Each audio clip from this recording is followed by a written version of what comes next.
Bad Soldier by Chris Ryan.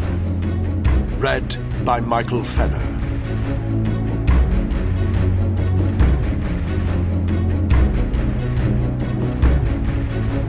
Prologue.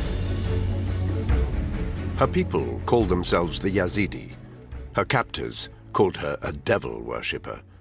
But really, she was just a young girl. Baba was 16, and she had forgotten what it felt like not to be scared. When the news had come that the fighters from Islamic State had surrounded her village in the shadow of Mount Sinjar in northern Iraq, the women started to scream because they knew what it meant for their daughters. Baba's own mother did not survive the attack, nor did her father. But they lived long enough to see what happened to their girls. In the one main room of their tiny house, the fighters had forced Baba's parents to their knees at gunpoint, then made the old couple watch as they beat and raped Baba's two younger sisters. They were 12 and 14. The details of that afternoon would haunt Baba as long as she lived. She would remember the pitiful screaming of her mother and father, which the fighters turned into a muted whimpering by thrashing them hard round the side of their heads with the butts of their assault rifles until they bled profusely. She would always remember her mother begging them to take her instead of the girls, and the way the fighters laughed and said they would rather plant themselves in a pig than in her wrinkled old body. She would remember one of them calmly explaining that since Baba's family practiced a religion other than Islam, the Quran allowed true believers to rape them. It would draw the fighters, he said, closer to God. But most of all, Baba would remember her sisters. They were too frightened to scream, and too young to understand what was happening, as the men bound their arms and gagged them, before prostrating themselves in prayer, and then... Baba tried not to picture what they had done to them next. Several times a night, Baba's troubled sleep would be broken by the memory of the 2 gunshots that had killed her parents in front of their daughters. Each time she relived it, it felt as if the bullets had gone through Baba herself, and the image of her sisters being dragged semi-clothed out of the house with one last tearful, uncomprehending look at Baba was fixed in her mind. "Please," she had begged the one fighter who remained in the room with her, "please don't take my sisters from me. They are only babies." The man had surveyed her calmly. He wore black clothes and had a bandolier of ammunition over his shoulder. His open shirt revealed a horrific scar across the width of his neck. It was the same shape as a smile. He stood close enough to Baba that she could smell the sweat on his body. He traced that scar with his forefinger. "You see this, devil girl," he had whispered. "This was given to me by an American soldier. He tried to cut my throat. I bled like a slaughtered goat, but I did not die. Allah protects those who do his work. Remember that if you are thinking of doing anything stupid." "Please," Baba had whispered in reply. "My sisters." "Your sisters are to be given to my men," the fighter had replied. "They deserve it." "They are only children." "Infidel children. Each time my men have them, it will be ibadah, worship." He stretched out one hand and caressed Baba's cheek. "But for you, my pretty thing, greater honors await." The man with the throat scar had bound Baba's wrists behind her back and shoved a rag into her mouth to keep her quiet. Then he had forced her, at gunpoint, out of the house. Baba had looked desperately around, trying to find her younger sisters. They were nowhere to be seen. About 20 other men and women had been lined up in the shade of the acacia tree in the middle of the village, blindfolded and forced to their knees. 5 fighters brandishing weapons were walking up and down the line, barking harsh obscenities at these people Baba had known all her life. Her best friend Parza was there, and her uncle Labib. Baba had to avert her eyes when one of the fighters put his gun to Labib's head. She didn't see the gunshot that killed him, but she heard it. The man with the throat scar threw her into the back of a vehicle. There were 2 other IS men in there. Before she knew what was happening, they were driving her out of the village where she had spent her entire life. Baba was numb, too shocked to cry, too frightened to speak. She didn't know how long they drove for, perhaps 4 hours. It was dark by the time they pulled off the main highway and stopped. Her throat burned with thirst, and her eyes stung. The driver killed the engine. Silence. The car's headlamps lit up the rough road ahead, but it seemed to Baba that they were in the middle of nowhere. She started to panic. Why had they stopped? Did these men want to do something so terrible to her that they needed to come far from civilization to do it? It was with a mixture of relief and dread that Baba saw a sudden burst of light. They were at some kind of checkpoint. The man with the throat scar opened the window. The guards clearly recognized him. They lowered their weapons and waved them on. They came to a second checkpoint. It was in a high fence with rolls of razor wire along the top. Again, they were waved through. A minute later, they stopped at a compound of buildings. They were by a body of water, maybe a reservoir. The man with the throat scar pulled Baba from the car. She was dazzled by moving beams of torchlight, but still aware of there being many men in the compound, at least 15, all of them armed. 4 or 5 of them had dogs on leashes, muscular, snarling beasts straining to get at her. There was the occasional bark, ferocious, but not as ferocious as the men. They leered nastily at her. Baba could tell what they wanted. "She belongs to Dulfakar," the man with the throat scar shouted. That was enough to make them all step back and disappear into the darkness, dragging their straining dogs with them. Baba registered a little more about her surroundings. This was clearly a big compound. There were several buildings that she could see, and peeking up from behind one of them was the rim of a large white satellite dish. There were vehicles, open-top trucks, all dusty and dented. Some of the buildings were covered with black graffiti, and there were a couple of flags hanging from them, showing the insignia of Islamic State. Baba's captor pulled her towards the nearest building. There were 2 more armed men guarding this door, and they grinned as Baba was dragged towards them. Her captor stopped. "You are about to meet Dulfakar," he said. "If you look him straight in the eye, he will kill you." He didn't explain any further, but just knocked 3 times on the door. It opened. He pushed Baba across the threshold. The room was warm, dimly lit, and smelled of cinnamon. It was richly furnished with sofas, embroidered cushions, and patterned rugs on the floor. A fire was burning. There were 2 people in here, a man and a woman. The man was short and stout, with a long black beard greying at the tips. He wore white robes and white socks with leather sandals. His head was covered with a red and white chamar. He was sitting on a comfortable low chair and was nursing a glass of mint tea. His face was expressionless as he turned to look at Baba. She quickly averted her eyes. The woman sat at the back of the room, next to another door which was painted blue. She was very beautiful, with long dark hair and almond eyes. But she looked out of place because she was dressed in Western clothes. A laptop computer sat on a small, ornate table next to her, and her face glowed in the light from its screen. She was applying nail varnish, and she glanced up at Baba as she entered.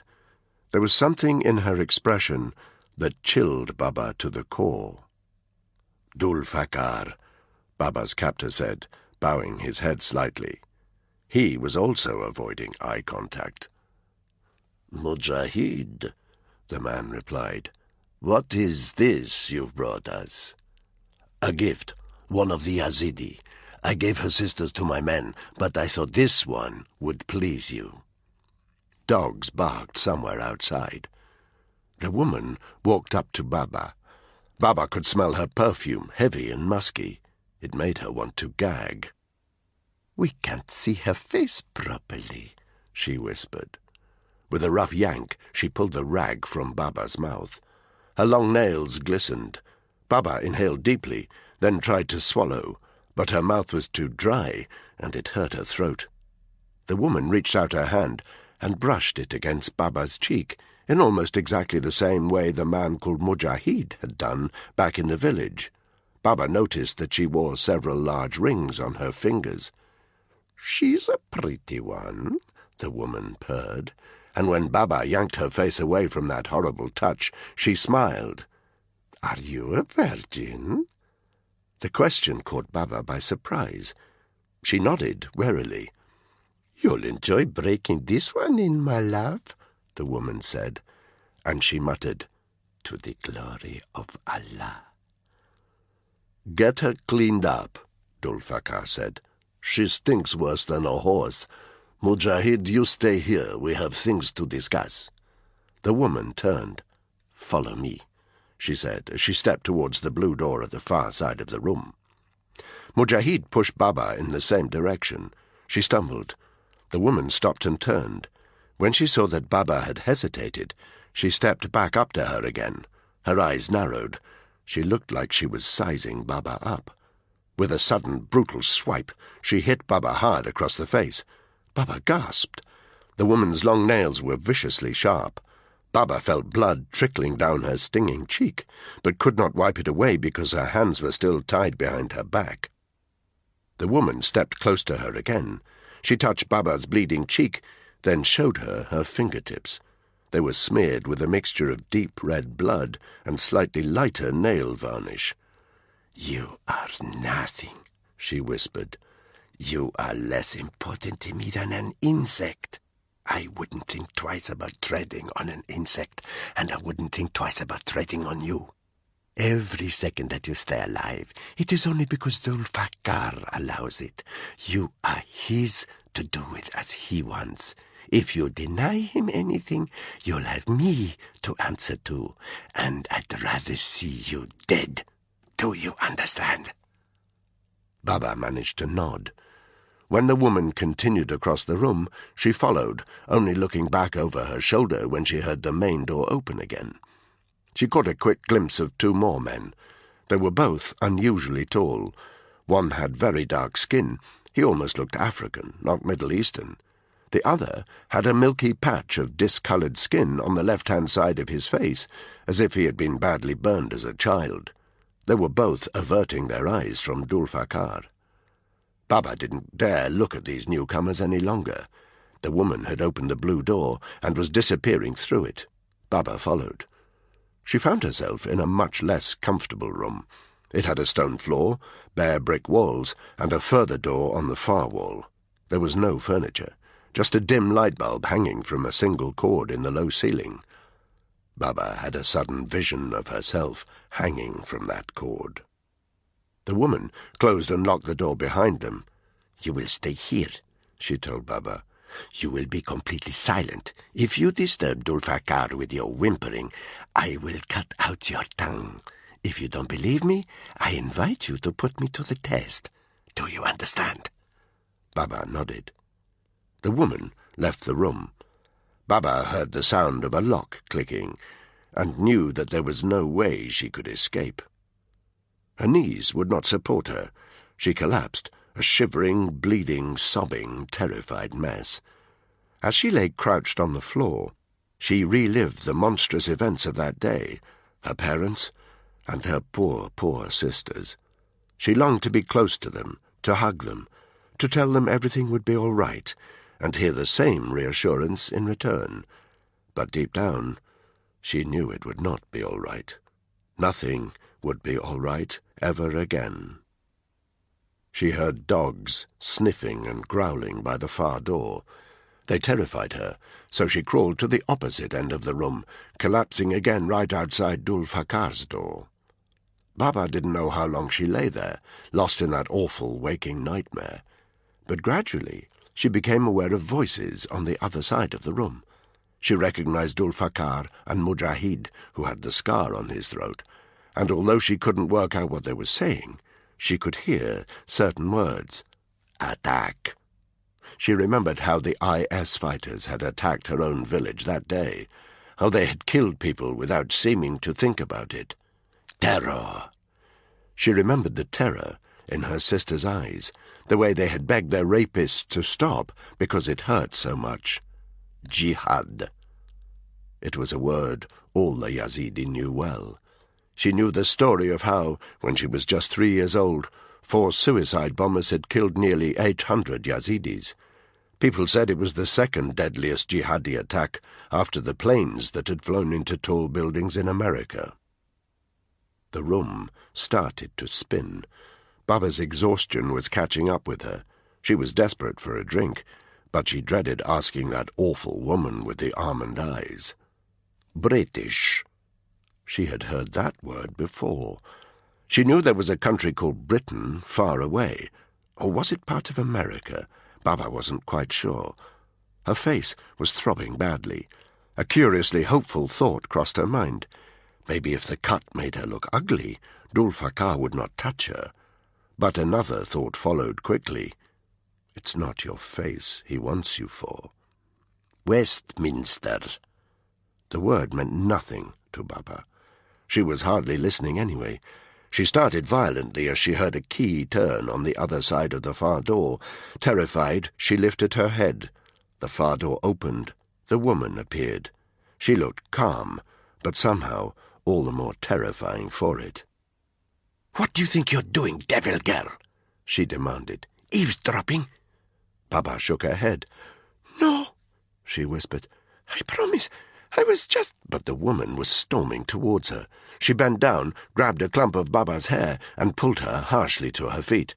"I wasn't listening," Baba wailed. "I didn't hear anything." But she was silenced by another hard slap across her cheek. "If you ever listen to things that do not concern you," the woman breathed, "I will throw you to the common soldiers like your whore sisters. Do you understand?" It was all Baba could do to nod. The woman yanked her towards the open door. Baba couldn't resist. But before she was dragged across the floor, she heard one more word from the adjoining room. Again, she had heard it before, but it meant very little to her. The word was Christmas. December the 20th. Chapter 1. Sigonella NATO Base, Sicily. Dusk. The snow-capped peak of Mount Etna was lost in the dark clouds that boiled over the island of Sicily. Chief Airman Romano Messi watched them through the windscreen of his olive-green Land Rover, whose wiper blades were clearing a thin drizzle from the glass. Romano was a young recruit to the Italian Air Force, and had lived on the island all his life. He remembered his grandmother saying that when the sky went dark over Etna, trouble was round the corner. But she was just a superstitious old lady. In Sicily, with its gangs and its undercurrent of violence, trouble was always round the corner. A fork of lightning split the sky, but the only thunder that followed it was artificial. It came from the 4 engines of a British Hercules C-4 turboprop, as grey as the clouds from which it now emerged, as it made its descent towards the runway. Romano had been waiting for this aircraft. They had all been waiting for it. The runway was brightly lit. There was only another 30 minutes until sunset, but it was already half dark. Ground crew staff sat in stationary service vehicles, well clear of the runway itself, but with their engines ticking over. The word had come through 2 hours previously. This aircraft and its 4 passengers were high priority. The air traffic control operators knew to get the Hercules on the ground as quickly as possible. Any other military aircraft wanting to land at the same time would have to circle. The passengers were to be ushered as quickly as possible to the nearby helicopter landing zone. That was Romano's job. Get them to the chopper and don't ask any questions. He knew that instructions like this could only mean one thing. A special forces unit was on its way. It was an unusual situation. This was a British military plane. They often stopped here to refuel, but the passengers were generally not allowed to disembark. When they did, SF units were normally housed in the American sector of the NATO base. Italian squaddies like Romano were kept well away. Romano blew a lock of his black hair off his forehead. then absent-mindedly brushed down his khaki camouflage gear. One day, he thought to himself, he would put himself up for selection to the Stormo Incursori. He and the guys he was about to meet were made from the same stuff. His eyes wandered to the tiny length of Christmas tinsel wrapped round the stem of the rearview mirror. Deciding it didn't make him look hard enough, he tore it away and shoved it in the glove compartment. The Hercules engine screamed as the landing gear hit the runway in a cloud of spray. Romano knocked the Land Rover into first gear and screeched in the direction of the Hercules before it had even turned off the runway. Through the drizzle, he saw the aircraft come to a complete standstill. The tailgate opened immediately. By the time it was down, Romano had come to a halt 20 meters away. He saw 4 figures emerging from the dark belly of the aircraft. 2 of them led the way. The other 2, a few meters behind, were carrying a flight case between them. Romano squinted as he tried to make out their faces, but he couldn't quite. All he could see was that they were all shouldering Bergens, and one of them was slightly narrower about the shoulders than the others. He congratulated himself on his powers of observation. Surveillance, he knew, would be an important skill when he became a Special Forces operator. Romano got out of the car and jogged towards the aircraft, whose engines were still powering down. As he drew closer, the 4 figures became more distinct. Halfway towards them, he stopped for a moment. Was one of them a woman? Romano wiped the rain from his face and looked again. He hadn't made a mistake. The figure with a slimmer frame was a stunning brunette with grey eyes and clear, pale skin. Her hair was a tangled, rain-soaked mess, but to Romano's eyes that only made her look more attractive. He started jogging towards them again, taking in the others. Standing next to the woman was a broad-shouldered man with thick blonde hair and tanned, leathery skin. He was looking disdainfully across the airfield. Romano could immediately tell he had a bit of an attitude about him. The 2 guys carrying the flight case were both scowling. One of them was a little shorter than the others, with thinning hair, and the sight of him made Romano smile briefly. His dad had a penchant for Phil Collins, and the little guy looked just like him, broader, stockier, and a hell of a sight grumpier looking, but otherwise the spitting image. His companion didn't look much more cheerful. With hair as dark as Romano's own, and a handsome face with several days' stubble, he looked like a statue holding the flight case as the rain pelted against him. Romano was a little out of breath when he reached them, but he did his best to hide it. "Good evening, gentlemen," he said in his very best English. The blond guy looked him up and down, and Romano could tell from his body language that he was in charge of this 4-man unit. "I am taking you to your helicopter." The unit leader looked over Romano's shoulder towards the distant Land Rover. "Fuck's sake, Manuel," he said with an unpleasant sneer. "I know the ITARs are shit drivers, but couldn't you park a bit closer?" Romano felt an embarrassed frown cross his forehead. "No, I mean, I could." He jabbed his thumb towards the vehicle. "Forget it, shit for brains." The man looked over his shoulder. "Danny and Spud could use the workout, right, lads?" "Especially Spud. Need to get him match fit. He spent the last 6 months in hand-to-gland contact." Romano didn't know what he was talking about. The blond man pushed past him and started walking towards the Land Rover.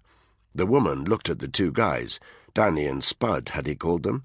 Then she jogged after the blond man. This really wasn't going the way Romano had wanted. He turned to Danny and Spud. "I could maybe help you?" he said. Neither man even glanced at him. They were watching the unit leader with murder in their eyes. Romano jogged alongside them as they followed after the woman and the blond man. "So, guys," he said, "where are you headed?" No response, just dark scowls. As they approached the Land Rover, Romano saw that the blond man had already taken the front passenger seat. The woman was opening up the back of the vehicle, ready to receive the flight case. The rain was falling more heavily now. Everyone was soaked. Danny and Spud loaded up. Romano meekly took his place behind the wheel. When the others were installed in the back seat, he turned the ignition.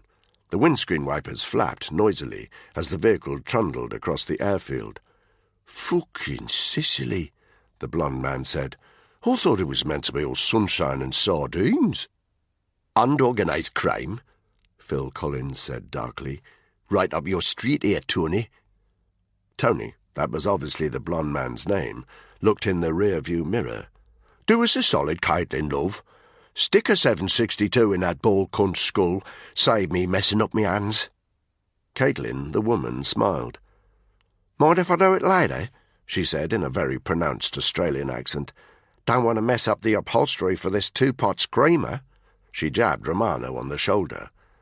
"Caitlin, Tony, cut it out," said the man with dark hair. "What's that?" Tony said in an exaggeratedly loud voice. "Did Danny Black say something?" He smiled nastily. "Last time I checked, Black, I was unit commander, so do us all a favour and keep your cake-hole shut, eh?" Romano looked in the rear-view mirror. If Danny Black looked annoyed, it was nothing compared to the expression on Spud's face, which was filled with undisguised hate. Tony looked over his shoulder at the same time. "Spud, mate, relax. You should learn to enjoy yourself." He sniffed and faced forward again.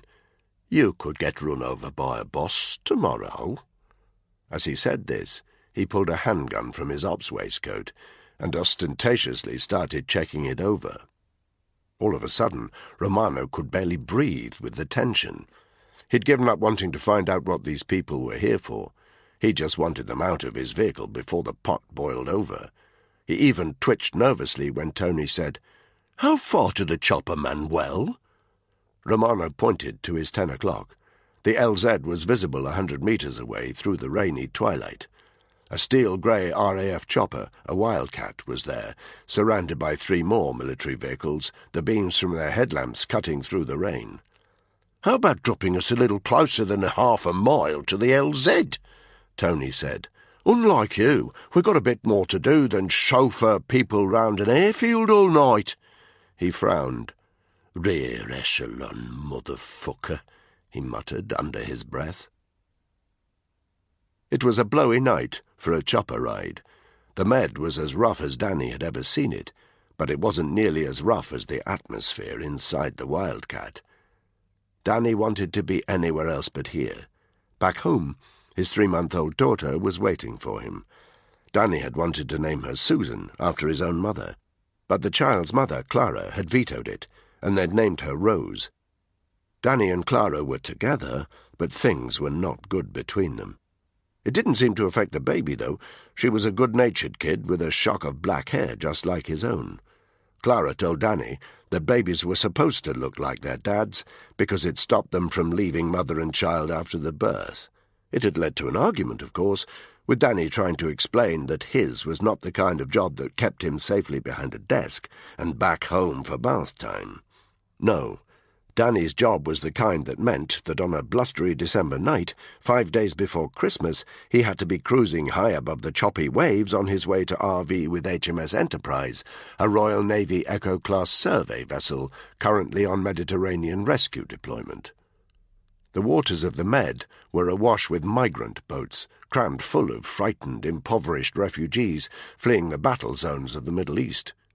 It was Enterprise's job to help these people when their barely seaworthy boats fell apart in the middle of their crossing, as they almost inevitably would.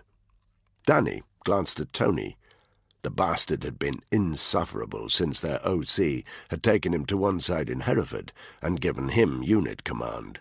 It was an obvious snub for Danny, who'd been in charge last time they'd done a job together. Since then, it had been no secret around RAF Credenhill that Danny and Tony were at each other's throats. The way Danny saw it, giving Tony the nod was a clear indication of which side of that particular fence the Ruperts had come down on. But the bad blood between Danny and Tony wasn't the worst of it. It was an open secret that Tony was having a fling with Caitlin, the Aussie military intelligence operator currently sitting to his right. She had more than proved her worth, but Danny didn't like it. It wasn't the fact that Tony was a married man that bugged him. What Tony did on his own time was none of Danny's concern, but having 2 members of the unit shagging each other was a liability. Their minds would be on something else when they should be on the job in hand. And then there was Spud. He and Tony had hated each other since the day they met. While Spud had been temporarily invalided out of the regiment in the wake of a disastrous foray into the deserts of northern Yemen, it hadn't been a problem. But Spud had, against all the odds, regained his fitness and shown his mettle. Now he was under the command of the man he loathed the most. Spud had his eyes closed as he sat against the webbing-clad side wall of the Wildcat. Tony was staring at him with a cold expression, like he was sizing him up. Danny had seen that look on Tony's face before. He had a bad feeling about the next few hours. Danny had warned their ops officer, Ray Hammond, before they'd left base. "It's a bad call, boss. Tony doesn't have the respect." Danny wasn't about to grass anybody up, but surely Hammond had heard enough of the whispers about Tony Wiseman that his loyalty to the regiment came a distant second to his lucrative contacts in organised crime. Spud's jibe had been bang on, and everyone had seen Tony's wife Frances around Hereford with a split lip and a shiner on her left eye that she insisted had come from falling down the stairs. "Just do your job, Black," Hammond had said, "and be thankful you've got one. There's more than one spook in Whitehall gunning for you. They look after their own. Take my advice and keep your head down." So Danny was doing just that. It was grimy and noisy in the Wildcat. The flight crew had given them headsets, but none of the unit were wearing them. Caitlin pulled out some A4 photographs from her Bergen and handed them around, 2 for each person. Danny studied the pictures for what felt like the 100th time in the last 24 hours. The 2 photographs showed 2 different individuals. Danny knew that they were both Iraqi, although one of them had much darker skin than the other. The photograph showed this guy walking out from behind an open-top technical with the rubble of a demolished city building in the background. He was obviously very tall, maybe 6'6", and he had an AK-47 strapped to his chest. The man in the second photograph looked very different, shorter for a start, and with a piebald white patch on his face, as though he'd been burned as a kid. He also carried a rifle, but his surroundings were not urban. He was standing in front of an ancient desert ruin. Danny didn't know what it was, but he did know it was unlikely still to be standing, given IS's liking for blowing up anything of cultural importance in the Badlands of Syria and Iraq. "Fucking muppet!" Tony shouted over the noise of the chopper, holding his picture of the piebald militant in the air. "Face like a robber's dog, too. They might as well send us a link to their fucking Facebook page." Danny didn't allow himself to show that he agreed with Tony. He examined the pictures again, ensuring that he'd committed them to memory, because in approximately 3 hours he'd need to identify these men in the flesh. "Their names are Mahmoud and Qasim," the ops officer had told them in the briefing room back in Hereford. "Codenamed Santa and Rudolph, monsters of our own making." "What do you mean?" Danny asked. "They both lost their parents during the Allied invasion of Iraq. Prime recruits for IS, but unknown to MI6 until the last couple of days. The firm intercepted an NSA intelligence briefing about them, which the Yanks have forgotten to share with us." "Friends like that?" muttered Spud. "Who needs enemies?" "Quite. Seems like the CIA have evidence these 2 cunts are on their way to the UK. They're using a migrant boat as cover. It means they can get into Europe without the need for a passport. Just 2 more faces out of thousands. Nobody's going to ask any questions. The Yanks seem to think Santa and Rudolph might have terrorist intentions on UK soil, so why they haven't shared this with us is anyone's guess. Bottom line is, the Americans mustn't know that we're going after these suspects, because then they'll realise we're intercepting their intel.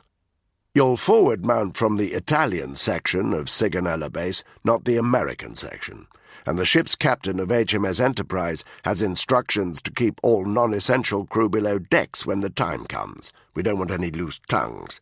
We have local eyes on the ground in Libya that tell us the migrant boat is called the Ocean Star, and it will be setting sail from the North African coast at approximately midday tomorrow, heading for the southern tip of Greece.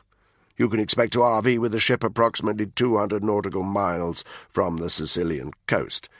You're looking at about 100 personnel on the Ocean Star, all told. We'll be monitoring the currents in the sea state, so HMS Enterprise should have no trouble intercepting it. We're aiming for a midnight boarding. There's a marine unit on board the ship. They'll surround the Ocean Star and offer fire support if you need it. You need to board the Ocean Star, bring it alongside HMS Enterprise, cross-deck the migrants, identify the targets, get the migrants back on board, and transport Santa and Rudolph to an interrogation centre for questioning. "Why not just drop us into Libya?" Spud had interrupted. "We can pick the fuckers up before they set sail, instead of mucking around in the dark on a moving platform." Danny had wanted to ask the same question. Was there something about these instructions that didn't add up? Why not just keep your mouth shut and listen to your orders? Once you've isolated the targets, you'll await further instructions on the ship regarding transporting them to the interrogation centre. Okay, you're dismissed. Tony, hang back a second, I need a word. None of the others had heard what Hammond had told Tony. Maybe he'd been warning the unit leader not to be an arsehole. If so, he'd be wasting his breath. 15 minutes out! The co-pilot shouted from the cockpit. Spud opened his eyes. Danny leaned forward and unfastened the flight case that they'd carried onto the Wildcat. It contained their hardware. HK-416s for the guys, and Caitlin's signature harder-hitting HK-417. SIG-225s holstered up for each of them. Their extra rounds were already stashed in their Black Ops waistcoats, along with their flashbang grenades and medkits. This was apparently a straightforward op. They were unlikely to put down a single round, but as Danny clipped on his Kevlar helmet and boom mic, he started mentally preparing himself for the job anyway. If he'd learned one thing during his time in the regiment, it was that things often failed to go exactly as you planned. Now was the time to put aside any tension between them. They needed to work as a single unit, not as a collection of egos. Danny sensed the others putting their heads in a similar place as they checked over their weapons and strapped them to their bodies. The Wildcat banked sharply. From the side window, Danny saw the lights of a naval ship glowing below them in the night. He felt a little surge in his stomach. He might be hundreds of miles from his baby daughter, the unit might be at each other's throats, but there was a buzz of excitement that preceded every op, and it was almost impossible to stamp it out. It was why you did the job in the first place. The chopper lost height. A minute later, it was setting down on the landing deck of the ship. Proximity to the LZ made Danny realize how hard the wind was blowing. The helicopter was shaking badly as the landing gear connected with the ship. As soon as they had the thumbs up from the co-pilot, however, the unit jumped out onto the deck and ran, shoulders bowed, away from the fierce downdraft of the rotors. Danny's ears were filled with the roar of the sea and the vast hum of the ship's engines. He felt salty sprays stinging his face. The rough seas weren't a problem for the Enterprise, but anyone out there on a smaller vessel would be having a difficult time of it.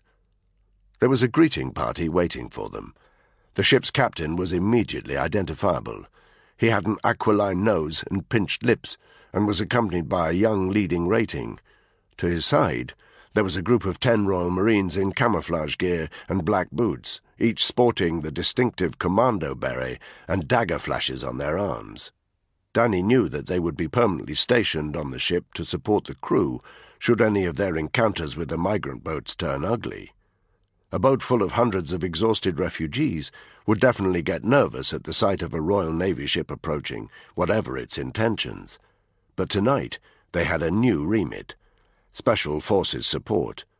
The 2 guys the unit were intending to lift sure as hell wouldn't come quietly, and it wouldn't take much aggro for a boatload of edgy, frightened migrants to turn nasty. The support of the Marines could be crucial. The captain cast his eye over the unit and seemed to identify Danny as being the leader. He offered his hand, but Tony was there in an instant. He took the captain's hand, shook it cursorily, and interrupted as the captain started to introduce himself. "Do you have a fix on the migrant boat?" The captain's eyes narrowed slightly. We picked it up on radar about 3 hours ago.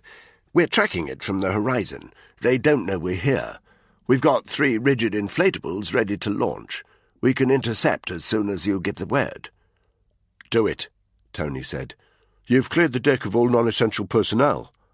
"Yes," the captain said, a definite edge in his voice. "Make sure you keep it that way. Take us to our quarters." The captain looked like he was going to say something, but decided better of it. He turned to the rating by his side. "You heard him," he said. "Aye, Captain," the young sailor replied. "This way, please." The rating led them into the ship, down a metal spiral staircase, and up to a heavy grey door, which he opened for them. "All right, Popeye," Tony told him. "We'll take it from here." The unit's quarters were cramped, but perfectly serviceable. There were 3 bunks along one wall, and a flickering strip light embedded in the ceiling. There had been a small attempt made to render the room a little more comfortable than it might otherwise have been. In one corner there was a water cooler. The surface of the water trembled with the vibrations of the ship, and on a table were a few out-of-date magazines and newspapers. Tony strolled over to the table and picked up one of the papers, a military newsletter of some sort. On the front was a picture of a wounded serviceman in a wheelchair. Tony tossed it casually back onto the table, then picked up a copy of the Daily Mirror. "Last week's," he said, and then holding up the front cover, "Look at this." Danny glanced at the newspaper. The picture on the front showed a young man with slick black hair on a golden beach, wearing shorts and sunglasses with 2 bikini-clad women practically draped over him. "Look at him," Tony said. "What a cunt." The young man in question was a minor member of the royal family. To an SAS man, the royal family were known not by their names, but their code words. Charles was Violet 1, Wills and Harry Violet 2 and 3. The royals further down from the throne had different colours and numbers. The lad on the beach was Yellow 7, Duke of somewhere or other Danny had forgotten, and a tabloid favourite. "Still," Tony continued, "best job in the fucking world, eh? No chance of ever having to do any real graft, so you can spend your life chasing tail on the beaches of Dubai." "Thought you pom boys did it all for Queen and Country," Caitlin said in her Aussie drawl. "Queen and Country my arse," Tony said. Danny dumped his Bergen on the floor. "He's all right by me," Danny said, more to contradict Tony than for any other reason. "At least he had the balls to go out to the stand with Harry, get his hands dirty."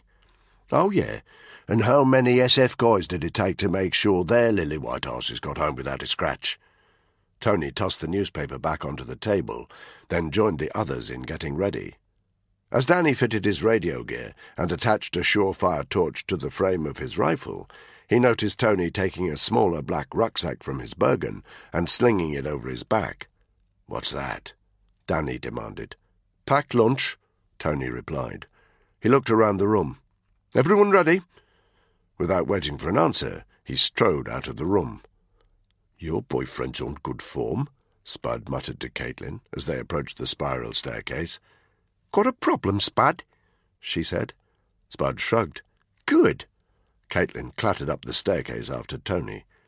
Danny was on the point of following, but Spud grabbed him by the arm. "You all right, mucker?" Danny asked. Spud glanced around. He looked very shifty. "Tony's just marking out his territory," Danny said. "Ignore him." "Maybe," Spud said. He glanced at his shoes. "Just watch me back, all right? When Tony's around, watch me back." He turned to climb up the stairs, but now it was Danny's turn to hold him back. "What are you talking about?" Spud looked up the staircase, clearly checking that they weren't overheard. "Tony's missus," he said quietly. "Francis." Spud nodded. "Mate, tell me you didn't—" "Tony was out of town. One thing led to another." He flashed Danny a quick grin. "She's only human, after all." "Fuck's sake, Spud. There's 1,000 squatty mattresses in Hereford queuing up to put a regiment notch on their bedstead. Why choose her of all people? Tony's a psycho. Do you think he knows?" Spud's grin had disappeared. "You've seen the state of Francis's face. I'm guessing she didn't get those bruises for not cleaning the toilet pan properly." A shadow fell across his face. "I should have a word with him about that. I bumped into her a couple of days ago. She couldn't get away fast enough. Started sweating like a blind lesbian in a fish factory." Danny swore under his breath. This should be a simple job, but there was already something going on that he didn't understand. Too much tension among the team, and now this. "Let's get moving," he said. "Get the op over and done with, and get back to the UK. We can sort this shit out then." Spud nodded a bit sheepishly. He started to climb, but then looked back over his shoulder. "Just watch me back, mugger," he said quietly, and without waiting for an answer, he started clattering up the stairs. Chapter 2. The Marines were waiting for them up on deck. One of them, cropped hair and a flat nose, approached. "Intercept in 15 minutes, he said. Tony nodded curtly. "I want 2 ribs in the water, 3-man Marine units in each. Any migrants try to jump ship, scoop them up and throw them straight back on.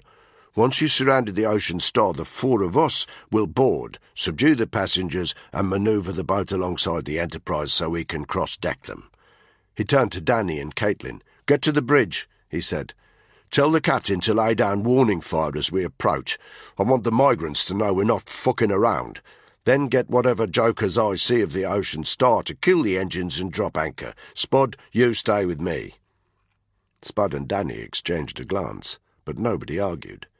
Danny and Caitlin turned their backs on the others and headed towards another metal staircase that Danny knew would take them to the bridge. Over his shoulder, he was aware of the 2 ribs, each one manned by 3 Marines, being winched from the deck and lowered onto the rough sea. "What's Tony got in his backpack?" Danny asked Caitlin as they hurried up the staircase. "What am I?" Caitlin asked, her Aussie drawl very pronounced. "His fucking mum?" "No," Danny shot back. "Just his favourite Sheila." Caitlin grabbed him by the arm. Her eyes were fiery, and for a moment Danny thought she was going to go for him. But a couple of seconds later she let go, made a noise of disgust, and turned her back on him. "Hey," Danny said. "What?" "I don't care about you and Tony, just so long as you keep your mind on the job. Keep giving out orders like that, you're going to make yourself as popular as a rattlesnake in a lucky dip. Let's get to the bridge." Caitlin strode away. Danny followed. The bridge was occupied by 4 naval personnel, plus the captain. They gave Danny and Caitlin a respectful nod as they approached. "How long till we make contact?" Danny asked. "Approximately 9 minutes. We'll have a visual in 2. We've got an open line to the MOD operations room. Sounds like quite a party there. Reps from the Home Office, 5, 6, Hereford." He narrowed his eyes. "Someone rarely wants to get their hands on your targets, whoever they are." Danny was well used to non-SF personnel trying to get information out of him. He quickly diverted the course of the conversation. "You need to get the migrant ship's captain on the radio. Tell them to drop anchor, then lay down warning fire."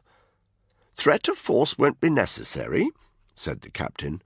"Migrant boats in these waters know that a British naval vessel is a help to them." Danny's earpiece crackled, and Tony's voice came over his personal radio. "You sorted things with Captain Haddock yet?" Danny forced himself to keep cool. If Tony had his way, the relationship of mutual respect between the SAS unit and the naval crew would soon break down. "Roger that," he replied. He turned back to the captain. "We need the option of that covering fire, Captain," he insisted. The captain hesitated for a moment, but then walked over to his crew to give them the orders. Danny's sense of unease grew stronger. Thanks to Tony, there was now bad blood between the unit and the naval crew. He glanced through the bridge window down onto the deck. Tony was directing the remaining Marines with aggressive hand gestures, while Spud stood quietly a couple of meters away, his hands on his assault rifle, as if he'd like nothing better than to make sudden, unexpected use of it. "We have a visual," one of the naval crew called out. 2 nautical miles. Danny quickly altered his line of sight. He just caught sight of lights on the horizon to the ship's 12 o'clock. If that was the migrant boat, they were heading straight for it. The ship's radio operator was a young lad with a bad dose of acne. At a short instruction from the captain, he started broadcasting. "This is HMS Enterprise, broadcasting to Ocean Star. Do you copy, Ocean Star?" A blast of white noise came over the radio. The operator repeated his message. "This is HMS Enterprise, broadcasting to Ocean Star. Do you copy, Ocean Star?" White noise again. Then suddenly an unnaturally loud voice burst over the airways. It was thickly accented and spoke fragmented English. "Yes, sir. Ocean Star, sir. Boat in big trouble, sir. Sink very soon, sir." The captain looked over his shoulder at Danny. "They always say that. They know we'll offer aid to a vessel in distress." They were gaining very quickly on what was obviously a small boat. Distance maybe 300 metres. "Lay down warning fire," Danny said. The captain frowned. "It's really not necessary. They won't—" "Look, mate," Danny interrupted him. "You've got your orders, I've got my orders. Lay down warning fire and instruct them to drop anchor." The captain considered it for a moment, then nodded to one of his crew. 20 seconds later, a crack of gunfire echoed out over the noisy ocean. There was a moment of silence. Then the radio burst into life. The radio operator was speaking much faster, and suddenly his English was a load better. He sounded panicked. "This is Ocean Star. This is Ocean Star. Hold your fire. We are dropping anchor now. Repeat, we are dropping anchor now." Through the window of the bridge, Danny could see the wake of the 2 ribs containing the Marines curling away from the Enterprise. Tony's voice crackled over Danny's earpiece. "Get down here." Danny turned to Caitlin. "Let's go," he said. By the time they had rejoined Tony and Spud, the ship's crew was preparing a 3rd rib. "Get a fucking move on!" Tony shouted at Danny as the unit jogged towards it. Another Marine was boarding the rib and taking charge of the outboard motor, which was already turning over. The unit climbed in, and the crane immediately winched them up over the side of the Enterprise, then lowered them seaward. As they passed over the railings of the ship, Tony shouted some last-minute instructions. "I don't think our targets will risk doing anything to identify themselves once we board the boat.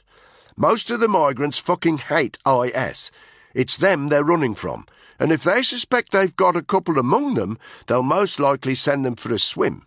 But if our guys do make a move, we shoot to wound. You got that, Black?" Danny gave him a dark look, then a curt nod. Tony liked to put it around that Danny was a loose cannon, but now wasn't the time to bite back. There was a noisy slap and a jolt as the rib hit the water. They were hit with a cloud of spray, and the boat lurched forward immediately as the Marine lowered the outboard. The rough sea state had barely affected the Enterprise, but the tiny rib was immediately showered by the crest of a wave before falling several feet into a valley of seawater. They were drenched in seconds. Danny gripped the side firmly, trusting that the Marine at the helm was well used to manoeuvring vessels in these conditions. He was right. The rib didn't veer from its course. Each time the horizon bobbed into view, the lights of the migrant boat grew closer. In just a couple of minutes, it was 50 meters distant. The 2 ribs with the Marine support unit were circling it. "Approach the rear of the boat!" Tony shouted over the crashing of the waves. The Marine at the helm nodded, and they ploughed relentlessly through the rough seas towards the migrant ship. Moments later, they were alongside it. It was being badly tossed and jolted by the waves, but Danny could see that it was massively overcrowded. At a glance, he estimated 90 to 100 migrants on an old tug that was no more than 20 meters in length. Its wheelhouse, painted in blue and white, seemed unnaturally tall and narrow. The name Ocean Star had been painted on the side, but most of the letters had eroded away. There was a boarding ladder at the rear, and the Marine manoeuvred the rib towards it. Spud grabbed the slats of the ladder. As he pulled himself out of the rib and started to scramble up it, Danny engaged his weapon to offer covering fire if it turned out to be necessary. It didn't.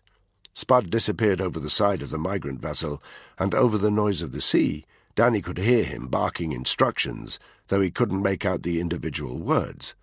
Moments later, Tony was halfway up the ladder, followed closely by Caitlin. Only when they had safely boarded did Danny leave the rib. The slats of the ladder were wet and slippery. The boat yawed with the movement of the sea, but his grip was firm. Seconds later, he had boarded. Narrow beams of light shone across the deck from the torches fitted to each unit member's rifle, illuminating the pelting rain, which had doubled in intensity in the last couple of minutes.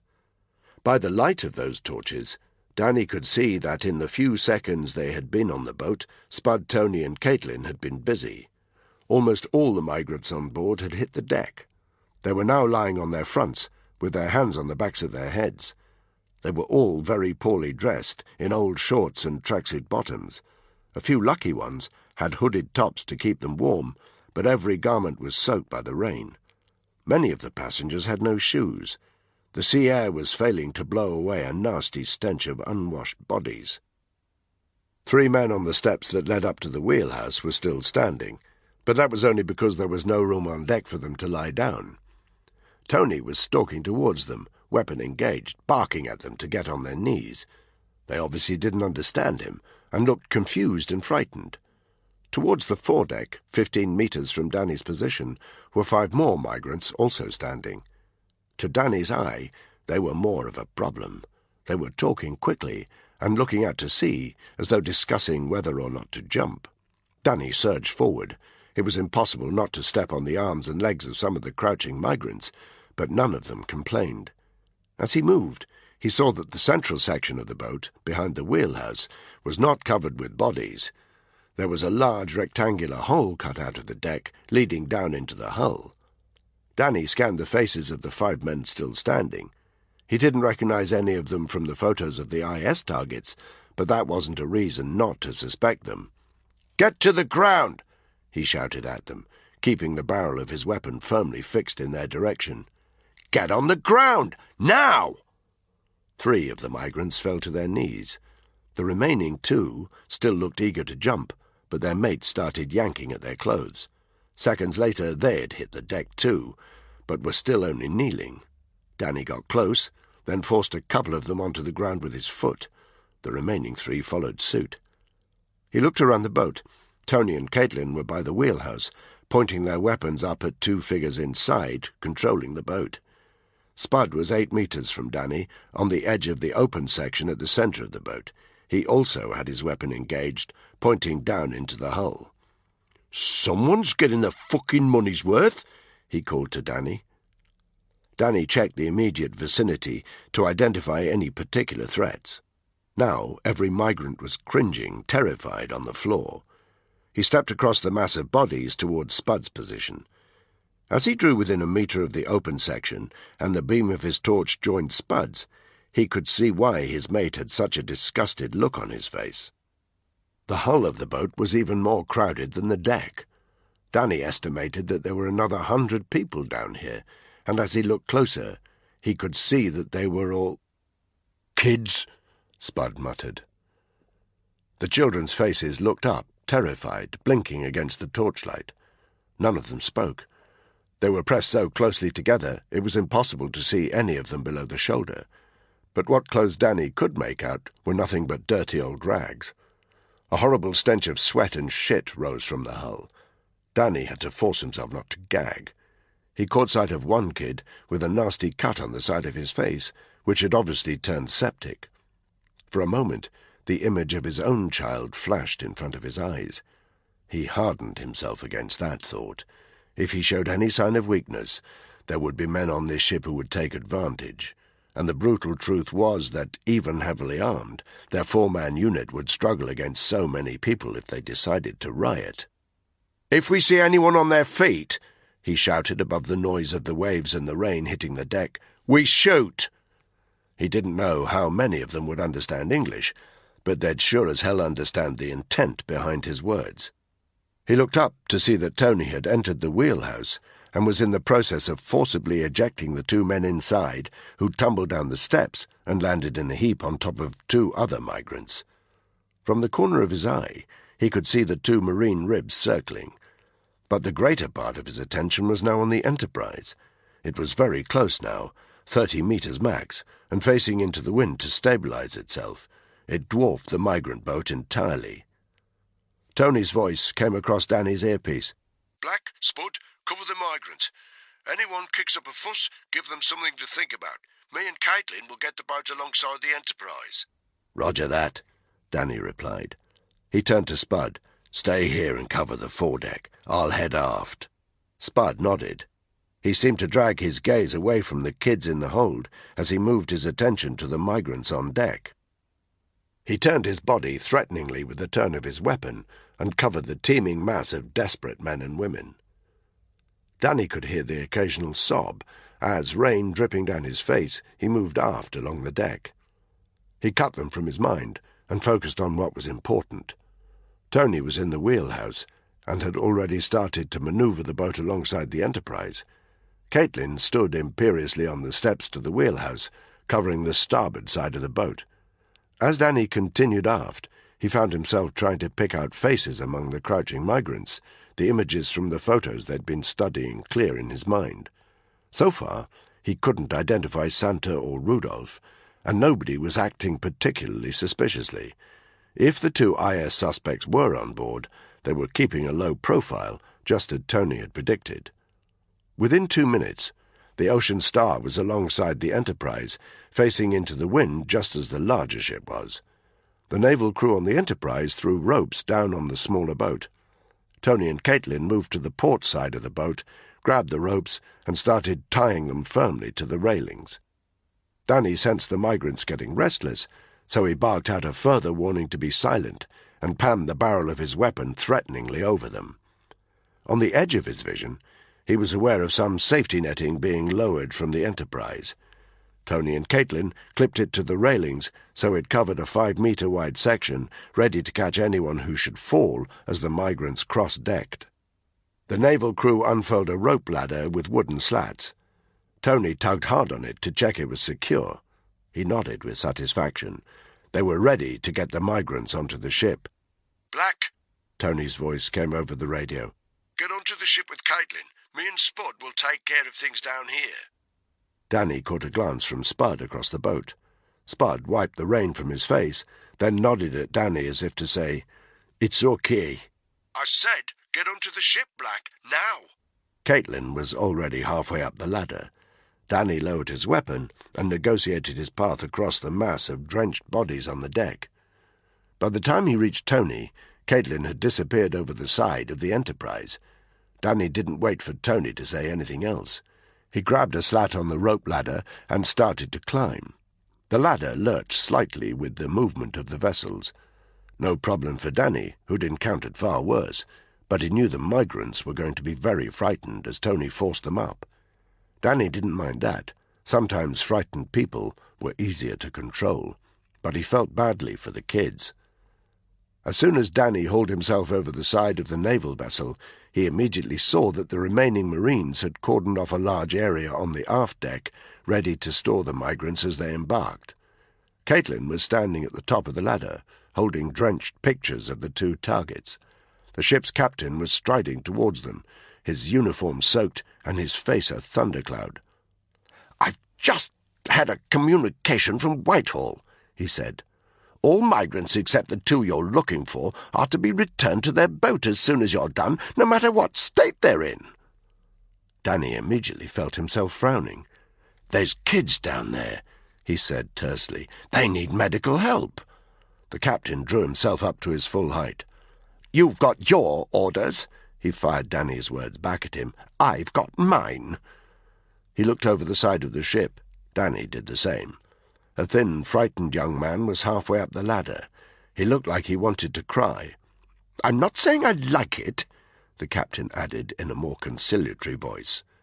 Me neither, Danny thought, and he muttered to himself, "Something's not right." The migrant reached the top of the ladder. Danny firmly grabbed his forearm and helped him over the railings. He had dark skin, a hooked nose, and the whites of his eyes had a yellow tint to them. He was looking around nervously. Caitlin grabbed him by the chin and examined his face. Clearly deciding that this was not one of the men they were looking for, she nodded at one of the Marines, who led him at gunpoint towards the far side of the cordoned-off holding area. By now, a second migrant was cagily climbing up the rope.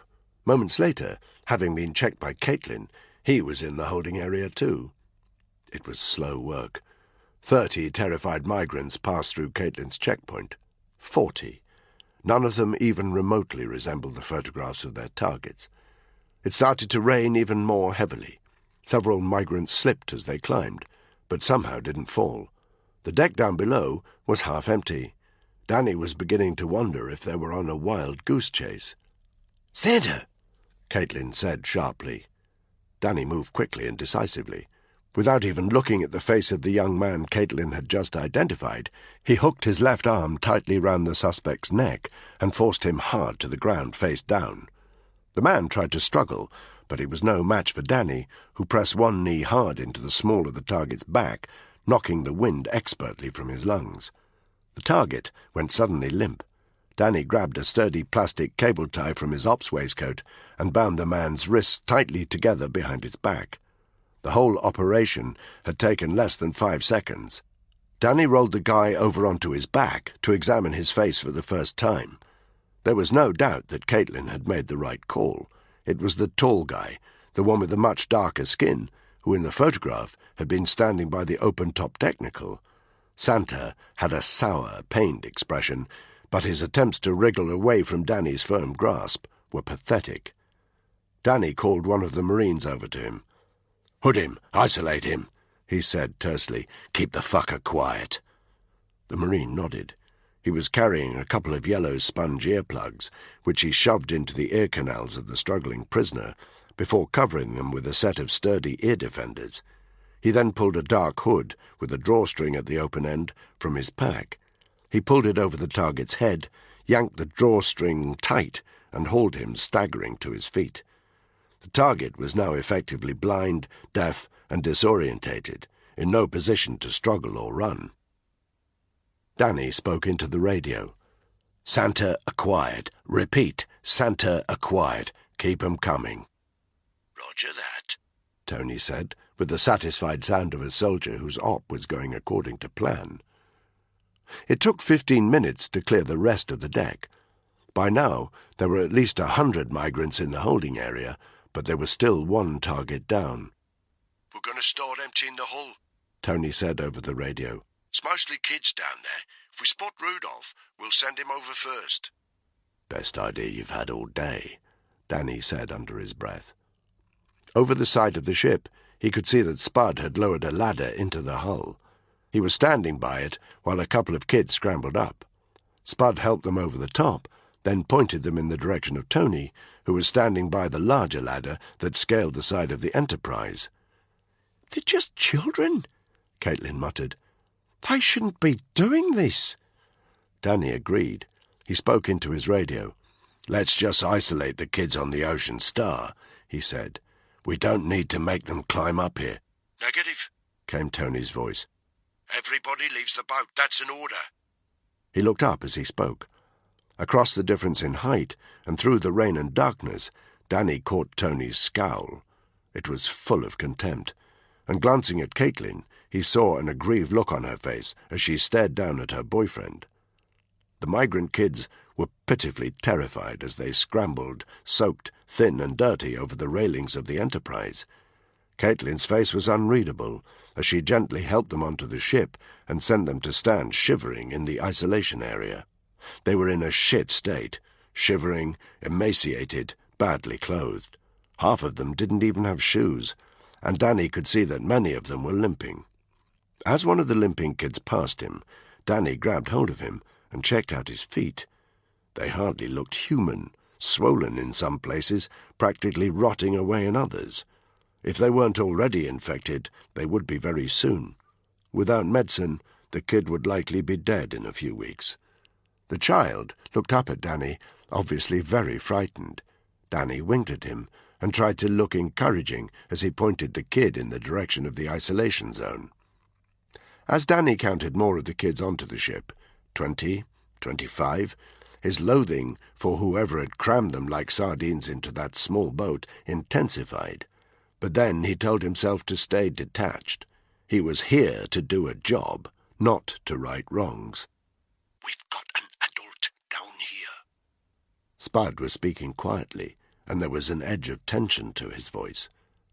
Caitlin was carefully manoeuvring the 26th kid over. Danny looked down towards the Ocean Star. Spud was helping a hooded figure up from the hull. He had allowed his weapon to fall across his chest, obviously aware that Tony had his rifle engaged and was aiming it towards them, just in case the hooded migrant should get any stupid ideas. Everything happened so quickly. It was immediately obvious to Danny that Tony was about to fire. In a split second, he recognized the positioning of his body, the way he set his frame against the recoil of his weapon, the tiny adjustment he made to his aim as he prepared to release a round. Danny's eyes flickered towards Spud and the hooded target. The target had his head bowed and was just staggering off the hull ladder onto the deck of the Ocean Star. There was no sign of a weapon or any threatening behavior. Spud was a meter behind him and fractionally to his left, and Danny knew instinctively that Tony was aiming not at the hooded migrant, but at Spud. "Hit the floor! Hit the floor!" Danny barked over his radio. Spud's reaction was immediate. He dived heavily towards the wooden deck of the boat at the same instant that a shot rang out. Danny saw a muzzle flash from Tony's rifle, then a second spark as the round ricocheted off a railing at the stern. It took a full second for the hooded migrant, whose reactions were not so keen as Spud's, to hit the ground, by which time Danny was shouting into his mouthpiece, "Hold your fire! Hold your fire! What the hell's going on?" Tony lowered his weapon. He stared towards Spud and the migrant, then glanced up towards Danny. "Thought that cunt was pulling a weapon?" he said calmly, as if he'd done nothing more serious than spill someone's pint. He strode over towards the two prostrate figures. Danny saw Spud jump to his feet. He could tell Spud was shouting something at Tony, but as it wasn't over the radio, he couldn't hear what.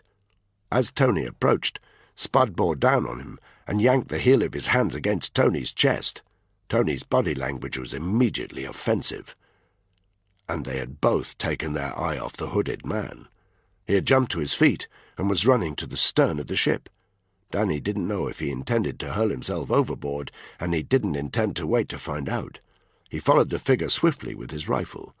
When the man was 5 meters from the stern railings, he released a round that exploded onto the deck a meter in front of him. The target hit the ground again, but Danny had already turned his attention to Spud and Tony. The noise of Danny's round had stopped them fronting up to each other. Tony had moved past Spud and was heading, weapon engaged, towards their target. He reached him in 5 seconds, while Spud remained stationary, clutching his own weapon, and not, Danny surmised, because he was worried about the migrant. Tony yanked the migrant up by his forearm, then pulled the hood back from over his head. "It's Rudolph," he said curtly. "Blotchy-faced cunt. Sending him up now." Danny was aware of Tony dragging the target towards the ladder, but his mind was whirling. Rudolph hadn't been pulling a weapon. He hadn't even looked like he was pulling a weapon. And Tony, grizzled, experienced, untrustworthy Tony, wouldn't have made a mistake like that. And even if he had made that mistake, it was impossible that he would have missed his target from that range. If Tony had wanted to put a bullet in Rudolph, he'd have done it. But if Danny hadn't warned Spud to hit the deck, what then? There was no doubt in Danny's mind. Tony Wiseman had just tried to nail Spud. A tragic accident, but friendly fire, easily explained away in the heat of battle. Except there hadn't been a battle, just a disgruntled SAS trooper taking a potshot at a member of his team. Spud looked up. He caught Danny's eye. It was clear from his expression that he knew exactly what had just happened. Chapter 3. Rudolph looked like he didn't know whether to run or jump. Neither was an option. He was halfway up the rope ladder, with Tony at its foot pointing his weapon up towards him. For 30 seconds he didn't move, But eventually he seemed to decide that the sight of Caitlin holding out one arm at the top of the ladder was the lesser of two evils. He ascended through the driving rain. As soon as he was in reach, Danny and Caitlin hauled him over the side of the ship. Danny bundled him roughly to the ground, rolled him over onto his front, and yanked his right arm up into an arm lock. Caitlin got to her knees, grabbed a clump of his hair, lifted his head back, and stared at his frightened face. "It's him," she said. 30 seconds later, the second target was plastic-cuffed, deafened, hooded, and being led roughly across the deck by 2 Marines. Danny and Caitlin got to their feet. They were drenched and slightly out of breath. "What the hell happened down there?" Caitlin demanded. Danny was prevented from replying by the captain, who was striding officiously towards them. "Get on the radio to HQ," Danny told him. "Tell them we've acquired both targets." "They're on the line now," the captain said. "They're still insisting that all migrants get returned to the boat as soon as your targets have been located." Danny looked over towards the frightened, huddled mass of people in the isolation zone, and especially the children. "Get your ship's medics over to them," he said. "Provide what help they can." The captain shook his head. "I'm not going to ignore a direct order," he said. As he spoke, Danny's earpiece crackled. Tony's voice. "Approximately 10 kids still in the hull. We're going to empty them out and keep them on the deck here. Then I'm going to search the hull, check we haven't missed anything. Spud can babysit. Poor fella looks a bit shaken up." Danny looked over the side. As babysitters went, Spud looked the least maternal Danny had ever seen. He was standing aft, rain pelting onto him, the butt of his weapon pressed hard into his shoulder.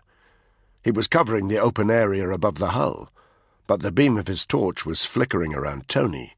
Spud was defending himself, no doubt. Danny turned back to the captain. "We can't send them back down for at least another 15 minutes, he said. "Surely your medics can patch a few of those kids up?" "Depends how you want to sleep tonight." The captain's face was momentarily a picture of indecision, but then he turned to one of his crew and barked, "Get the medics here, now!" The crew member scurried away. "I'll update Whitehall," he said, before turning on his heel and marching back towards the bridge. "You do that," Danny muttered. He looked over the side. Spud hadn't moved. It was up to Tony to help the remaining kids out of the hull. "We should check Centre and Rudolph as secure," Caitlin said. Danny didn't take his eyes off Spud and Tony. "They're not going anywhere," he said. "The Marines can take care of them for a bit." He raised his weapon and directed it down onto the ocean star. As he did so, he could feel Caitlin's eyes on him. "It was just an accident," she said rather uncertainly. Tony wouldn't what? There's nothing Tony wouldn't do. You should remember that. And don't take your eyes off them, okay?" Danny was only half aware of the movement of personnel behind him on deck. He trusted the Marines to keep the frightened migrants in order. He stood like a grim statue, looking down onto the ocean star, the beam of his surefire torch diffusing into the rain-filled night. Caitlin was 3 meters to his left, doing the same. Down on the deck of the smaller boat, Spud had got the remaining children to sit cross-legged by the wheelhouse, while he stood sentinel beside them, as motionless as Danny, his weapon pointed towards the open section into which Tony had disappeared. 5 minutes passed. There was no sign of Tony, and no word from him. The sea state was getting rougher, the rain harder. Danny couldn't have been wetter if he'd jumped into the ocean. But still, he didn't move. What the hell was taking Tony so long? From his vantage point, Danny saw the occasional flicker of Tony's torch down in the hull. How long could it take him to search such a small area? Tony suddenly appeared on deck. The unit leader looked across at Spud, then up at Danny and Caitlin, who had their weapons trained on him. Danny couldn't see Tony's expression, but there was something in the way he hesitated for a moment that told him he knew he was being observed. "Smells worse than an anchovies cunt down there," Tony's voice came over the radio. "But it's clear. Start sending them back down." Danny barely moved. He just turned his head to look at Caitlin. "Do it," he said. Then he went back to covering the Ocean Star in general, and Tony in particular. He didn't care if it looked suspicious that he had his rifle aimed at his unit leader, and he didn't care that Caitlin had to help the terrified migrants back down the precarious rope ladder by herself. Spud had asked him to watch his back, and he was going to do just that. It took a full 30 minutes to cross-deck the migrants again. It was grim work. None of them wanted to get back onto the Ocean Star. Many were sobbing. Some implored Caitlin to let them stay on the naval vessel, but they had their orders from Whitehall. Every last migrant was to return to the boat. It left a bad taste in Danny's mouth, watching Tony force the kids back down into the dark, cramped hull. He wondered if Tony gave a shit, and as he kept his rifle trained on Tony's back, he found his forefinger twitching occasionally on the trigger. "That's the last of them," Caitlin said, as a tearful young woman made her way down the rope ladder. Danny glanced over to the isolation area. Sure enough, it was empty. Down on the Ocean Star, the crowd of migrants were face down on the deck again, being pelted by the rain. They were caught surely in the middle of their worst nightmare. Danny found himself hoping that they hit land safely and soon, but he reckoned some of them wouldn't make it through another night. It was time for Spud and Tony to get back onto the Enterprise. Spud climbed the ladder first. Tony stood at the bottom looking up at Danny, who made no attempt to hide that he was aiming his weapon directly at him. Once Spud was safely over the railings, Danny felt himself relax just a little. His mate was out of Tony's reach, for now. Danny kept watching Tony, though, as he pulled a knife from his ops waistcoat, and with several easy slashes cut the netting, then the ropes that bound the Ocean Star to the Enterprise. In the split second before the two vessels separated, he leapt from the smaller boat and caught hold of the rope ladder. He scaled it quickly and efficiently, and moments later he was hauling himself over the railings of the Enterprise and onto the deck. A fresh wave of driving rain lashed down on them. Danny stepped up to Tony, his chin jutting out. "What the hell?" he hissed at him. From the corner of his eye, he could see the Ocean Star drifting away surprisingly quickly. There were already 50 meters between them. "What?" Tony's voice was aggressive, but he didn't seem to want to meet Danny's gaze. "You know. It was a successful op. We're the Center and Rudolph." He looked over Danny's shoulder towards the far starboard side of the deck, where 3 Marines were holding the 2 targets at gunpoint. "Caitlin, come with me. We'll move them to the SF room, then get on the blower to base." He strode off, clipping Danny's shoulder with his own as he walked. Danny watched him go. Spud and Caitlin, standing just a couple of meters away, did the same. "He tried to slot me," Spud said. "The cunt actually tried to slot me." Danny was still vaguely aware of the Ocean Star in his peripheral vision. It had drifted 100 meters away now, and its lights were occasionally bobbing out of sight among the rough waves.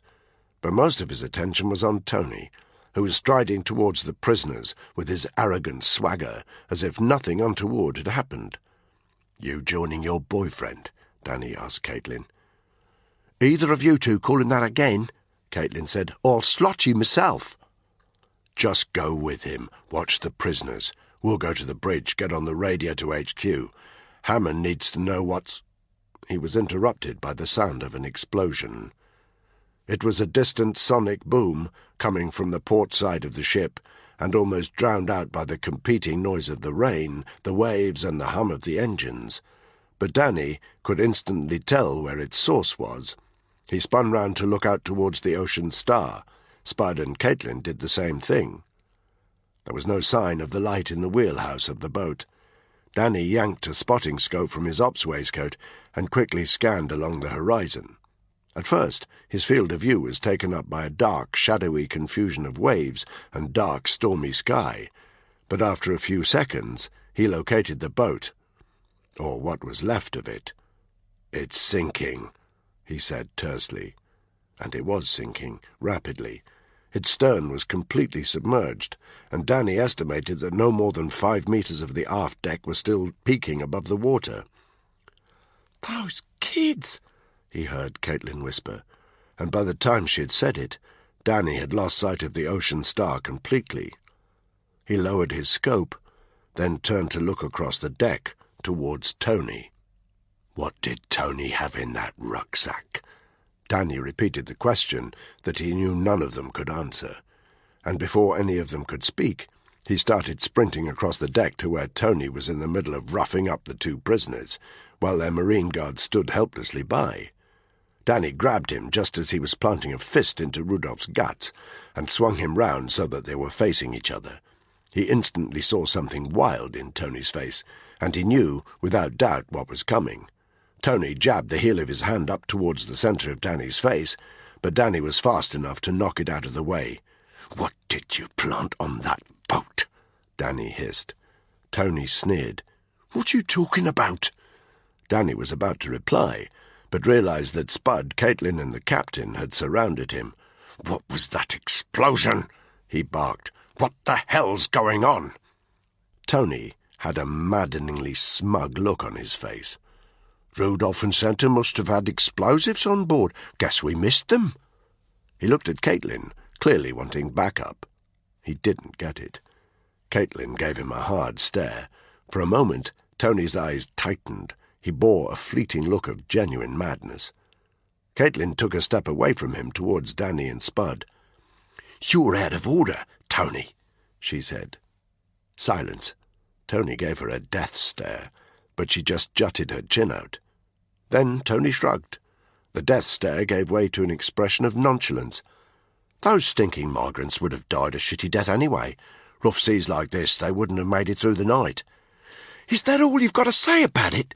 Caitlin flared. "Tony," Danny cut in, "get the prisoners to the SF room. Caitlin, go with him." And when Caitlin looked momentarily uncertain about being alone with Tony, he added, "Take a couple of Marines with you." "I'm the one giving the instructions," Tony spat back. But then he looked at Spud and Caitlin, who had flanked Danny, and were mutinously staring him down. It was very obvious that the balance of power had just shifted. There was a tense silence. Danny and Tony locked gazes. Tony broke away first. He grabbed Rudolph roughly and started dragging him across the deck. "Make sure he doesn't do anything stupid," Danny told Caitlin. She gave him a sour look, then grabbed Santa and followed Tony. The ship's captain was storming down from the bridge through the rain towards them. "Did you sink that boat?" he demanded. "It was full of children." Danny avoided the question. "I need a secure line to Hereford. Private room. Can you sort it?" The captain paused, his face livid. Then he nodded. "There's a radio room off the bridge. Follow me." As they entered the bridge, Danny felt the hard stares of the ship's crew on them. The sinking of the Ocean Star had obviously shocked them, and Danny could tell they held the SAS crew responsible.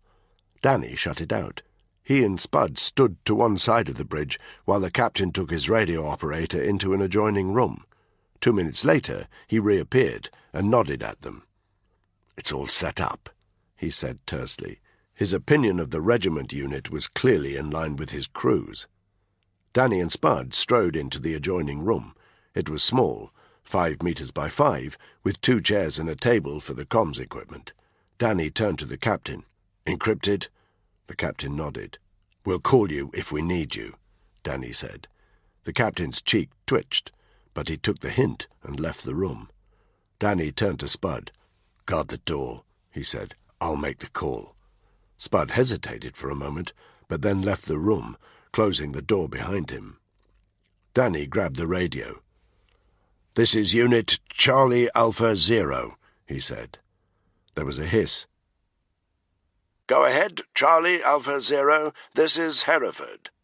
Danny recognized the voice of their ops officer, Ray Hammond.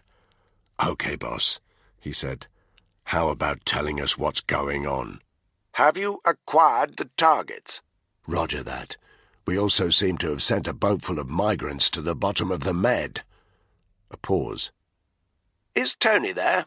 "Negative. He's watching Santa and Rudolph with Caitlin. Boss, we've got a situation." "Are there any survivors on the Ocean Star?" Danny sniffed. "No. Was it Tony?" Another pause. "I don't know what you're talking about, Black. Ships sink. Happens every day." You think I wasn't up to carrying out an order?" Danny fell silent.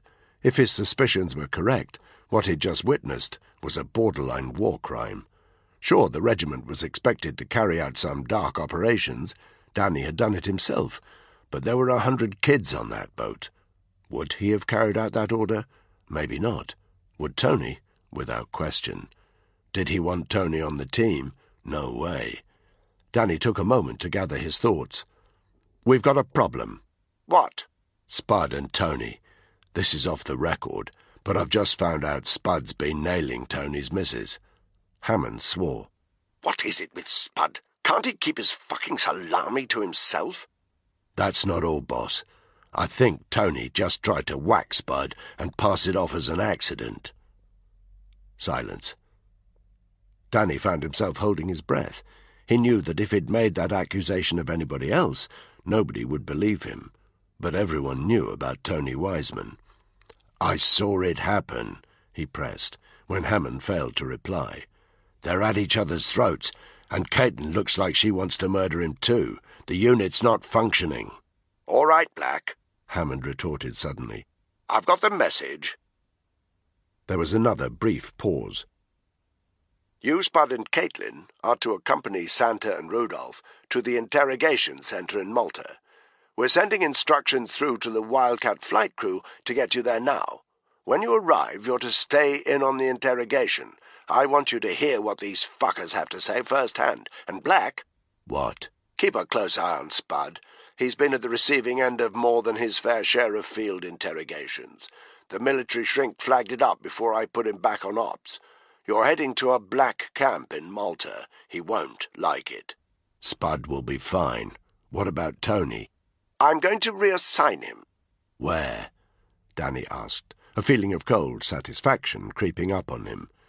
And even though he was soaking wet and more than a little pissed off, he couldn't help but allow himself a small smile when Hammond explained what was in store for Tony over the next few days. Tony blinked at him. "What?" he demanded. They were standing in the SF room. The two prisoners, still hooded and cable-tied, were lying face down on the floor, unable to see or hear anything that was going on, and Danny was relaying practically verbatim what Hammond had told him. "Yellow 7, he said. Tony stared at him. "Hammond said the Royals have been on at the MOD for days trying to get a regiment man out to Dubai to escort him back home for Christmas." He turned to Caitlin. "The Royals are a bit like that about the SAS, he said. "Seem to think we're their personal bodyguards. Anyway, it turns out Hereford kept stonewalling them, saying they didn't have a man spare." He gave Tony a cool look. "Looks like they've changed their minds. Unit command passes to me. You're to wait on board for a chopper to airlift you back to Sigonella. They'll fly you out to Dubai from there." Tony's neck had flushed red. He fronted up to Danny. "You'll pay for this, Black." For the briefest moment, he looked genuinely insane. "Not my call," Danny breathed. "Blame the headshed, not me." Tony's eyes narrowed. He looked like he was about to say something, then thought better of it. He pushed past Danny and over towards Spud. "Touch my missus again," he breathed. "You'll find yourself wishing I'd released that fucking round 2 seconds earlier." "Easy, Tony," Spud said.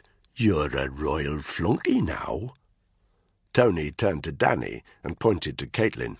"I suppose you'll want to get stuck in with her now I'm off the scene," he said. "Go to hell, Tony," Caitlin spat. Silence. Then Tony turned his back on them and headed to the exit of the SF room. "Wait," Danny instructed. Tony stopped and turned slowly, his face filled with utter hate. "Whitehall is spinning the Enterprise crew your little story that our 2 targets must have left bomb-making equipment on the boat.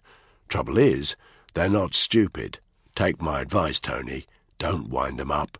A few of the crew were looking like they wanted to send us the same way as the migrants. We'd all hate for anything bad to happen to you." "The hell you would," Tony muttered. He strode up to Danny. "You're going soft, Danny Black," he said. "Everyone knows it. It's that baby of yours. I've seen it happen 1,000,000 times. You reckon anyone else in the regiment would give a flying fuck about a boatload of ragheads?" He sneered, then turned his back on Danny and stormed out of the SF room, slamming the door behind him. Caitlin was staring at Danny. "Remind me never to get on your bad side," she said.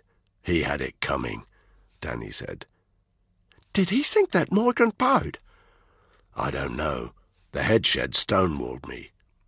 "You want to watch him, Danny. I know what he's like. He'll go off like a frog in a sock next time he sees you."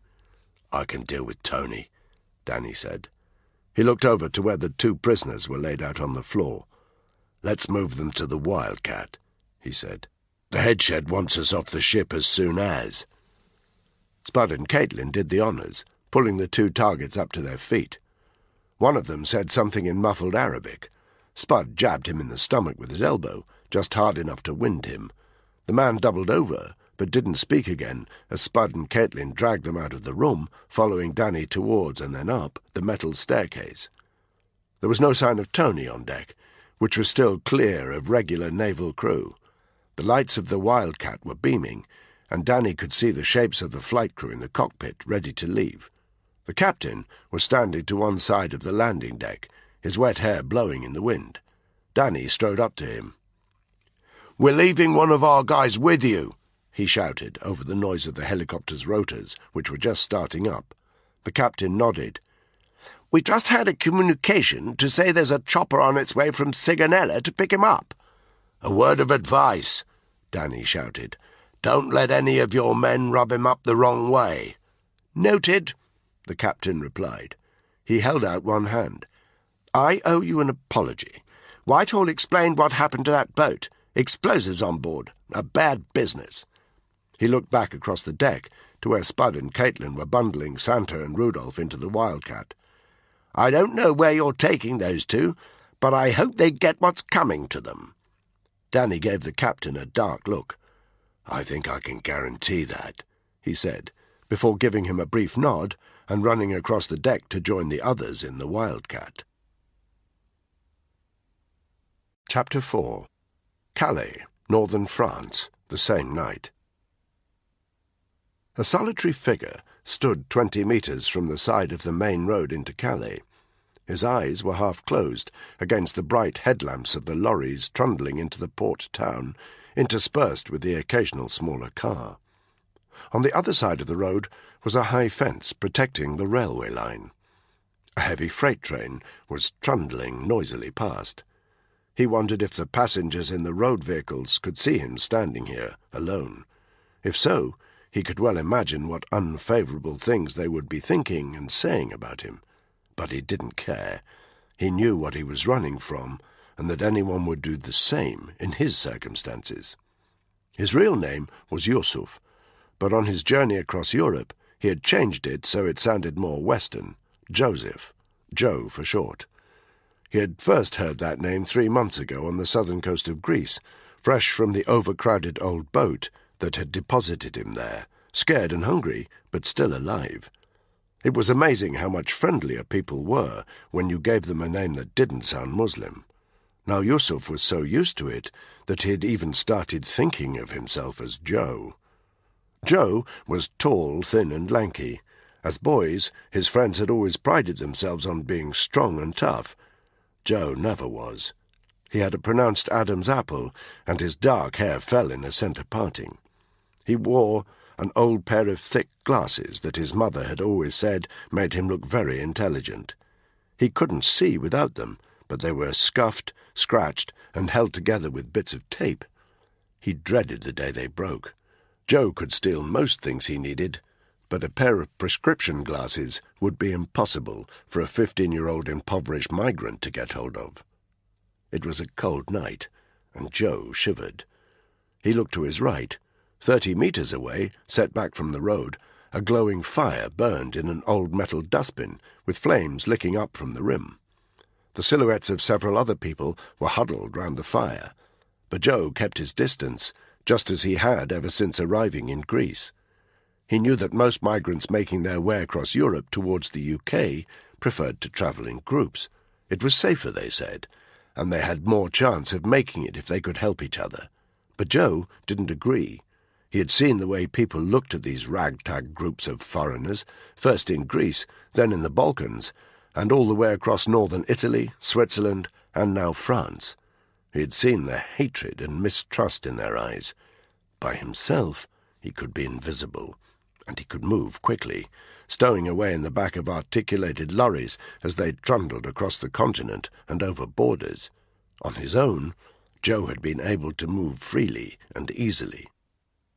This final border, however, between France and the UK, was more problematic. Hundreds of migrants had congregated here. High wire fences prevented them from accessing the railway lines that led under the sea, though they didn't stop people from trying. Armed police and soldiers patrolled the port, and lorries were meticulously searched. Joe knew it would take all his ingenuity to get into the UK. "Hey!" one of the figures around the fire called. Joe started. "It's okay. You can come and get warm." The man spoke in English, but with an accent. Joe, who had learned the language with no trouble at school back in Syria before the war, looked nervously from left to right. He wanted to stay apart from the other migrants, but he was very cold. Reluctantly, he approached. The people standing round the fire, 4 men, 3 women, were a mixture of nationalities, Middle Eastern and Eritrean, Joe thought. That seemed to be the mix here in Calais. One of them handed him a bottle of some clear liquid. Joe gingerly took a sip, then coughed violently as he handed it back. There were a few laughs as he screwed up his face in disgust, but then he felt the harsh alcohol warming him from within, and he muttered some words of thanks. "Where are you from?" asked the man, who had beckoned him over. He had reverted to Arabic now. Joe hesitated. He hadn't discussed his journey with anyone, and he didn't want to. But the fire was warm, and he was afraid that if he didn't engage, they'd send him away. "Syria," he said. "Aleppo." A few of the migrants made a clicking sound in the back of their throats, an acknowledgement that Aleppo was not a good place to be. "How are you going to get across?" another man asked. He looked in the direction of the port. "I don't know," Joe said. This was not entirely true. "You want to be careful," said one of the women. She wore a red headscarf, and her face was pinched and lined. She suddenly started coughing rather violently, and took a moment to get her breath back. "2 of us have died in the last 3 days. One boy, about your age, from Afghanistan, he got on to the Eurotunnel yesterday, but was run over by a train. It dragged him along for 400 meters, ripped his body to shreds.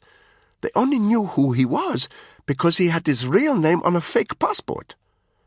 A few of the others nodded their agreement that this was a true story. "And 2 days before that," said a second woman, "an Eritrean man got into the back of a lorry. He must have dislodged some of the pallets inside, because when the lorry started off, they toppled over and crushed him to death." There was more muttering. The group huddled a little closer to the fire. The woman with the red headscarf was looking intently at Joe. There was an expression of pity in her eyes. "Family?" she asked. "Dead," Joe said. "In Syria? Because of the bombs?" Joe looked at his feet.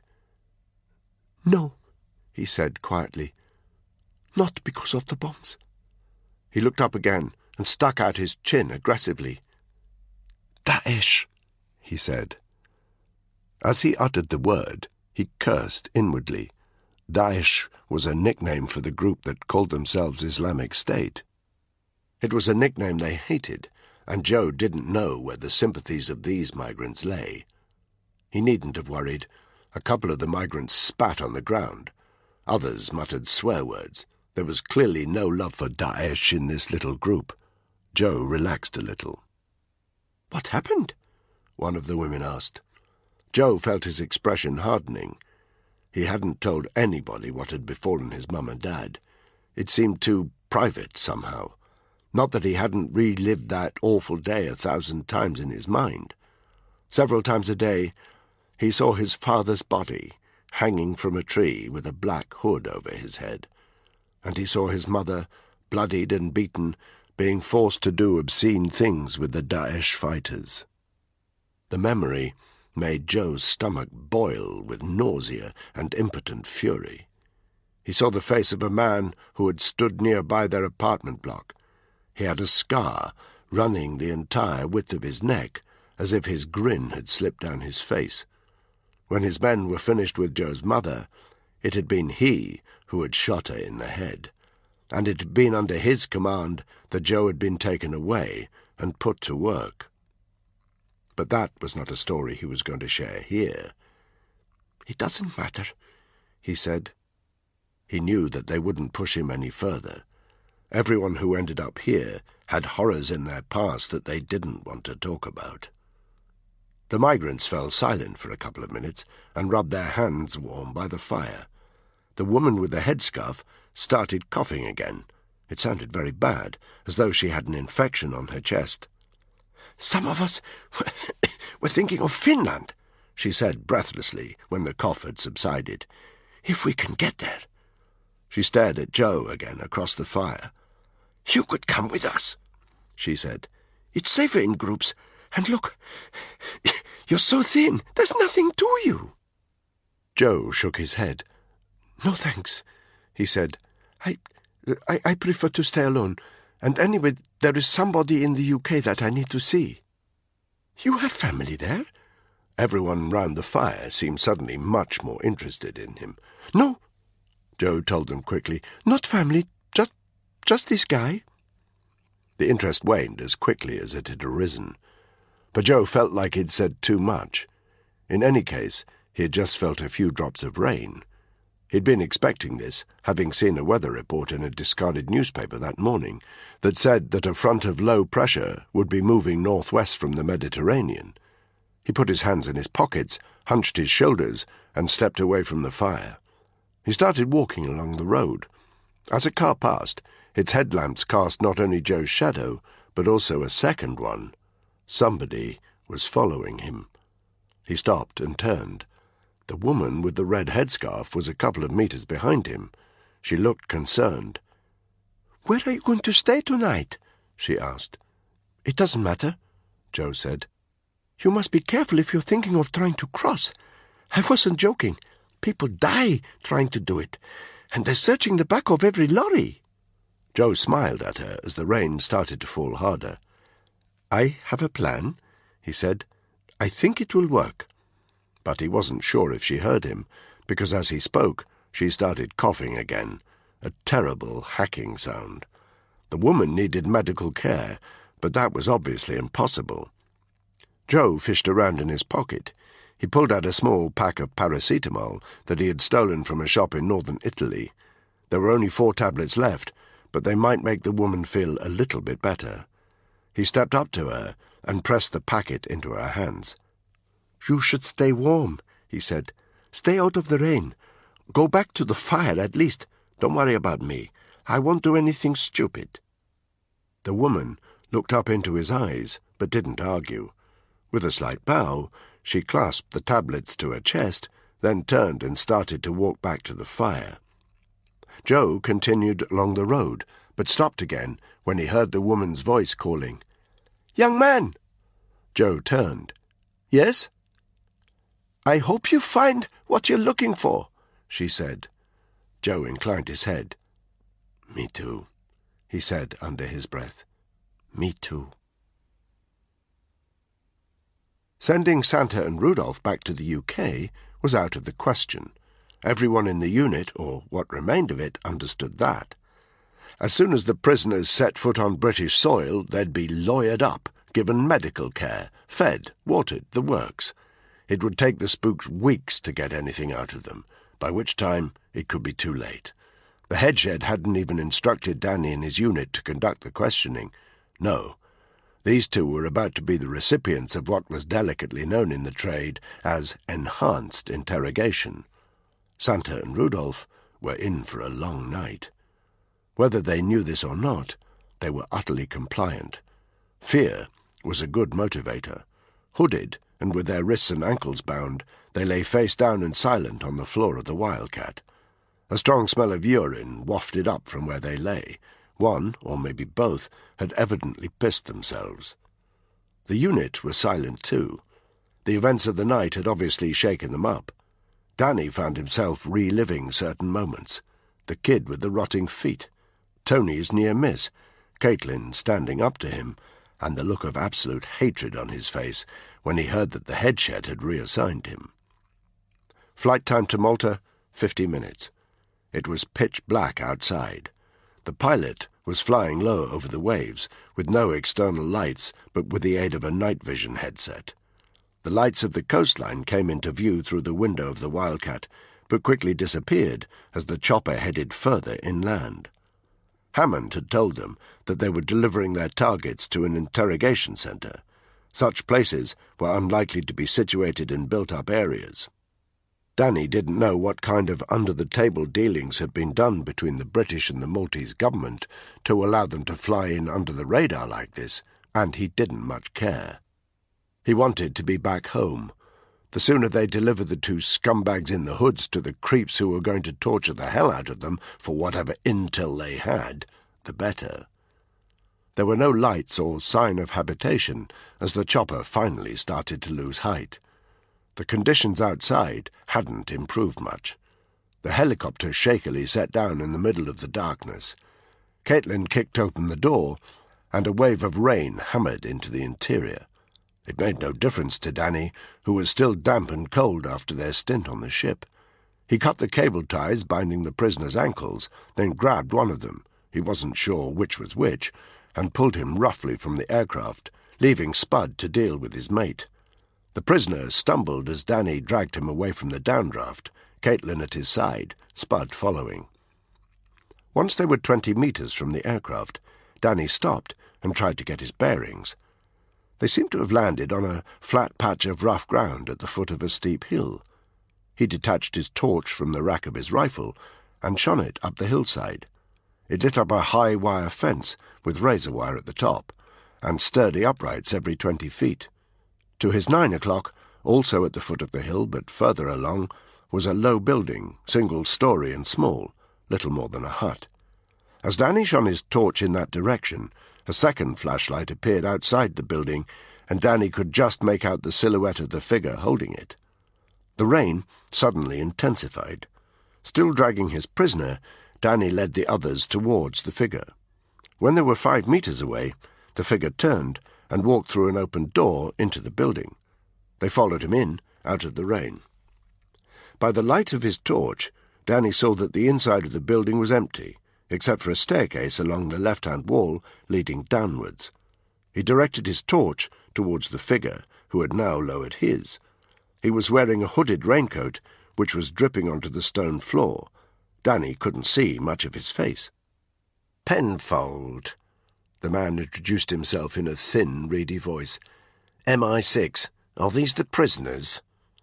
Danny resisted the urge to give a sarcastic response, and was glad that Spud managed to hold his tongue too. He just nodded. "Follow me, please," Penfold said. He walked across the room to the staircase and started walking down. All of a sudden, Danny's prisoner, who had been so accommodating up till now, started to struggle. Danny jabbed an elbow just below his ribs. He doubled over, coughing violently. Danny pulled him down the steps, making sure he didn't fall. No point in him breaking any bones just yet. There was a steel door at the bottom of the stairs. The man who had introduced himself as Penfold unlocked it at 3 points before opening it up. Danny squinted. The corridor beyond was brightly lit by flickering fluorescent strips along the ceiling. On either side were identical steel doors with rivets, and at the far end a further door, guarded by 2 men in civvies, but with handguns holstered to their hips. Penfold shuffled down the corridor in front of Danny and the others, dripping water from his raincoat as he went. "Technically speaking," he said, without looking back at them, "this place doesn't exist. You'll need to forget about it once you've left." "What was it originally?" Danny asked. He sensed it was an old building that had been reassigned to its new purpose. Penfold frowned, as if he didn't like being asked the question. "Bomb shelter," he said reluctantly. "Second World War." He reached the armed guards. "It's okay, you can let our guests through." One of the guards unlocked the door. The sodden party shuffled through. They found themselves in a large hexagonal room. The ceiling and floor were constructed from grey-stained concrete. At regular intervals around the edge were 6 separate rooms, each of them a good 15 metres deep.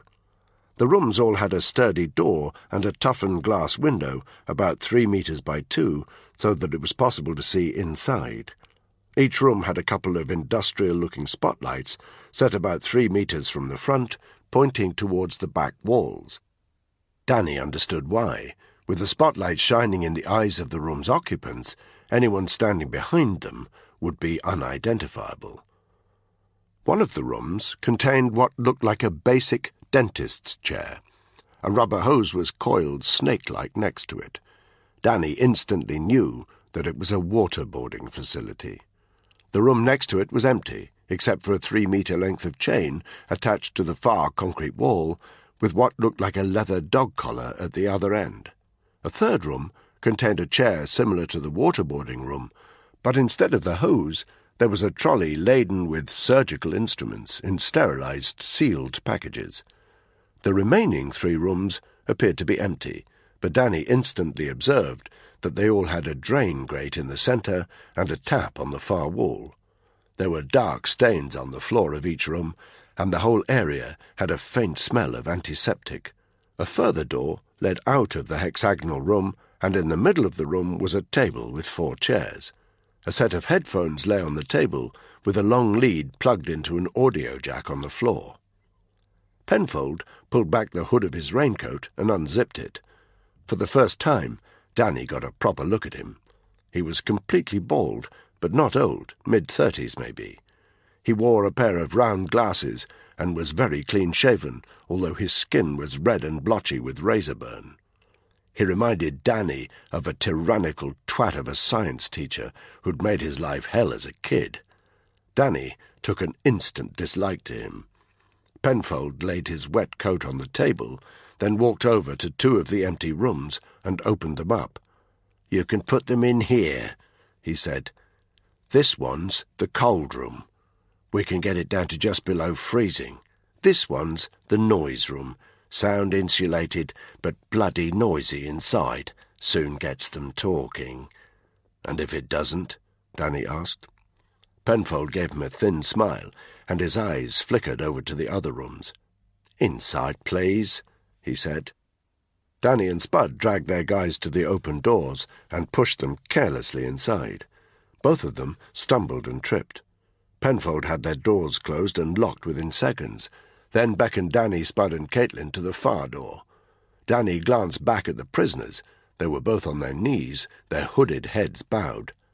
"The doctors are on their way," Penfold said as they left the hexagonal room and entered what was obviously a storage area, with racks of shelves along the walls. "They'll check them over in the next half hour." "What's the point?" Spud growled. Penfold looked at him over his shoulder, obviously rather surprised at the question. "To establish," he said, "how much interrogation they can take. I was told there would be 4 of you." "Change of plan," Danny said. Penfold inclined his head. Please don't touch anything," he said. Spud had wandered over to one of the racks and was examining something closely. He turned round, holding it up. Danny's eyes widened. It looked like some kind of sex toy. "Seriously?" Spud said. "I know it must get lonely here, but it's not for recreational use," Penfold said. His lips had gone rather thin, like a disapproving teacher. "It's an interrogation tool." But Spud had already put the object back on the shelf and was now reading some sticky labels that had been attached to the shelves. "Rectal feeding? Rectal rehydration?" He turned back to look at Penfold with an expression of great distaste. "What's wrong with just hitting the fuckers?" "Different subjects react in different ways," Penfold said prissily. "It's important that we have a wide range of techniques available to us." "Including shoving dildos up their arses? Whatever floats your boat, mucker." "What are you?" Penfold asked. "The terrorist friend?" A sudden heavy silence. All three members of the unit gave Penfold a contemptuous stare.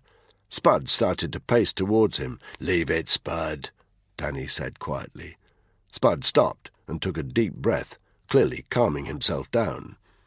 The terrorist's friend, if only Penfold knew the truth. But Danny thought he understood why his mate was having a go. Spud had seen the inside of one torture facility too many over the course of his career. It was hardly surprising that he had opinions about what was acceptable and what wasn't. "You'll be wanting something to eat," Penfold said abruptly, as he led them out of the storage room and into a kitchen area. There was a sink, a fridge, and a microwave. Penfold pointed at the fridge. "There's food in there. Help yourselves. I've received instructions that you're to be present at the interrogation. It's not something I would usually recommend, but—" His voice trailed off. "I'll return when we're ready for you." Penfold nodded at them, wiped a few beads of sweat from his forehead, and left the room. Joe was pleased that it was raining hard. True, he was soaked to the skin. True, he was shivering with the cold, but he had been waiting for the rain because he knew this was his best time to strike. And he knew this because he had been watching. In the 5 days he had been loitering around the outskirts of Calais, Joe had witnessed several attempts to get across the border. He had made 2 observations. Firstly, when his fellow migrants tried to get over the high-wire fences onto the freight or passenger train lines, they always did so in groups of 6 or 7, sometimes more. It made it easy for the police and soldiers guarding the area to spot them. Once he had seen this happen a few times, Joe had decided that he would continue his strategy of remaining solitary. A single person attempting to breach the lines would be far less obvious. His second observation was this: nobody ever tried to scale the fences when it was raining. The migrants and the authorities had fallen into a routine. If the weather was fine, they would engage in their little game of catch. When it was foul, they would take shelter. Joe had spent many hours standing in the driving rain, watching the weak points of the fence. During those times he had not seen a single attempt, nor a single guard on patrol. Joe knew that he was brighter than most people, but he was surprised that nobody else had put 2 and 2 together. He was 2 miles from the centre of Calais, standing on the litter-strewn verge of the dual carriageway road, about 200 metres from a bleak ibis hotel. On the other side of the road was the main freight train line. He found it hard to see because droplets of rain were collecting on his damaged glasses. The vehicles on the road were blurs of light as they passed, but that was okay. All he had to do was wait for a gap, then scramble across to the central reservation. And he didn't have to wait long at this time of night. A couple of minutes, and he was running across, keeping his head low and focusing hard on not tripping up, because he was the kind of kid who tripped when he ran. At the central reservation, he waited another minute for a gap in the traffic before sprinting to the far side. Here he stopped and wiped his glasses. Rain trickled down the back of his neck, and he only had a few seconds of clear vision before the lenses were wet again. But it was enough to get the lie of the land between his position and the fence that marked the boundary of the railway track. 50 metres of rough grassland. He bowed his head again and sprinted through the driving rain up to the fence. He was out of breath by now, but he knew he couldn't stop. The fence was 20 feet high and topped by razor wire. There was no way Joe could scale it. He had neither the skill nor the strength. But he did have in his rucksack a small pair of handheld wire clippers, which he had stolen from the back of one of the lorries in which he'd hitched an unofficial lift in northern Greece. He lay flat on the sodden ground to keep a low profile and got to work on the wire fence. The links were difficult to snip, and his hand slipped badly on the handle of the wire cutters, which dug painfully into his hands. But after 5 minutes of hard work, he had cut a line about 1/2 metre in length along the bottom of the fence. He reckoned that would be enough. He shoved his rucksack through the hole first, then wormed his body into the gap. The wire was sharp where he had cut it. It hurt the back of his head and ripped his trousers slightly, but that was okay. He was through. And just in time, because a train was approaching, its headlamps blindingly bright as they cut through the thick, rain-filled air. Having watched this section of railway carefully, Joe knew that it would stop at this location, presumably while some signalling issue was dealt with up ahead. Sometimes it stayed a minute, sometimes 5, and ordinarily there would be guards patrolling the track while the train was stationary. But not tonight, not in this rain. The train was deafeningly loud as it approached. Joe would have known just from the sound that it was a freight train, that low, rumbling, relentlessly mechanical noise. He crouched low again, curled up in a ball, camouflaged, he hoped, amid the grass. He could sense the bright lights of the headlamps even with his eyes screwed shut, and as the train screeched to a high-pitched halt, the sound seemed to go right through him, leaving him breathless. Silence. He wiped his glasses and looked up. The train was 30 meters from where he lay, and the carriages, open-topped, skip-shaped freight units, looked much bigger now that he was closer up than they had done from the far side of the main road. He felt a moment of doubt, but quickly mastered it. Pushing himself up to his feet, and checking left and right to the best of his ability that nobody was patrolling, he sprinted across the open ground towards the freight train. It seemed to loom threateningly over him as he approached. As Joe drew up alongside one of the carriages, he wiped his glasses for a third time and examined the side. There was a metal ladder fixed to the carriage. Its bottom rung was 3 meters off the ground, higher than Joe had estimated from a distance. He felt himself panicking that he wouldn't be able to reach it. "Take deep breaths," he told himself. "You haven't got time to panic. The train could leave any second." He moved along to the ladder, bent his knees, and jumped. His fingertips just brushed the bottom rung, but slipped off it. He cursed under his breath and tried again. This time he didn't even reach the bottom rung and fell in a painful heap on the floor. There was a great hissing sound from the freight train. Did that mean it was about to move? Joe stood up. He took a deep breath and jumped for a third time. His left hand slipped off the rung again, but he just managed to grab hold with his right hand. He felt his other 3 limbs flailing pathetically, but got control of himself and grabbed the rung with his left hand too. Joe wasn't strong, and months of travel had weakened him further. It took everything he had to pull himself slowly up 4 rungs of the ladder until his feet were no longer hanging helplessly in mid-air. His muscles burned, and when the train hissed again, his sense of panic went into overdrive. He scrambled quickly up the remainder of the ladder and peered nervously over the top edge of the freight carriage. The one thing he didn't know was what this train was carrying.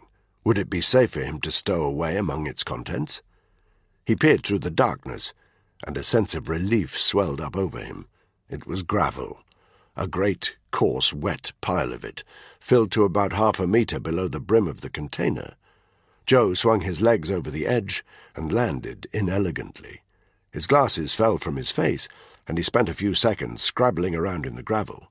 When he found them, however, he didn't put them back on his face, but instead stowed them carefully inside his rucksack. Then he started scooping out a hollow in the gravel. It took him 30 seconds to make one deep enough to cover up his rucksack before he started digging himself into the gravel. Just because there was nobody checking the train at this location, security might be tighter when they grew closer to the border. It was important that he stayed hidden. Within seconds, Joe's clothes and skin were caked in wet gravel. It was much more difficult for him to cover himself than he had imagined, but at least he was semi-hidden. He just hoped it would be enough. A third hiss from the freight train. 2 seconds later, Joe felt it move. He shivered. The wet gravel was extracting any remnants of warmth from his body. His plan was far more grueling and uncomfortable than he had thought it would be. But as the train gathered speed, Joe consoled himself with one thought. It didn't matter how cold he was, nor how ill it made him. It didn't matter how dangerous his situation, or how likely it was that he would be captured. It didn't even matter if he was killed. Whatever the future brought, it would be better than what had happened in the past. And when you have only one aim in life, as Joe did, there is nothing you won't suffer to make it happen. Chapter 5. I can't believe that fucker Tony tried to plug me.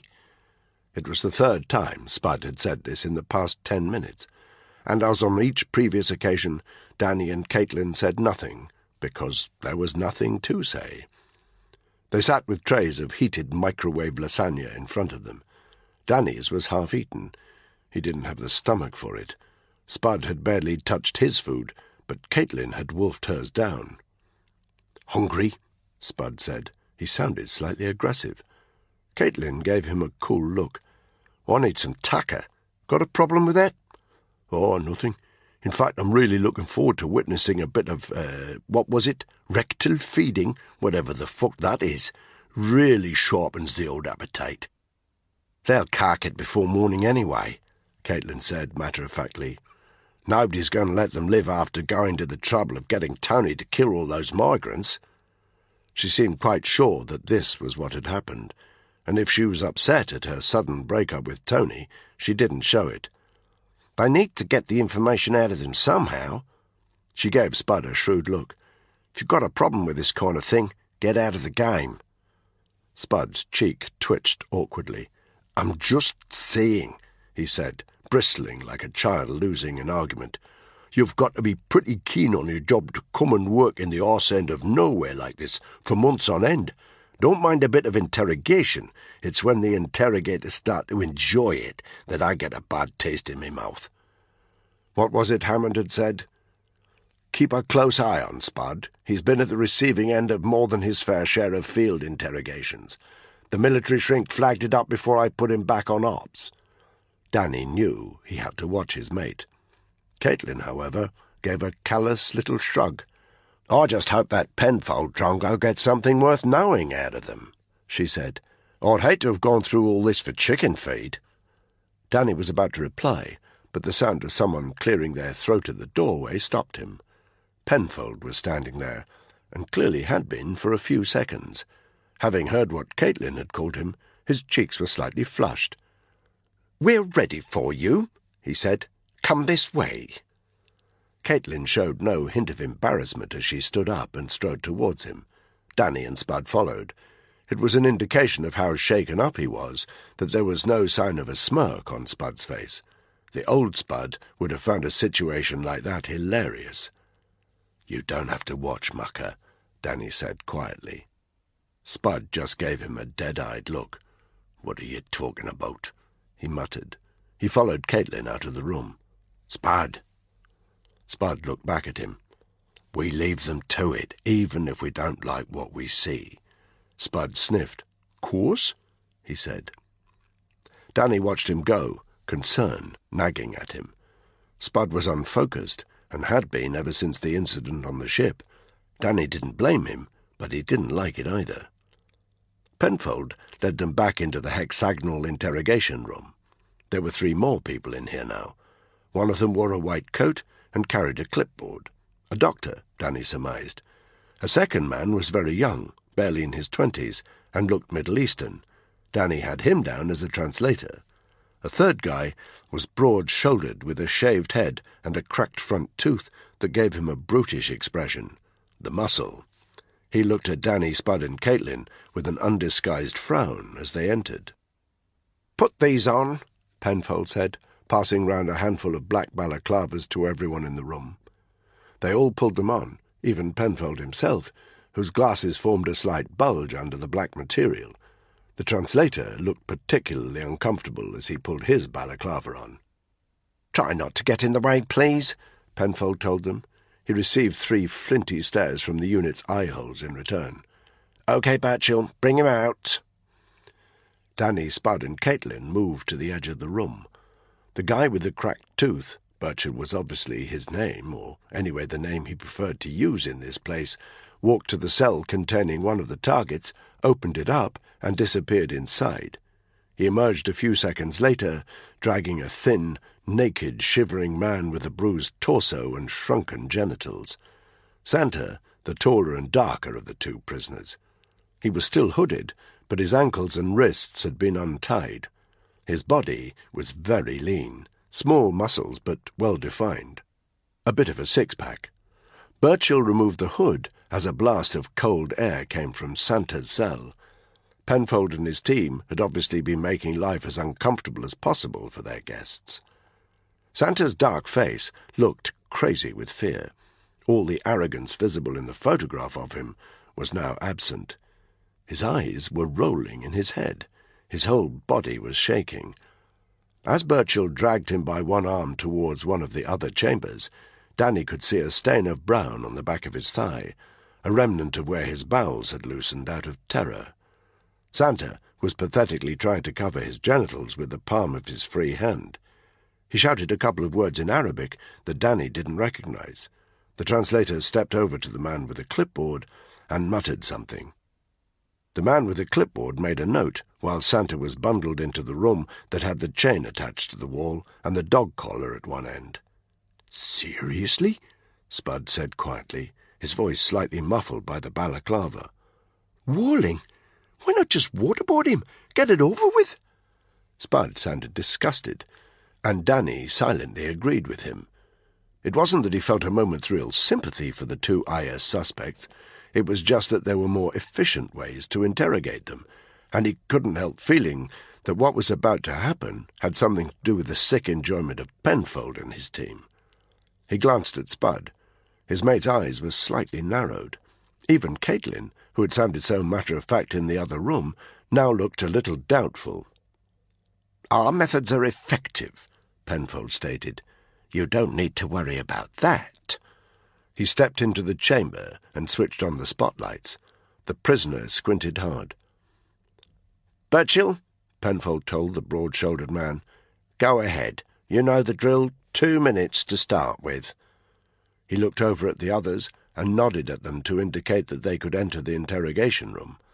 They filed in along with the translator and the guy in the white coat. They stood behind the spotlights, their arms crossed. Santa was struggling violently. He had stopped trying to cover his genitals and was attempting to hit Birchill. It was futile. Birchill was easily strong enough to hold onto him with one hand and slip the dog collar over his neck with the other. He tightened it like a belt. Santa's hands instantly shot up to his neck as he tried to rip the collar off. He started to shout loudly in Arabic. Birchill grabbed both his wrists, yanked them behind his back, and bound them together again with a set of plastic cuffs. The translator started speaking in a flat monotone. "You've got the wrong guy. You've got the wrong guy. Please, let me go, let me go. You've got the wrong guy." On the far side of the chamber, Birchill had grabbed Santa's collared neck in one big hand. With a sudden, brutal thrust, he slammed the prisoner hard against the concrete wall. Santa's knees buckled with the impact. As he collapsed, the chain grew taut. His eyes bulged as his neck was throttled by the hanging, and he stuck his tongue gruesomely out. Birchill let him hang like that for no more than a second before yanking him up again. The chain grew slack. The prisoner shouted something. The interpreter said impassively, "Not again." Santa's relief was only momentary. Almost immediately, his muscular tormentor battered him against the wall for a second time. There was a dull thud of impact. The prisoner's whole body seemed to go limp with the collision. He slid, dazed, down the wall. The chain tightened again. Danny saw a smattering of blood dripping down the side of Santa's face. Birchill shoved him up to his feet again so that he was no longer being throttled, but he was gasping noisily as he tried to swallow some air. Still holding him, Birchill looked over his shoulder through the window at Penfold with an inquiring expression on his face. Penfold nodded abruptly. Birchill slammed the prisoner against the wall for a third time. The man in the white coat had been scribbling notes while all this happened. Now he exchanged a look with Penfold and inclined his head. Penfold raised one hand, palm outwards. A dreadful rasping noise came from the back of Santa's throat. It sounded like he was trying to say something, but couldn't formulate the words. The interpreter said nothing. Penfold and the interpreter walked further into the room. They stood 2 meters from the prisoner, while Birchall continued to hold him up to keep the rope slack. "You have information relating to an attack on British soil," Penfold said. He waited for a moment while his colleague translated into Arabic. Santa shook his head. His eyes were still rolling. "You might as well tell me what it is," Penfold said. "It would be better for you in the long run." The translator did his job. Again, Santa shook his head. Penfold looked over his shoulder towards the man in the white coat. "Would you join us?" he said. The man in the white coat entered the chamber. While Birchall continued to hold the prisoner up, the doctor checked his pulse and pulled open his eyelids to examine his pupils. "He's fine," he said after half a minute. "I think we'll move into the water chamber," Penfold said, his eyes flickering over at Spud. "Bring him, please." Birchall undid the collar. The prisoner collapsed to the floor as Penfold and the doctor walked out into the main room. Danny looked at Spud again. "Calm down, buddy," he said quietly. "This is their call, not ours." He instantly knew it was the wrong thing to say. Spud left the chamber. Birchall dragged the prisoner out of the walling chamber and into the waterboarding chamber. Penfold and the others were watching without any emotion. "You know you're doing this all arse about tit, right?" Spud said, a hard edge to his voice. Penfold shut the door to the waterboarding chamber, then slowly turned to look at Spud. "I beg your pardon?" he said coolly. "You heard me. You're screwing this up big time." Penfold's gaze hardened. "You'll forgive me if I trust to my own considerable experience," he said. Spud walked up towards him. Danny found himself holding his breath. He glanced at Caitlin, who nodded almost imperceptibly. They both took a couple of paces forward, ready to restrain Spud if he went for the spook. Spud wasn't much taller than Penfold, but he was a hell of a sight more imposing. Penfold shrank back slightly as Spud fronted up to him. "You want to talk about experience," Spud breathed. "You want to know what it's like to soak up everything the Syrian Mukhabarat can throw at you." He looked around the room with a sneer. "Trust me, buddy, their setup makes your little toys look like the fucking early learning centre. Or maybe you want to know what an Eritrean jihadist can do to a man when he gets his talons stuck in." There was a silence. Nobody moved in the hexagonal room. In the waterboarding chamber, clearly oblivious to what was going on, Birchall was strapping a struggling Santa onto the reclining chair. The prisoner was clearly making a lot of noise, but they couldn't hear him with the door shut. "Here's the problem," Spud continued, his voice deadly quiet. "If you go too hard and too quickly, they'll end up telling you just what you want to hear. He'll invent any sort of shit to make it stop. Trust me, I've been there. I know." As Spud spoke, Danny grew a little closer. By the time his mate had finished, he was standing a metre behind him. He caught his own reflection in the window of the waterboarding chamber and saw that Spud was watching him. "Any closer, Danny," Spud breathed, "and I might get nervous." Danny stopped. Penfold spoke. "Thank you," he whispered, "for your input." He turned his back on Spud and approached the waterboarding chamber. He opened the door, stepped inside, and switched on the second set of spotlights. The others followed and took up their position behind the lights. Santa was strapped to the chair by now and was struggling forcefully, straining against the restraints. He was shouting again. The interpreter didn't need to translate. Everyone understood that the prisoner was screaming, "No! No! No!" Penfold nodded at Birchall, who conjured up a small towel from a box under the chair and laid it over his prisoner's face, with the strange care of a hotel maid folding back a freshly laundered bedsheet. He bent over and picked up the piece of rubber hose that was coiled on the floor, then fitted one end onto the nozzle of the tap on the back wall. He turned the tap, and water started to sluice out of the hose. The water spattered onto the floor and drained away. Santa's struggle against the restraints became more violent, his shouts more desperate. The interpreter continued talking in his flat, expressionless voice. "No, please, no. I don't know anything.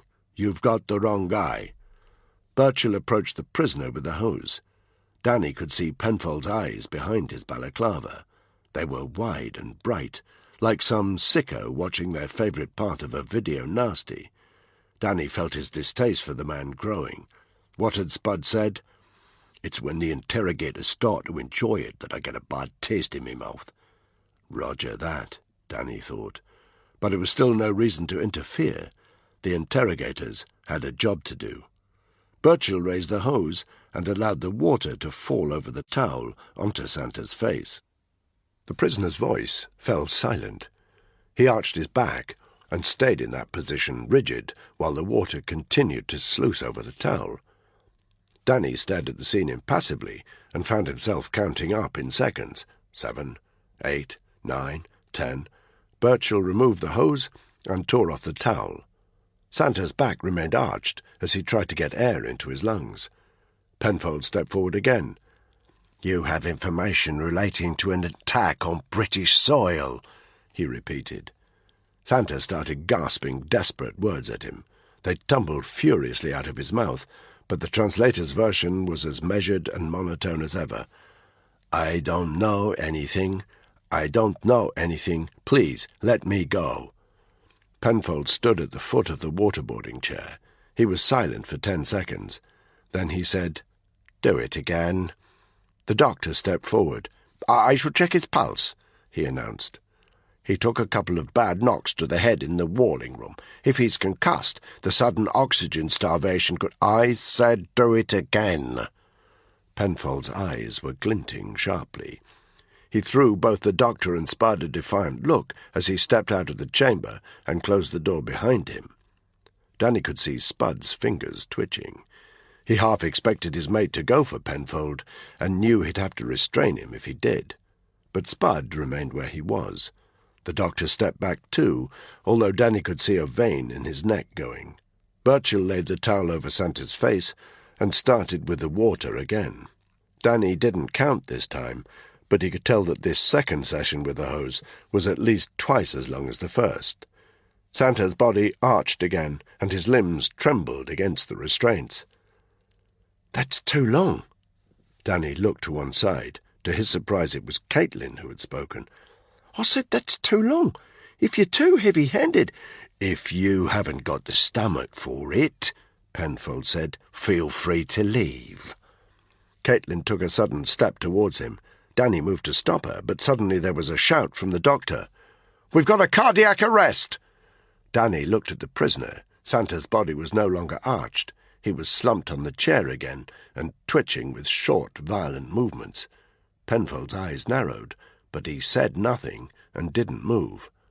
Danny turned to the doctor. "Treat him," he barked. "If he dies, his intel dies with him." Both Danny and the doctor ran towards the prisoner. Birchall had removed the hose and stepped back, but the towel was still lying over the prisoner's face. Danny ripped it away. He instantly saw that the prisoner's eyes had rolled upwards. From the corner of his eye he could just see behind the spotlights that Caitlin was restraining Penfold, pulling him out into the main room. He left her to it while he grabbed Santa's wrist.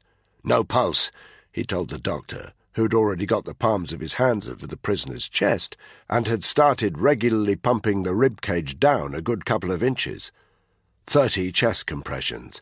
The doctor had a grim look on his face as he squeezed his patient's nose and bent over to give him 2 rescue breaths before going back to the compressions. But Santa's dark face had developed a faintly chalky cast. He didn't need a doctor. He needed an undertaker. Danny stormed back out into the main room. Caitlin was no longer restraining Penfold, but she and Spud were hulking over him, making sure he didn't move. "Your man's dead," Danny spat. "If you'd known what had to happen to get him here, you wouldn't have let that happen."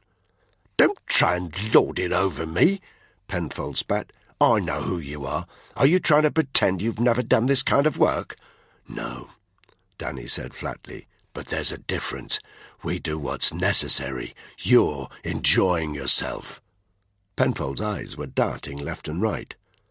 "You want to know what really gets people talking?" Spud said, his muffled voice suddenly very quiet. "Pain," Penfold spat back at him. Spud inclined his head. "Sometimes," he said, "but not always. But fear does the trick, pal. Trust me. Imagining what someone's going to do to you is always worse than the thing itself."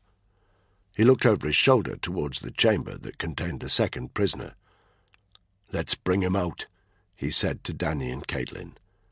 Danny had a call to make: support Spud or tell him to back down and let Penfold and his team do their job. Spud was on the edge, but he couldn't make a bigger hash of things than Penfold. Danny turned to Caitlin. "Get him," he said shortly. She nodded and crossed over to get the prisoner. "I would remind you," Penfold said, "that I am in charge of this—" He didn't finish his sentence. Spud had grabbed him by the neck and thrust him up against the window of the walling chamber. He struggled slightly, but was clearly clever enough to realize that he had no chance of coming out best in a confrontation with Spud.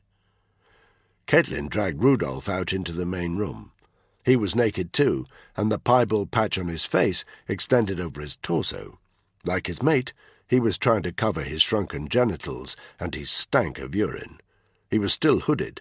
Danny grabbed him, pulled his hands behind his back, removed his hood, and turned him to face Caitlin.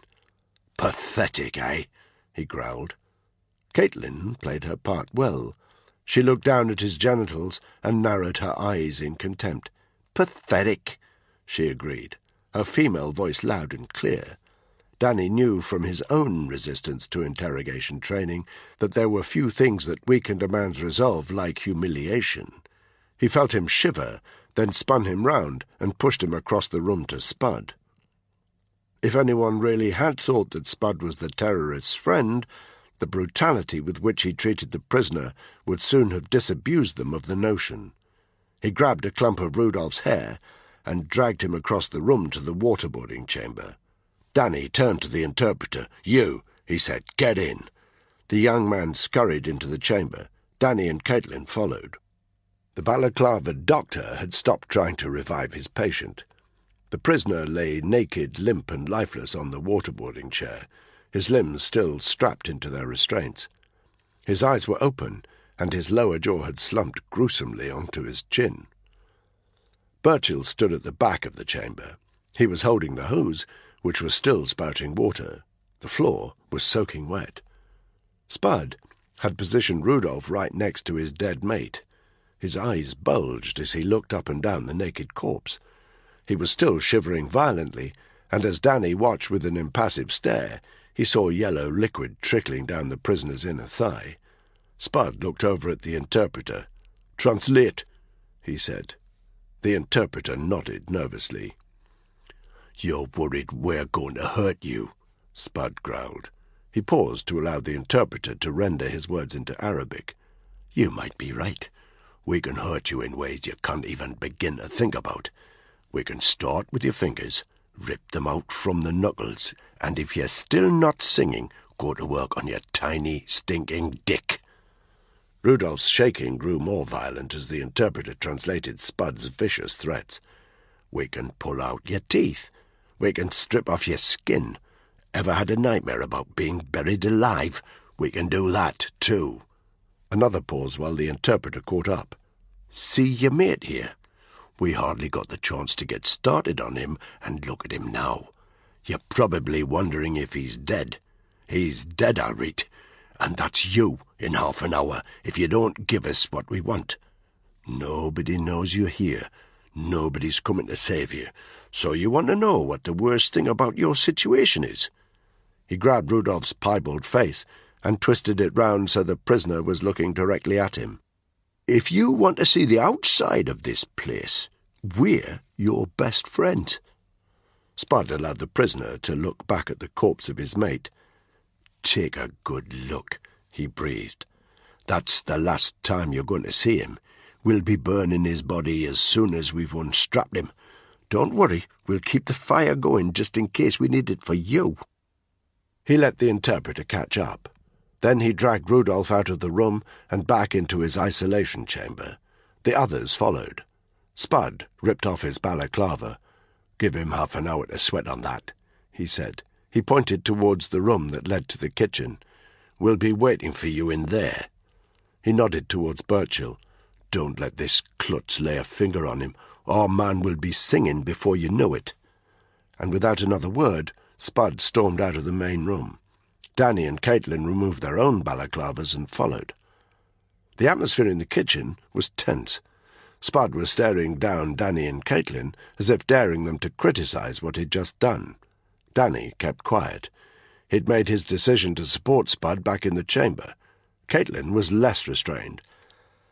"That was a right fucking cake-and-arse party," she said. "You should have just taken one of his fingers, told him you'd remove the others each time he told you a lie. It's textbook." "Maybe you should just go and join the freak show out there," Spud spat back. "Sounds like they're right up your street." Caitlin looked incredulously at him. "What the hell's your problem? If you can't give a proper field interrogation, you shouldn't be here. These are IS suspects we're talking about. When the hell did you turn so bleeding-hearted?" Spud's face was a riot of emotions. "At least I didn't kill our one remaining prisoner," he muttered, before stalking off to the other side of the room. "We'll give it 10 minutes, Danny announced. "Then we'll go back in. If he's not talking, we'll do it Caitlin's way." He took their silence as consent. But they didn't need 10 minutes. They didn't even need 5. Barely a minute had passed before there was a diffident knock on the door. The interpreter appeared. His eyes flickered nervously at each of them. He spoke in a cracked voice. "The prisoner's ready to speak," he said. Chapter 6. Santa was no longer there, nor was Birchill. Danny didn't need to ask what he was doing with the body. Rudolph had taken his mate's place on the waterboarding chair. Penfold was standing by him, thin-lipped. He said nothing as the unit entered the chamber with the interpreter. Spud made to approach the prisoner, but Danny held him back. "I'll do it, mucker," he breathed. Spud looked like he was going to argue, but he held back. Danny stepped up to the chair. "Speak," he said. The interpreter didn't even need to translate Danny's instruction. Rudolph started gabbling breathlessly in Arabic, as if he couldn't get the words out fast enough. "London," the interpreter spoke over him, translating in real time. "We were on our way to London. There is going to be a bomb, a big bomb. We were to wait for a phone call when we arrived in England to tell us what to do." "Where will the bomb be?" Danny demanded. The interpreter put the question. Rudolph hesitated. With a glance at Spud, Danny grabbed his left hand and with a sudden yank snapped back the little finger. Rudolph shrieked with pain. A weak smile crossed Penfold's lips. Danny leaned in closer. "Where will the bomb be?" he demanded. Rudolph spoke. "Westminster Abbey," the interpreter stated. A sudden heavy silence in the room. Even Penfold looked shocked. "When?" Danny asked. Rudolph's eyes bulged.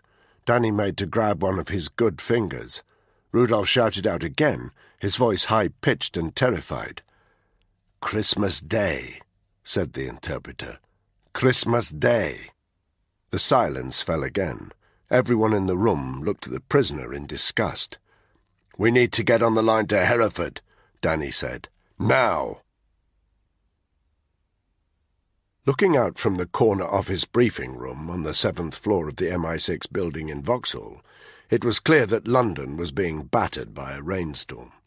The familiar sights of Parliament Square, the London Eye, St. Paul's Cathedral, and the bridges were glowing blurs in the night. Inside, the room was stifling. It bore all the traces of a long session. Empty pizza boxes were stacked in a wobbly pile, the residue of 2 meals taken on the hoof. The large table in the middle of the room was littered with polystyrene cups. There was a smell of body odour, and the men and women sitting round the table looked crumpled and drawn. There was Guy Thackeray. The new director of MI6 had round glasses and an equally round face. His jovial demeanour masked a ruthless streak. Thackeray was the powerhouse behind recent legislation giving much wider powers of surveillance to the security services. It made him a bit of a hero in the corridors of MI6 and a despicable snooper in the eyes of the left-wing press. But he was the sort of man to wear that kind of criticism as a badge of honour. There was George Chilvers, a surprise recent appointment to the position of Foreign Secretary, plump, with floppy blonde hair and a disarming schoolboy manner, but clearly ambitious for the top job. He had arrived 15 minutes ago, but he owned the room and seemed like he'd been there for hours. There was Alice Cracknell, a security analyst in her mid-30s, whose recent promotion to the inner sanctum of Thackeray's closest team, above the heads of many more experienced candidates, was rumoured to be because she and the director shared more than intelligence. Not that anyone doubted her ability to do the job. Alice was a very good intelligence officer. And there was Ray Hammond, Regiment Ops Officer, in direct contact with the team currently on ops in the Med. His phone seemed to have been glued permanently to his ear over the past few hours, as he kept the line open to the Situation Room at Hereford, in order to update the assembled company in real time about the status of the operation. Hammond knew it was unusual for the head of MI6 to be taking such a hands-on role. It was even more unusual for the Foreign Secretary to be here. Thackeray was up to something. Hammond didn't know what. "So this is it, then?" Chilvers was saying. "Proof positive that these IS chappies are using migrant boats to smuggle their operatives into Europe?" "Yes, Foreign Secretary," said Thackeray. "We've had our suspicions before now, of course, but we've never actually had the smoking gun." Chilvers looked over at Hammond. "I hope you have your best people on this," he said. "Of course," Hammond said, his poker face not slipping for an instant. "Good men, good soldiers. And when there was an awkward pause, the best." The Foreign Secretary shook his head. "This migrant situation is getting out of hand. I had to talk very hard to get the PM to agree to up the UK's quota of refugees. We owe these people a second chance, damn it, since it was us that destabilised the Middle East in the first place. We've a proud tradition of providing political asylum to those in genuine need, but if it gets out that IS are using them as Trojan horses, the border agency will go into lockdown." Thackeray settled his hands gently on his paunch. "It's how they work," he observed. "The Taliban used to hide out in civilian areas so we couldn't bomb them without collateral damage. The Mujahideen used to do the same. These IS thugs might have a different name, but they're the same people and they have the same tactics. They don't care about the lives of innocents." "I've got some intel coming through from our team in Malta," Hammond interrupted. He listened for a moment, then reported the edited highlights. Christmas Day, Westminster Abbey, an IS bomb attack. Chilvers had turned slightly pale. Hammond had seen that look 100 times. Give a politician a piece of bad news, chances are their first reaction will be to start calculating how it will affect them personally. He glanced out of the window in the direction of Parliament Square. The roof of the Abbey wasn't quite visible on account of the rain.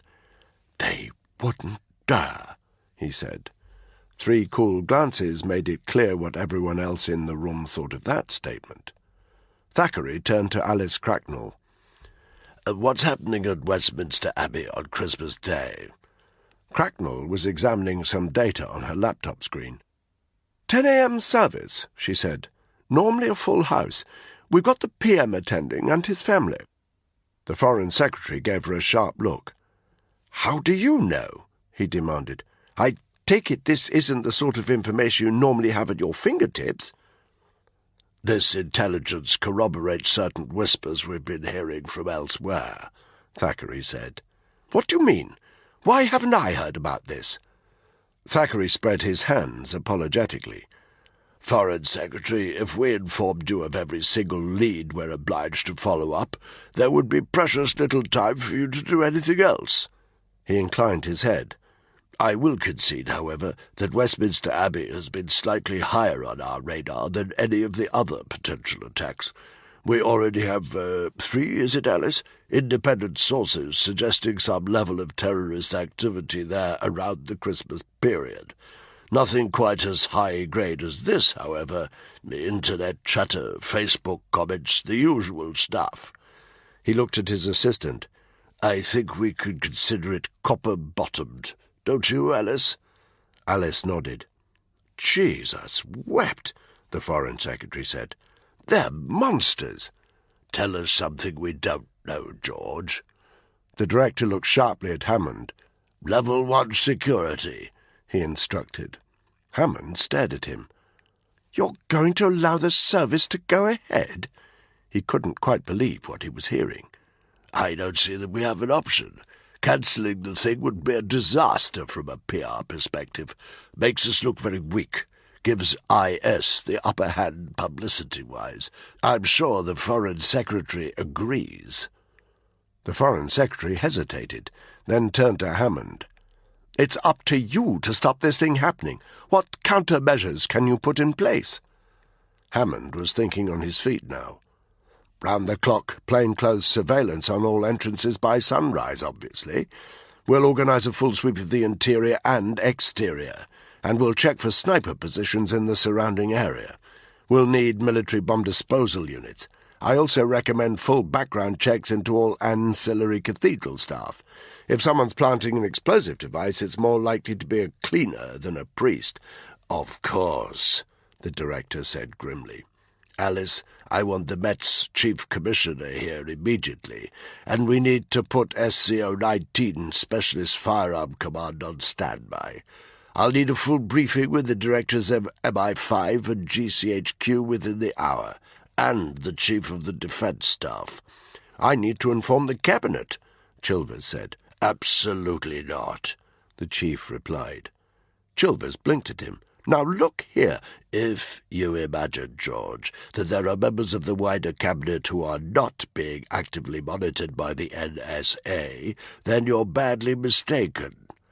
I suppose you think the security services are impenetrable too, the Foreign Secretary shot back. Certainly not, but we have to keep this tight.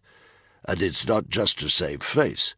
If the Americans learn that we're intercepting their intelligence sources, they'll shut them down and use a different method of communication. Why the bloody hell aren't they sharing this information with us in the first place? What about the special relationship? Why our American cousins do anything is something of a mystery these days, Thackeray said, with a meaningful look at Alice. Hammond held up one finger. Updates from Malta, he said. He listened to the voice at the other end of his mobile. Our team believes that their targets are being controlled by an IS commander based in northern Iraq by the name of Dul Fakar. He saw Thackeray and Cracknell exchange another look. I take it the name means something. It most certainly does, Thackeray said. Well? Go ahead, Alice, Thackeray said. Alice cleared her throat. Dul Fakar was a high-level member of the Ba'ath Party under the Saddam Hussein regime. He was also an excellent politician. You needed to be if you were close to Saddam and wanted to stay alive. That said, there are rumours that he supplied Saddam and his sons with certain— She cleared her throat again. Playthings. What do you mean? Chilvers asked. Girls, Foreign Secretary, Thackeray said. Slave girls for sex. Uday, Saddam's eldest son, had some fairly exotic tastes, and the word is he inherited them from his father. Do carry on, Alice. After the downfall of the Saddam regime, he disappeared from the radar. A lot of the people closest to Saddam did. Some of them never reappeared. We assume that the Iraqi people dealt with them in whatever way they saw fit, but some, the cleverer ones, popped up again with the emergence of the so-called Islamic State. They'd rebrand themselves, of course, spiritual leaders, fighters of Islam, all that stuff. But really it was just a way of regaining some of the power they'd grown used to having in the good old, bad old days of Saddam. The emerging militants were just a bunch of disorganized thugs, and they needed people to orchestrate them. These are very clever men we're talking about. They understand the value of publicity. They understand that their battles are won on social media as well as by boots on the ground. So this Dul Fakar character has no real religious affiliations? the Foreign Secretary asked. Almost none of them do, George. The IS commanders, I mean. They pay lip service to the cause, of course, talk the jihadi talk, walk the jihadi walk, but in reality their interests are the interests of powerful men the world over. He looked at Chilvers, as if expecting him to know what he was talking about. When Chilvers' expression remained blank, he said, "Sex and money, George, sex and money." "I don't understand. How does this character get money and—" Chilvers blushed slightly. "How does he get what he wants by running a terrorist organization?" Thackeray smiled indulgently. "The money is simple. Islamic State is well funded. They have rich backers. We're talking ultra-high net-worth individuals who pump substantial funds into the cause. IS militants are ruthless and expert looters. When they move into an area, they strip its banks, businesses, and military installations of whatever cash they're holding. They levy taxes on the areas they control. They smuggle antiques and artifacts onto the open market. They make millions from human trafficking, kidnapping, and extortion. And then, of course, there's the oil. IS control vast swathes of northern Iraq and Syria. There are plentiful oil fields in this area, and many of them are under IS control." He raised an eyebrow at the Foreign Secretary. "You'll stop me if I'm teaching my grandmother to suck eggs, George." "What? No, do go on. It's always helpful to hear another perspective on the matter." Chilvers failed to hold the chief's gaze, and his inexperience seemed to hang in the room like a cloud.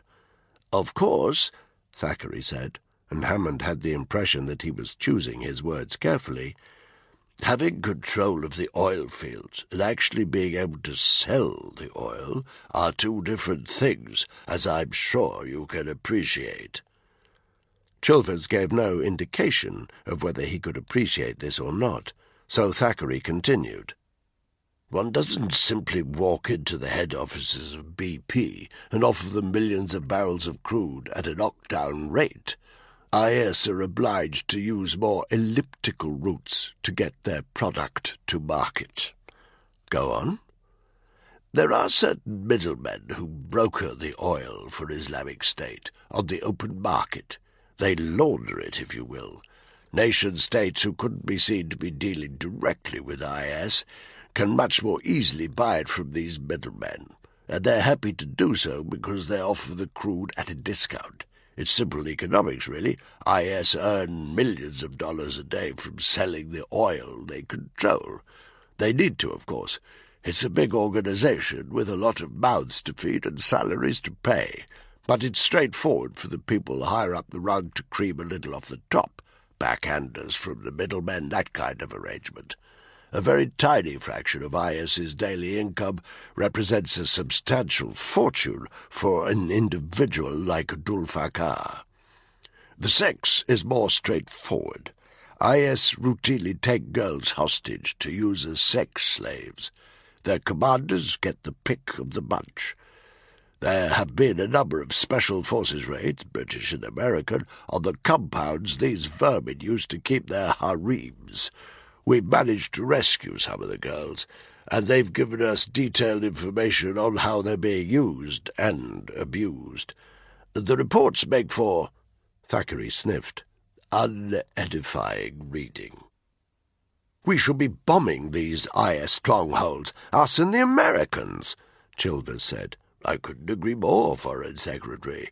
There is some, how can I put it, frustration among the security services at the rationale behind which IS strongholds in northern Iraq and Syria are being targeted and which aren't."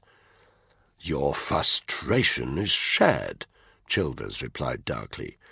"But we don't have the mandate from the public to step up a bombing campaign in the Middle East, not to mention that we don't have enough planes." Thackeray raised an eyebrow. "Mandates can be doctored," he said blithely, "and resources can be made available. No, Foreign Secretary, I think you and I both know that the Americans are running the show in the Middle East. We have a great deal to lose from falling out with the US, so there's no way we would bomb these targets independently without the Americans say so. And it appears the Americans have their reasons for holding back on these targets." Thackeray got to his feet and started pacing round the room. "Britain has its own little part to play in the conflict, Foreign Secretary, and we mustn't get ideas above our station." He stopped and looked directly at Chilvers.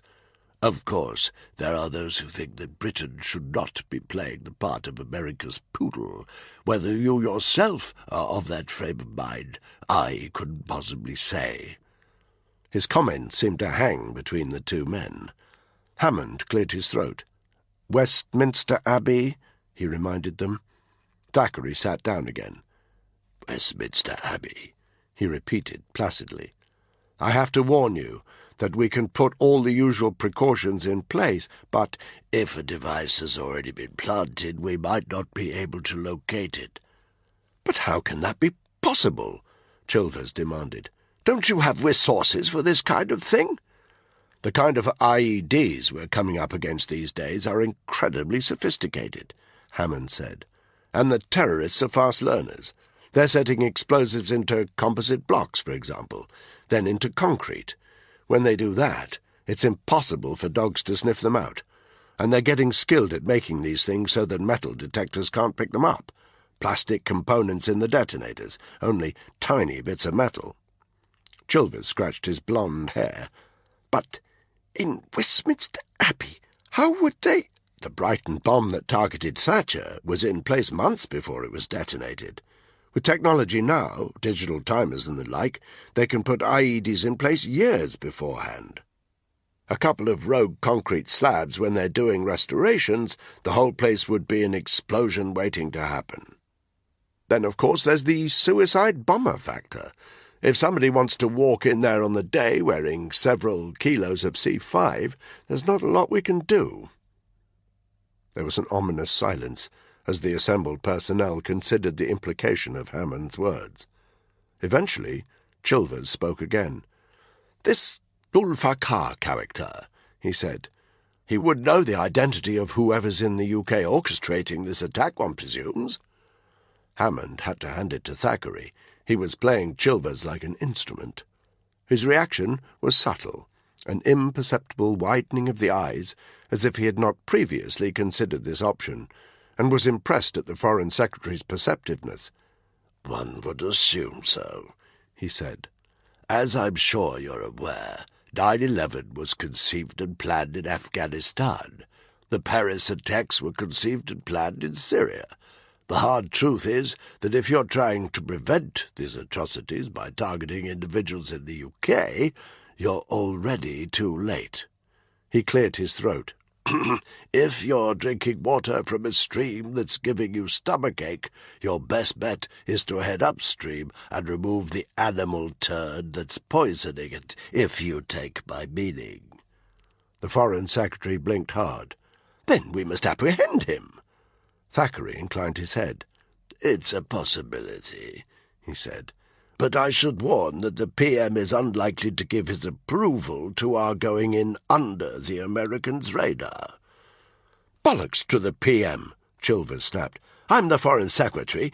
This is within my authorization." Thackeray nodded.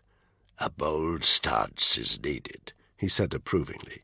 He turned to Alice Cracknell, but she seemed to be one step ahead of him and was already handing over a manila folder. "If that's your decision, George, there's a chance that we could kill two birds with one stone." He gave a bleak smile, so to speak. "How so?" "Our intelligence tells us that Dulfakar is hosting 4 of these middlemen we talked about, the ones who broker oil from the IS-controlled oil fields onto the wider market.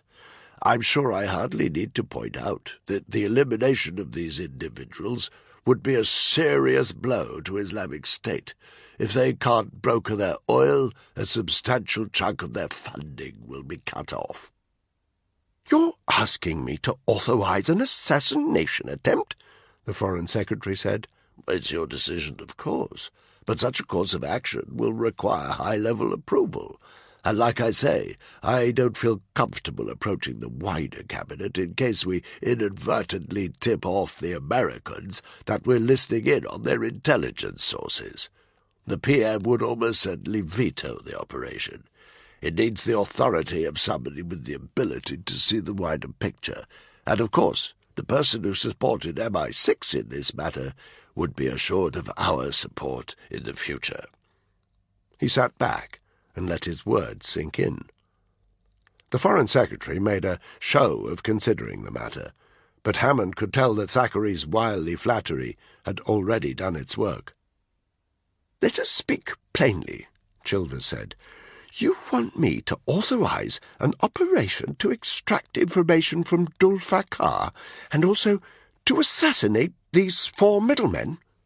Thackeray nodded slowly. Chilvers sniffed. You could almost see the wheels turning in his mind. "See that it's done," he said finally. "But I want your best people on it. There must be complete deniability. The Americans can't know, and the PM can't know. Is that understood?"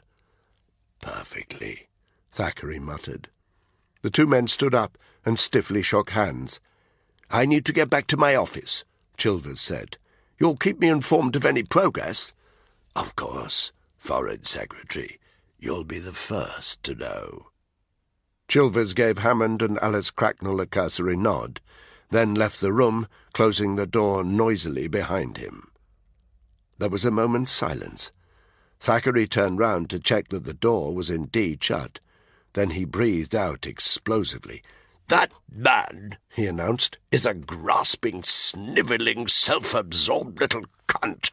No wonder he's made such a name for himself in politics." He turned to Hammond.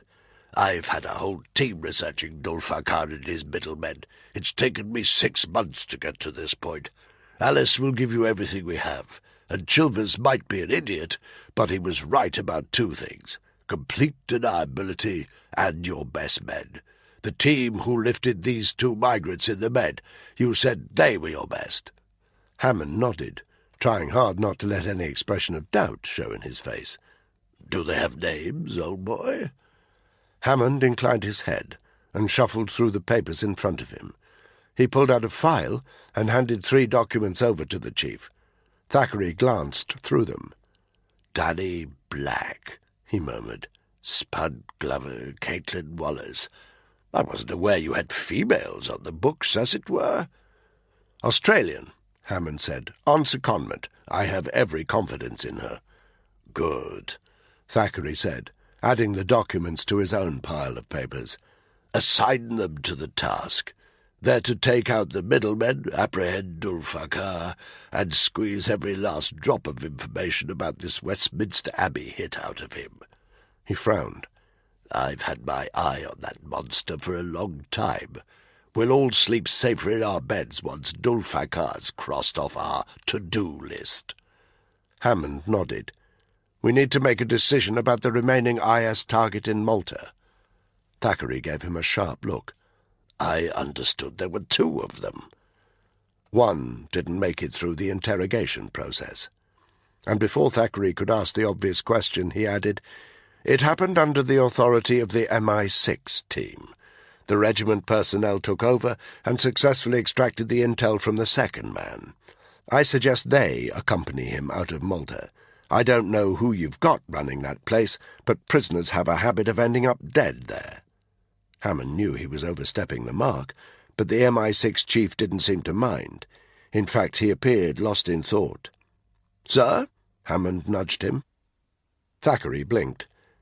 "I'm afraid he can't leave the facility. We can't risk word getting back to Dulfakar that we abducted his men, not to mention the Americans." He sniffed. "Your men will have to do what has to be done." Hammond inclined his head. He had noticed that when it came to ordering an execution, the spooks had an endless supply of euphemisms. Thackeray neatened his papers, held them to his chest, and headed to the door to follow Chilvers out of the room. But before leaving, he turned again, almost on an afterthought. "Oh, and for God's sake, Hammond, tell me you've got someone on the way to Dubai to pick up that bloody liability, Yellow 7. I've got the palace on my back about it day and night, as if I don't have more important things to think about." Hammond took a deep breath and forced himself not to give the answer he wanted to deliver. "It's all under control," he said. "You can tell the palace that we've—" "Got our best man on it," Thackeray said with a faint smile. "I think I will at that. I'll leave you in Alice's capable hands. Get the job done, Hammond. There's a lot riding on it. We can't stop these migrants coming in. The only thing we can do is weed out the bad eggs at source. Excuse me, I have a lot to organize." With that, he turned and finally left the room. Hammond spoke into his mobile phone. "Tell the Malta unit to eliminate the remaining prisoner, then get them back over to Sigonella Military Base Italian section," he said. "I need to be on a plane to Sigonella as soon as possible to brief them. They'll need full gear and supplies. Inform them that they're heading east, and I'll brief them further when I see them." He killed the phone, then turned to Alice Cracknell, who was sitting primly with a slightly superior look on her face. "All right, love," Hammond said with a heavy sigh. "Dul Fakar. Sounds like a right charmer. Show us what you've got." Joe was shivering violently. He knew that he was dangerously cold. The wet gravel in which he was hiding was sucking every ounce of warmth from him. He was even beginning to feel sleepy, which he knew was the first sign of hypothermia. Time was running out. The train had stopped moving an hour ago, but he knew that he was still on the French side of the English Channel because it had not travelled far enough to make the tunnel crossing, and in any case the rain had been incessant. With only his face showing at the surface of the gravel, it kept washing pieces of grit into his mouth and eyes. At times he felt like he was suffocating. If the train had gone under the tunnel, there would have been some respite, but there was none. He didn't know what the delay was, but he didn't like it. The longer he remained in France, the greater the chance he would be discovered. Voices. French. Joe felt himself go rigid. It was difficult to locate where they were coming from, not only because of the rain, but also because they were down on the ground, and he was much higher up. He tried to work out how many there were. 4? Perhaps 5. Probably just railway staff, he told himself. Stay calm. But it was difficult to stay calm when, 30 seconds later, he heard a needling, high-pitched whine, like the buzzing of a giant insect, and it was getting closer. 5 seconds later, he saw an object float up above the edge of the carriage. He knew instantly what it was. A small drone. No doubt it was fitted with a camera, and was here to search the carriages. He felt a moment of panic. Then he told himself there was no time for that. There was no light coming from the drone, which meant that it had to be a night vision camera. He quickly clamped his eyes shut because he knew that an NV camera would pick up his retinas quite clearly. And he held his breath, because even the slightest movement could give him away. He concentrated hard on stopping the trembling, but that was more difficult. There was nothing he could do about it. The whining grew louder. Joe couldn't see the drone, but he could sense it almost directly overhead. He had a horrible vision of it landing on his face. "Please don't see me," he thought desperately. "After all this, please don't see me." There was a crack of thunder overhead. Rain lashed down. Joe felt it washing the gravel from his face. He cursed himself. Why had he thought nobody would guess there might be stowaways in these carriages? He had been so confident about his strategy before. Now he felt stupid. The rain fell. The drone hovered above his face. He waited for the guards to start shouting, or for the crunching sound of feet across the gravel load. Neither came. The whining grew softer. The drone was moving on. Joe still didn't move, didn't open his eyes, barely breathed. His limbs were numb and heavy, and he felt the sharp nausea of fear. This had to work. He had to get across the border. "C'est bon," called a French voice from below. "Allez." There was a sudden, loud hiss. The freight train eased into motion.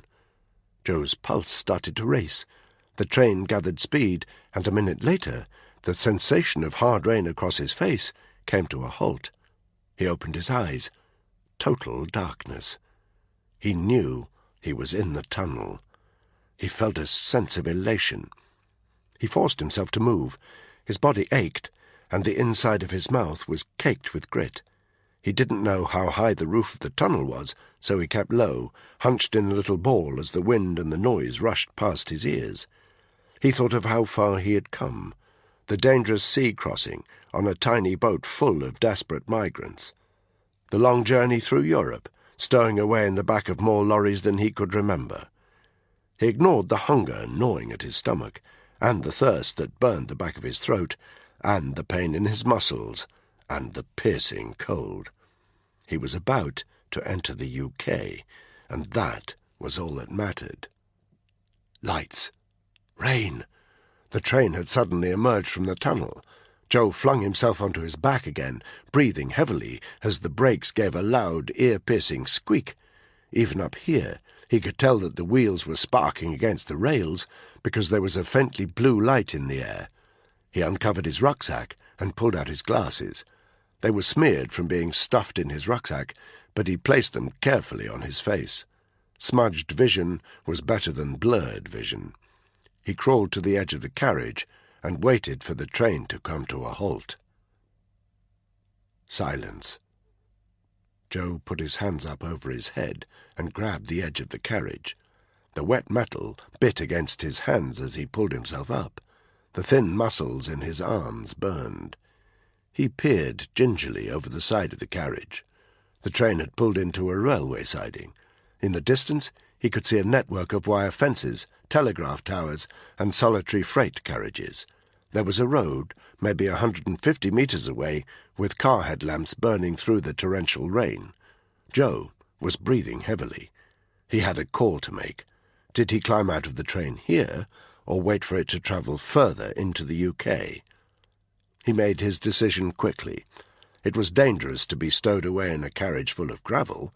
He didn't know how it would be emptied out, but he had no desire to be inside when that happened. And it didn't matter where in the UK he alighted. As long as he was here, that was all that mattered. He hauled himself over the side of the carriage, scrambling wetly to grab the rungs of the ladder on the outside. He descended slowly and carefully. His limbs were still trembling, and he wasn't at all sure that his fingers had the strength to grip the metal. But they did. 30 seconds later, Joe felt his feet crunch onto the ground. Not a moment too soon. The freight train suddenly hissed again and began moving backwards out of the siding. Joe watched it leave. Then he looked down at himself. His saturated clothes were covered in wet, gravelly mud. His jeans were ripped. One of his trainer soles had come loose. He removed his glasses and tried to wipe the rain from his face with his sleeve, but just winced as the grit scraped across his skin. He put his glasses back on, and his heart stopped. He could see multiples of his shadow stretching out in front of him, fanned out along the train track. That meant there were several light sources behind him. They were moving. "Hey! Hey, you! What are you doing there? Get away from the side of the track!" Joe spun round. He winced. There were 3 torches, very bright, about 20 metres away. He couldn't see the shapes of the people holding them. "I said, get away from the side of the track. We are armed. I repeat, we are armed." Joe stepped sideways, away from the track. At the same time, he raised his arms above his head. It all happened so quickly. Before Joe even knew what was happening, the 3 men with torches were upon him. He caught a flash of camouflage gear and realized they were soldiers. 2 of them stood to one side, holding their beams at head level and shining them directly at him. The 3rd grabbed him roughly and forced him down, grinding Joe's cheek against the rough ground. "What are you?" the soldier growled. "One of those fucking migrants? Reckon you're going to be put up in some posh hotel, do you? Here for some handouts, are you?" Joe felt the hinges on his glasses go. He tried not to panic. Instead, He twisted his head to look directly into the fierce stare of the soldier who had pinned him down to the floor. "I want to claim political asylum," he said. December the 21st. Chapter 7. It had been 2 months since Baba had arrived at the compound of Dulfakar, the worst 2 months of her short life. Baba had seen daylight 3 times. The first had been 3 days after her arrival. Dulfakar's wife, Baba had learned that her name was Malinka, had made her scrub her skin so harshly that it was red and raw. It stung when she applied the pungent perfume with which she was obliged to douse herself, and the gossamer thin see-through gown she was forced to wear, although it looked soft and silky, was harsh and sore against her skin. When Malinka had taken her into Dulfakar's chamber, Baba had thought the sore skin was the worst of her problems. She had soon forgotten about it. Malinka had whispered in her ear that if she did not perform properly, she could expect a harsh punishment. Then she had left them together. Dulfakar had been strangely kittenish at first, as he approached her and tried to slip the gown from her shoulder, while Baba kept her eyes averted from his gaze. She had recoiled in instinctive horror at his touch. Dulfakar had instantly changed. He had called for his wife, who had entered so quickly that Baba knew she must have been waiting on the other side of the door. Malinka had dragged her out of the room by her hair and blinking into the midday sun. There, Malinka had ordered 2 of Dulfakar's men to flog Baba. They did it willingly, with vicious grins on their faces. 20 lashes, each one leaving a snake of blood up Baba's naked back. They had taken 3 weeks to heal, but by that time Baba had learned not to flinch when Dulfakar approached her. The second time she saw sunlight was a month into her incarceration. Dulfakar had called for her, and Malinka had brought her to his chamber. She didn't struggle. She had somehow found the ability to keep control. She cried, of course, when the act happened, but that seemed to increase Dulfakar's pleasure, not decrease it, even if her tears always earned her a few words of contempt from Malinka. On this occasion it had been over more quickly than usual. The relief must have shown in Baba's face. Dulfakar had turned suddenly angry, as though his sexual humiliation was her fault. Malinka had dragged her outside again. On this occasion she had been spared a flogging. She was simply beaten and kicked until her breasts and stomach were bruised. The third time she had seen sunlight was on the day she had tried to escape. Baba hadn't been planning it. She was too numb to plan anything. Dulfakar had been particularly brutal in the preceding days. He had left her bleeding and unable to walk properly. When Malinka had inadvertently failed to lock the door of the dingy room in which she was forced to exist when she wasn't servicing Dulfakar's needs, Baba had simply made a run for it. To her astonishment, there were no guards outside. Baba had sprinted away from the buildings, and for a wild moment of exultation she thought the nightmare was over. But then she had heard the laughter behind her. She had turned round to see 2 of Dulfakar's guards, the 2 who had delivered the 20 lashes, watching from a distance of 20 meters. They each had a snarling black dog on a leash. The animals were straining to get at her. "Go on, then," one of them shouted. "Make a run for it. They could do with a meal." Baba had simply collapsed in fear. Malinka's wrath had been truly terrifying. She had administered the punishments herself this time. Baba had 2 black eyes to show for it, a bleeding lip, and more bruises to her body and cuts to her cheek from Malinka's perfectly manicured nails. There was a thin scab against her jugular, where Malinka had held her evil knife and threatened to cut Baba's throat if she ever tried such a thing again. Baba had hated the lonely cell in which she had been kept during the first 6 weeks of her incarceration. It contained nothing except a clay pot for her to use as a toilet. It stank and was cold and uncomfortable. But after her escape attempt, she would have given almost anything to be returned to it, because from that point on, She had been chained like an animal to a post in the room where Dulfakar spent his days. A thick metal collar was locked round her neck, with a chain leading from it to the post. Under the collar, her skin was sore, sweaty, and spotty, and now she was no longer taken to Dulfakar's chamber when he wished to abuse her. Instead, on a daily basis, the room was cleared, and the act would take place while she was chained up like a dog. Now, Baba spent all day in the presence of the man whom she hated more than any other, always taking great care not to look him in the eye. She saw him at work. She witnessed his meetings with a wide variety of dead-eyed militants. Some of them she recognized. When Dulfakar was not around, they would leer unpleasantly at her.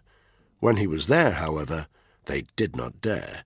It was clear to Baba that they feared him greatly. When she needed the toilet, or to be washed, Malinka would release her from her chain and accompany her, all the while whispering threats of great punishment if she did not remain utterly compliant. Then she would return her to the chain. Baba was not without spirit, but that spirit was now completely broken. She knew that now Dulfakar had allowed her to hear his important confidential business, she would never leave this compound, which meant she would be killed when her usefulness came to an end. In the meantime, she heard everything. She heard talk she did not understand of oil and of middlemen. She heard him discussing the wages his militants were to be paid, and planning the taxes that they would extort from ordinary people.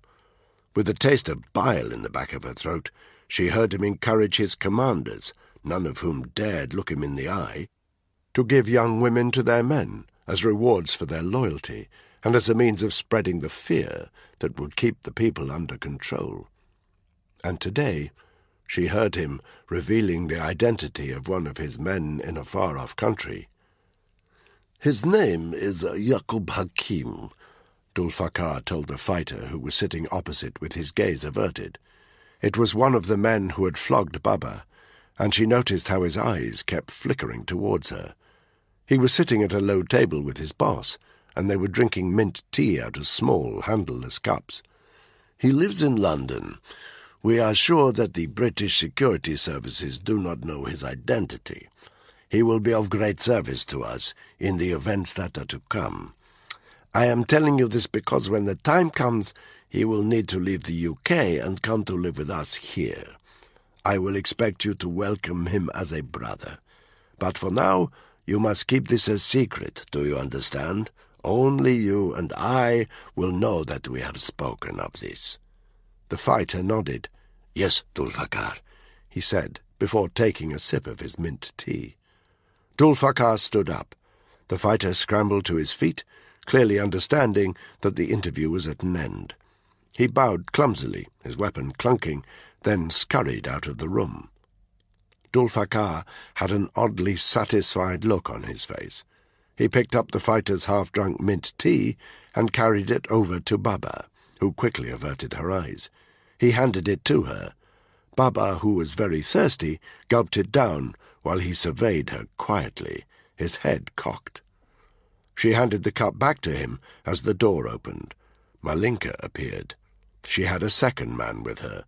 She looked at Baba with suspicion as she handed back the teacup. An unusual thought crossed Baba's mind. It had never before occurred to her that Dulfakar's wife would be jealous of his sex slave. She seemed happy to be part of the whole sordid business, but maybe there was more to it than that. Maybe she treated Baba so badly because she was jealous of her. Or maybe it made her feel powerful to be completely in control of Baba. Either way, Baba didn't like the way Malinka was looking at her, as Dulfakar took the teacup and turned towards the newcomers. "Sit down," he said to the man, before nodding curtly at his wife. She inclined her head and left the room, but not before shooting Baba another poisonous glance. Baba dreaded the next time she was alone with that woman. Baba didn't recognize this man. He was dressed in black, like all the others. His eyebrows met in the middle, and his nose had once been broken. Even from the other side of the room, Baba could smell his pungent body odor. He sat down at the table in the same place as his predecessor, his head bowed. Dulfakar poured him some tea. Baba saw that his hand was shaking as he accepted it. "I am pleased with you," Dulfakar told him. "Thank you, Dulfakar," the man muttered. "I wish to share something with you. You must keep it a secret." "Of course." "There is a man in London. He is one of us. His name is Aslan Hussein. We are sure that the British security services do not know his identity. He will be of great service to us in the events that are to come. I am telling you this because soon he will need to leave the land of the infidel and come to live with us here. You must welcome him like a brother, but for now only you and I will know that we have spoken of this. Do you understand?" "Yes, Dulfakar." The man's voice cracked. He sipped nervously from his tea, then put it down, spilling a little, as Dulfakar stood up. "Thank you, Dulfakar," he said, bowing slightly, before turning and scurrying out of the room. Dulfakar took the teacup and once more brought it to Baba. He held it to her dry lips as she drank it down, taking great care not to look at him. When she had finished, he leaned in close to her ear. "If you repeat anything you hear in this room to anyone," he said, "I will cut out your guts and spill them on the floor. Do you understand?" Baba nodded as the door opened again. Malinka had returned, this time with the third man, the second of the two who had flogged her. She led him into the room, but as she turned to go, Dulfakar said, "Stay, my love." Baba saw a small smile play across her lips. She crossed to the far side of the room and sat down in her usual place next to her laptop computer. Dulfakar indicated that the man should sit where the others had, and poured him some tea. Baba didn't dare watch what was going on. She sat on the floor and bowed her head. But she was listening intently. What was Dulfakar doing? Was he going to repeat the same story to this third man, but with a different name? Sure enough. "There is something I must share with you. It will be a secret that must not leave this room. Do you understand?" No reply, just a nod. "There is a man in the UK, in London. He is important to us. His name is Kailash McCaffery." "That is a strange name. He does not sound like a Muslim." "And yet he is," said Dulfakar. "He will strike a blow at the very heart of the enemy. When his work is done, he will come here to fight alongside us. You must prepare to welcome him like a brother, to teach him our ways and to fight alongside him. Is that understood?" "Yes, Dulfakar." Once again, the interview ended abruptly. The man left the room. Baba got the impression that he couldn't get out of there quickly enough. Now it was just Dulfakar, Baba, and Malinka. Malinka sashayed up to her husband. "You're working too hard, my love," she said softly. For such a vicious woman, she could certainly sound affectionate when she wanted to. "You should relax a little." She looked over to where Baba was crouched on the ground. "Shall I prepare the girl for you?" Dulfakar let his glance ride over Baba, who quickly lowered her eyes. "No," he said. "I'm getting bored of that one anyway." "Shall I remove her?"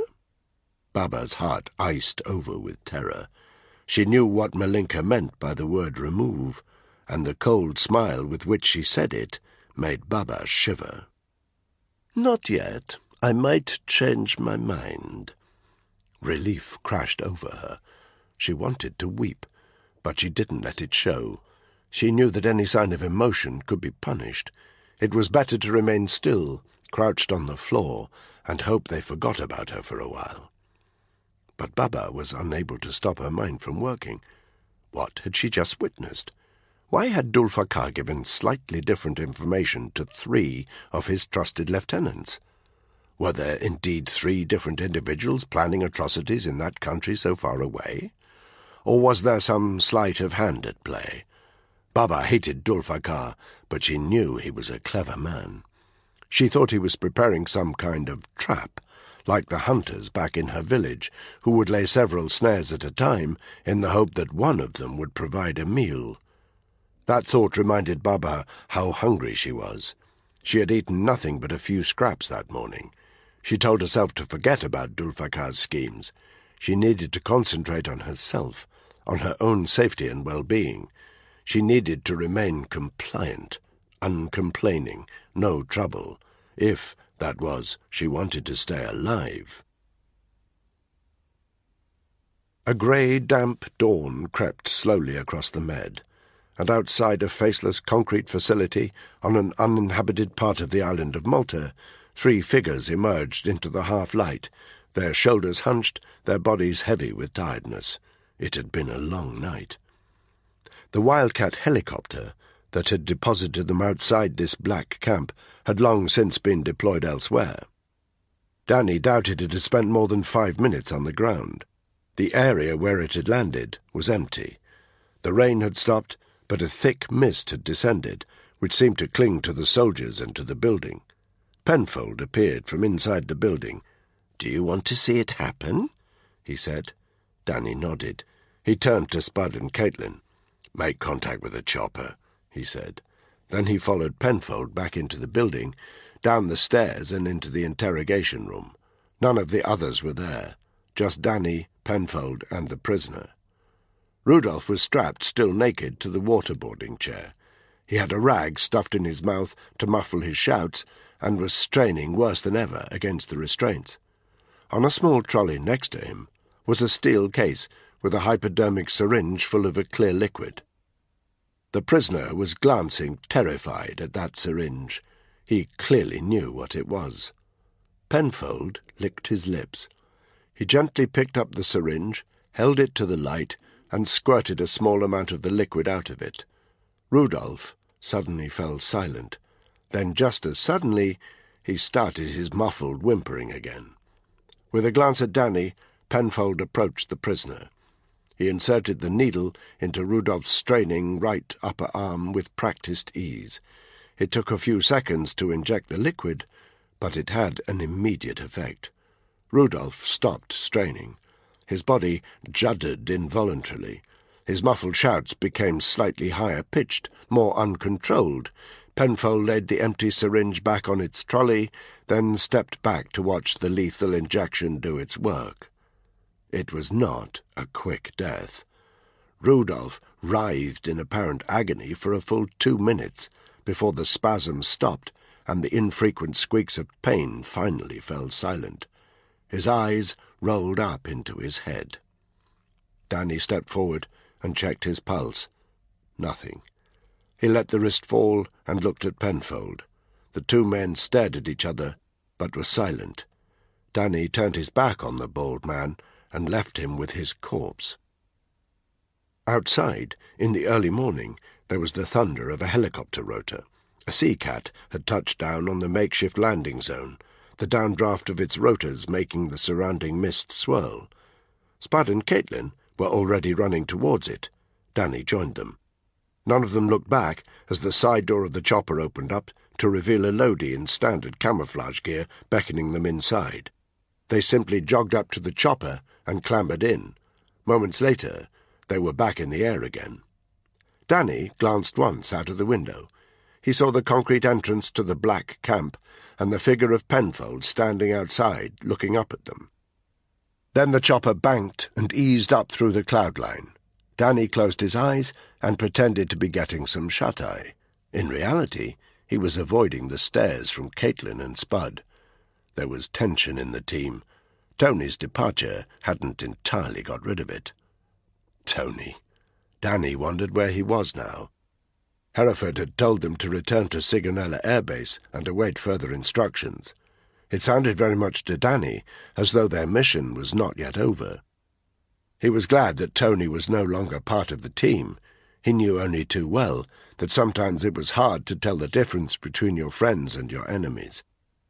But as soon as that applied to your unit mates, you were fighting a losing battle. The chopper banked again. They headed north. Chapter 8.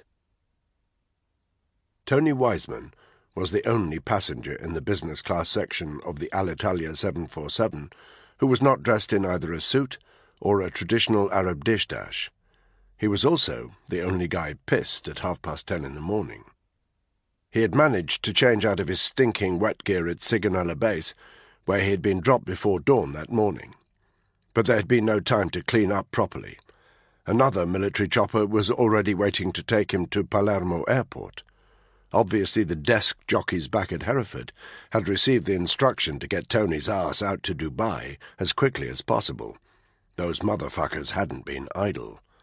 But Tony was too angry even to argue with the same Italian squaddy he'd been so rude to earlier that morning, whose unfortunate job it was to take possession of Tony's weapons. There was no way of smuggling them onto an Alitalia flight and hassle him onto the transport to Palermo. So although his clothes were clean, his body wasn't. He stank of salt, cordite, and sweat, and now booze. He'd been necking champagne from the breakfast menu ever since the flight to Dubai had taken off.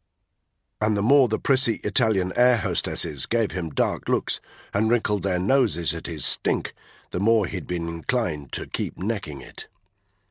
He stared out of the window. 30,000 feet up, they'd left the Med behind and were cruising over the southern tip of Syria. His mind wasn't on the shitstorm that he knew to be unfolding on the terrain beneath them. It was firmly on the faces of two men who he couldn't get out of his mind. Spud Glover, the fat little cunt who'd boned his missus, and who would definitely pay for it, even if he'd had a lucky escape that morning, and Danny Black, who had earned himself a place at the top of Tony's hit list. "May I please take your rubbish, sir?" Tony glanced up to see one of the air hostesses, a pretty thing with an upturned nose and a decent rack, whose English wasn't bad, looking meaningfully at the 3 half bottles of champagne and a half-empty glass on his table. Tony grabbed the glass protectively, then nodded. "And get me another one," he said. The air hostess pursed her lips. "I think you've maybe had enough, sir," she said as she picked up one of the empties. Tony grabbed her wrist. "Get me another one," he repeated, his voice low and dangerous, but not without a slur. The air hostess tensed up. She tried to pull her wrist away, but obviously it was a useless effort. "Certainly, sir," she said in a strained voice. Tony let go of her. He watched her walk down the aisle towards the front of the plane and confer with another member of the cabin crew, a mincing young guy with shiny skin and a brill-creamed quiff. He frowned as he looked back at Tony, and for a moment the SAS man hoped he would come over and try to give him a hard time. "Fuck it," he muttered under his breath, when it became obvious the boy didn't have the balls to do it. A fight with that perfumed faggot wouldn't last more than a couple of seconds anyway. The air hostess returned with another half bottle, which she put on Tony's table without speaking. "Wasn't too difficult, was it, darling?" he called out after her, obviously a bit too loudly, judging by the irritated glance he received from the Middle Eastern guy sitting in the adjacent seat, while Tony watched her ass wiggle back down the aisle. "Got a problem, Abdul?" Tony demanded. The man's cheek twitched once. He glanced disapprovingly at Tony's drink, but then went back to reading the sheaf of papers in his hand. Tony refreshed his glass, then stared out of the window again. He saw the burning chimneys of the oil fields below. His mind turned again to Danny Black, and once more his pulse quickened. No matter how much Black stuck to his story that it was the headshed who had reassigned Tony, Tony knew it wouldn't have happened without a bit of nudging. He felt another surge of anger. Tony Wiseman, off to babysit Yellow 7, would be the laughing-stock of Hereford. Every last member of the regiment would be sniggering behind his back, and all thanks to Danny fucking Black.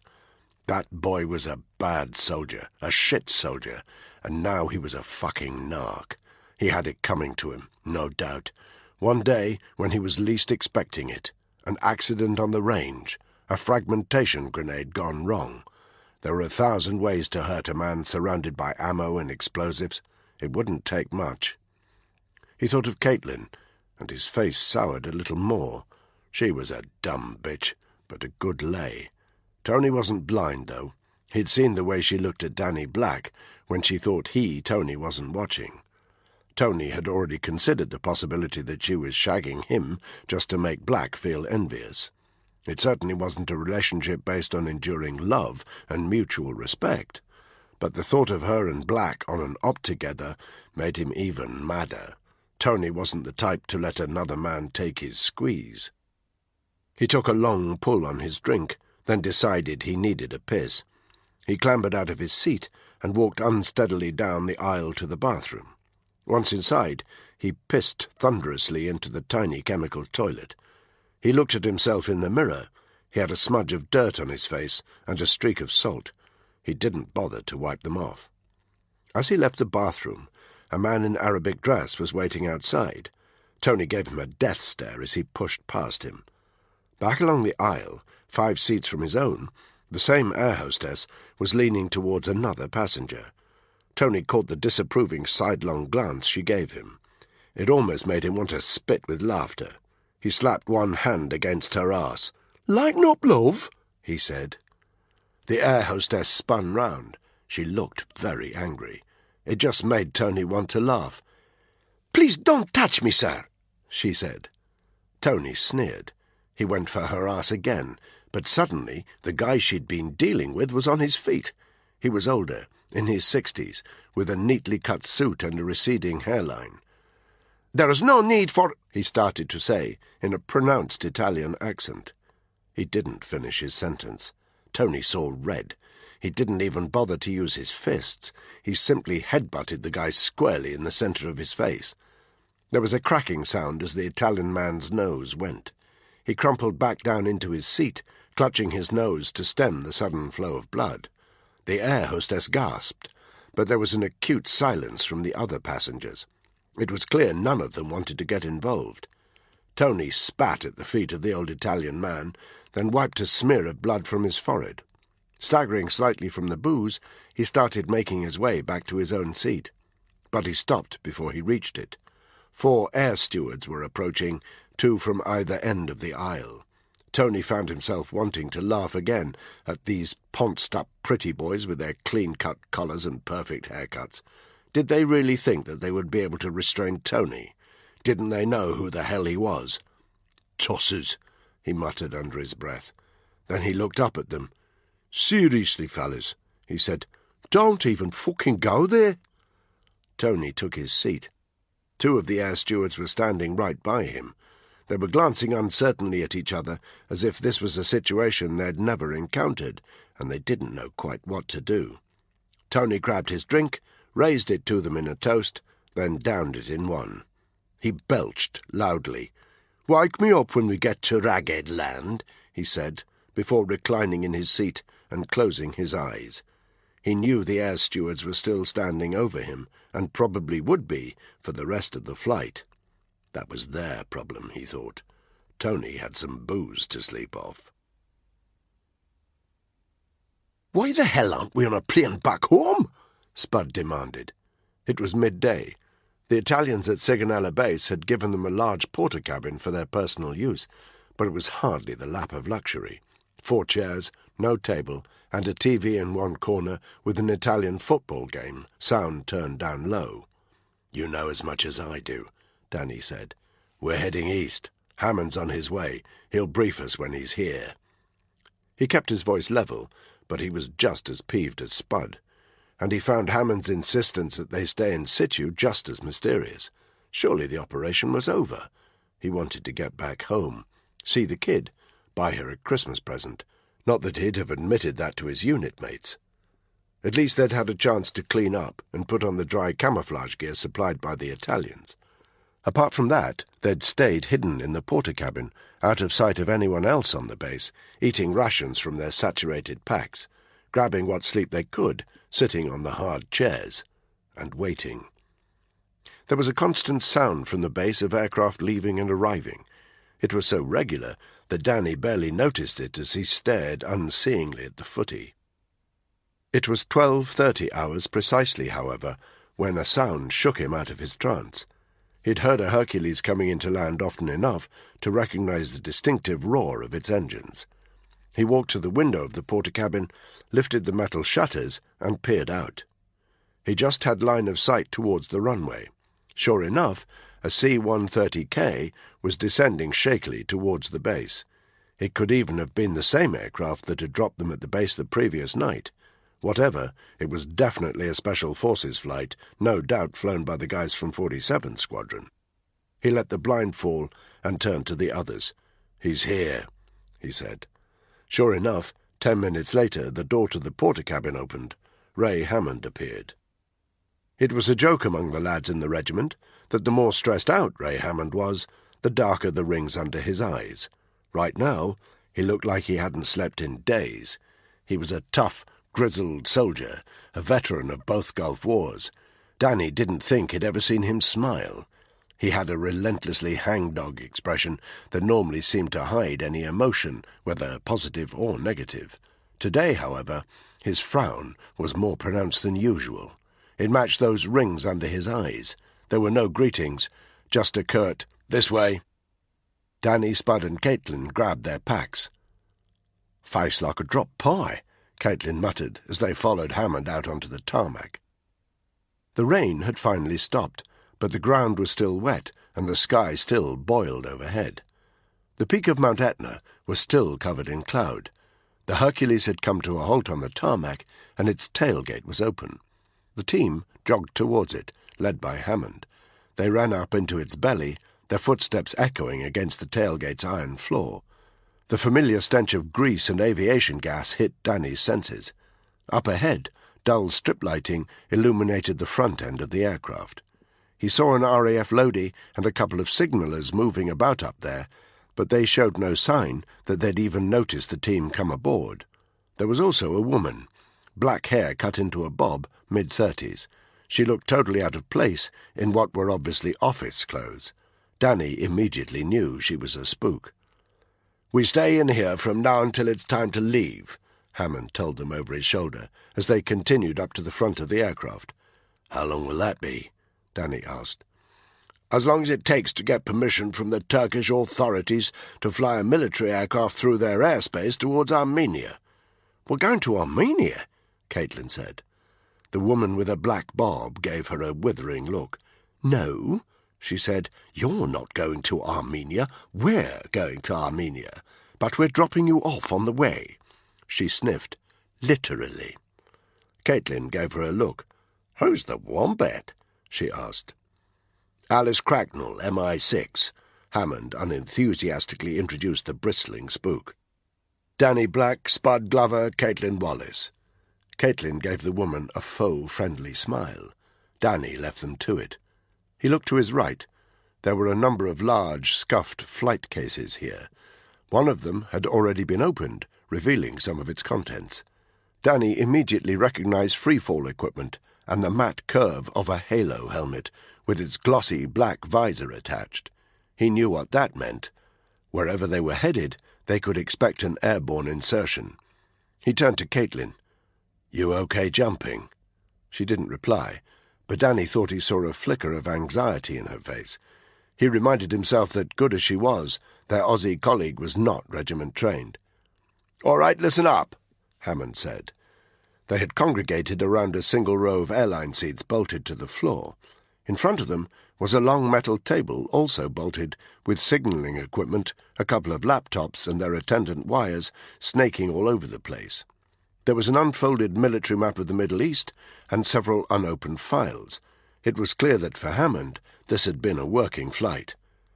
"It seems the target you picked up in the Med confirmed certain intelligence that the firm have been collating over the past few weeks about a Christmas Day strike at Westminster Abbey.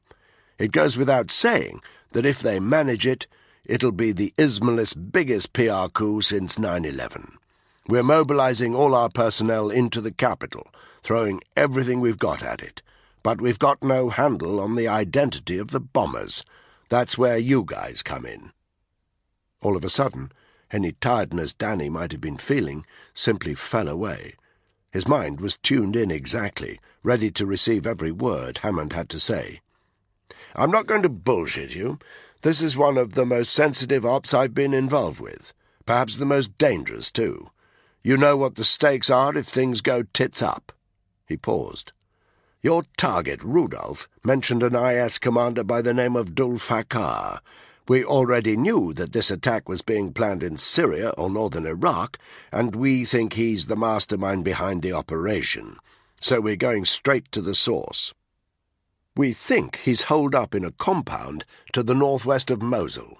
We also believe that he's expecting the arrival of 4 Turkish oil dealers at midnight tomorrow. That's the night of the 22nd into the 23rd. These are the guys who broker oil from IS-controlled oil fields onto the open market. Your principal objective is to lift Dul-Fakar and get some names out of him. Your secondary objective is to eliminate the 4 oil dealers." "I thought the Yanks were supposed to be bombing these fuckers to Kingdom Come," Spud cut in. "Don't ask me about the politics," Hammond said.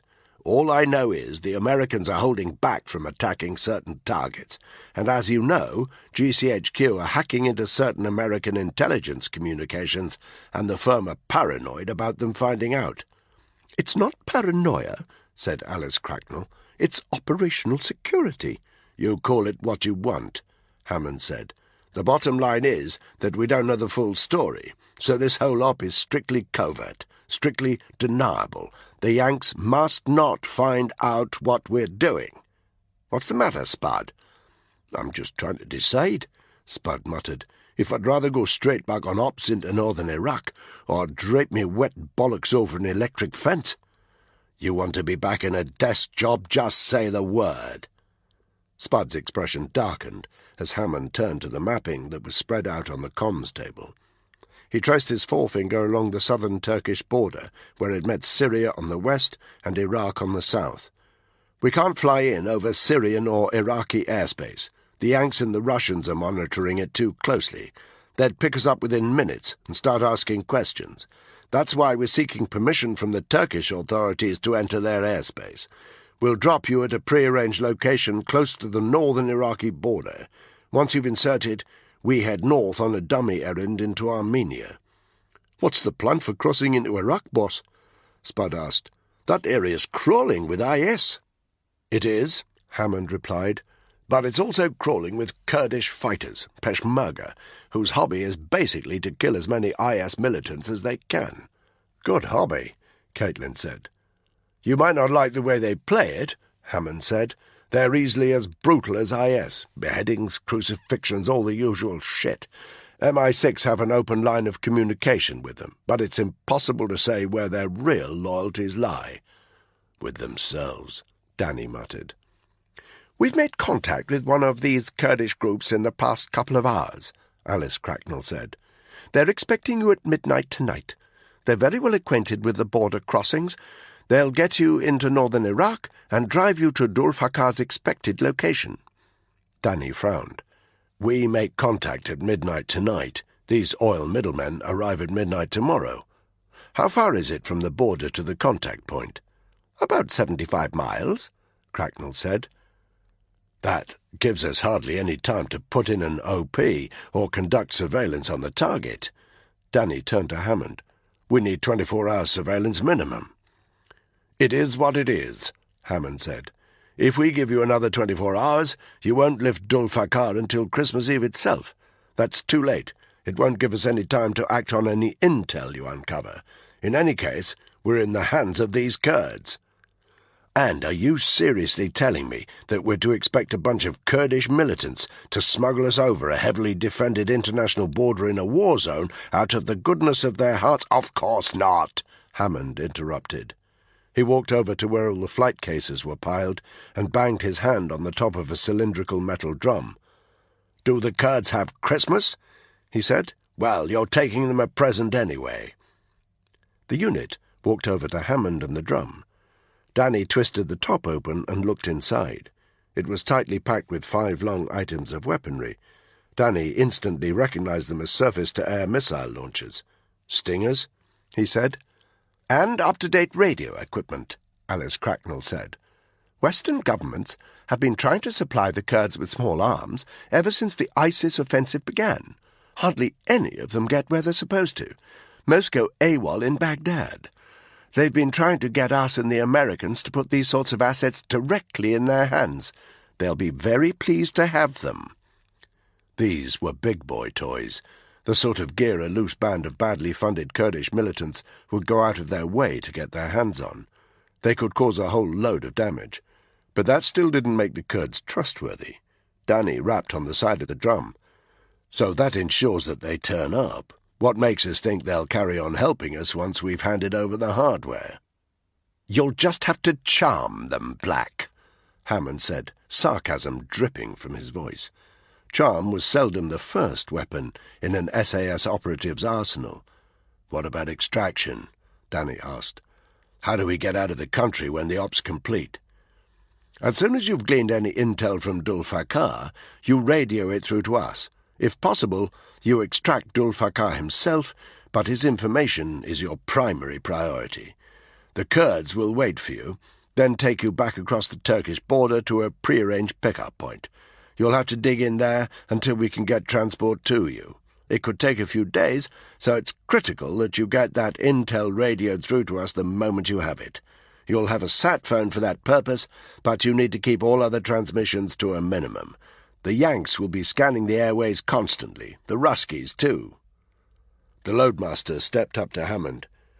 "We've just had word from the MOD," he said. "The Turkish authorities have given permission for us to enter their airspace. We can have wheels up whenever you give the word." Hammond nodded and turned back to the team. "Your RV with the Kurds is at midnight," he said. "You need to be in position at least 2 hours before that, but you need night cover to halo in. We're about 3 hours flight time from the insertion point, so we'll leave here at 1800 hours. Everyone agreed?" The team nodded. "Operation callsign Delta 3 Tango," he said. "We'll continue the briefing here while we wait for wheels up.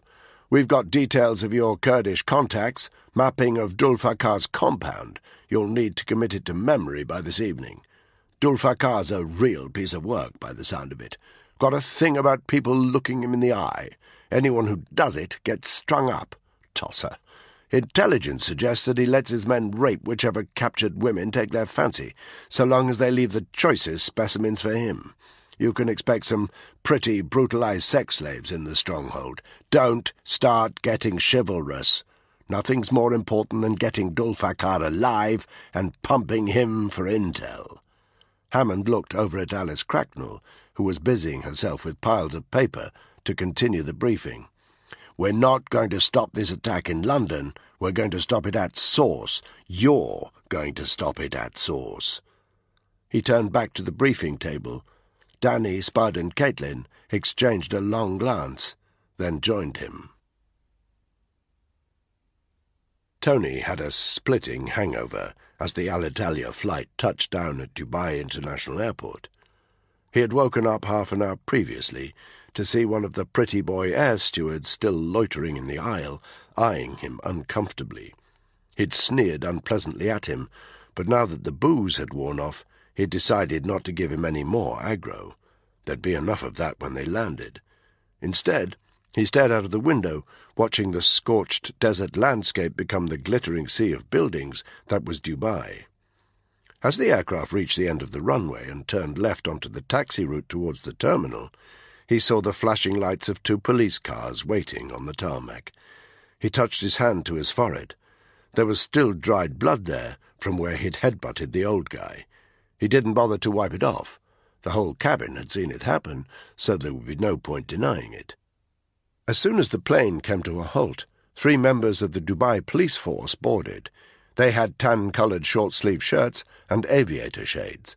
2 were clean-shaven. 1 had a short-cropped beard. An air steward led them to Tony's seat and pointed him out. The stern Emirate cops didn't need to say a word. Their holstered guns were on full display, and it was obvious that they weren't going to take any shit. Tony raised his hands to show that he wasn't going to cause any trouble, then stood up and allowed them to lead him off the aircraft. He squinted as he emerged into the bright sunlight. It was warm enough to make him start sweating immediately. He didn't speak until he was on the tarmac, being led towards the police cars. "Speak any English, fellas?" he asked, keeping his voice calm and reasonable. "You keep quiet," said the police officer with the beard. "You know you're dragging the wrong guy off the plane." I said, "Keep quiet."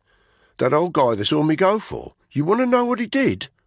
No reply, but the police officers glanced at each other.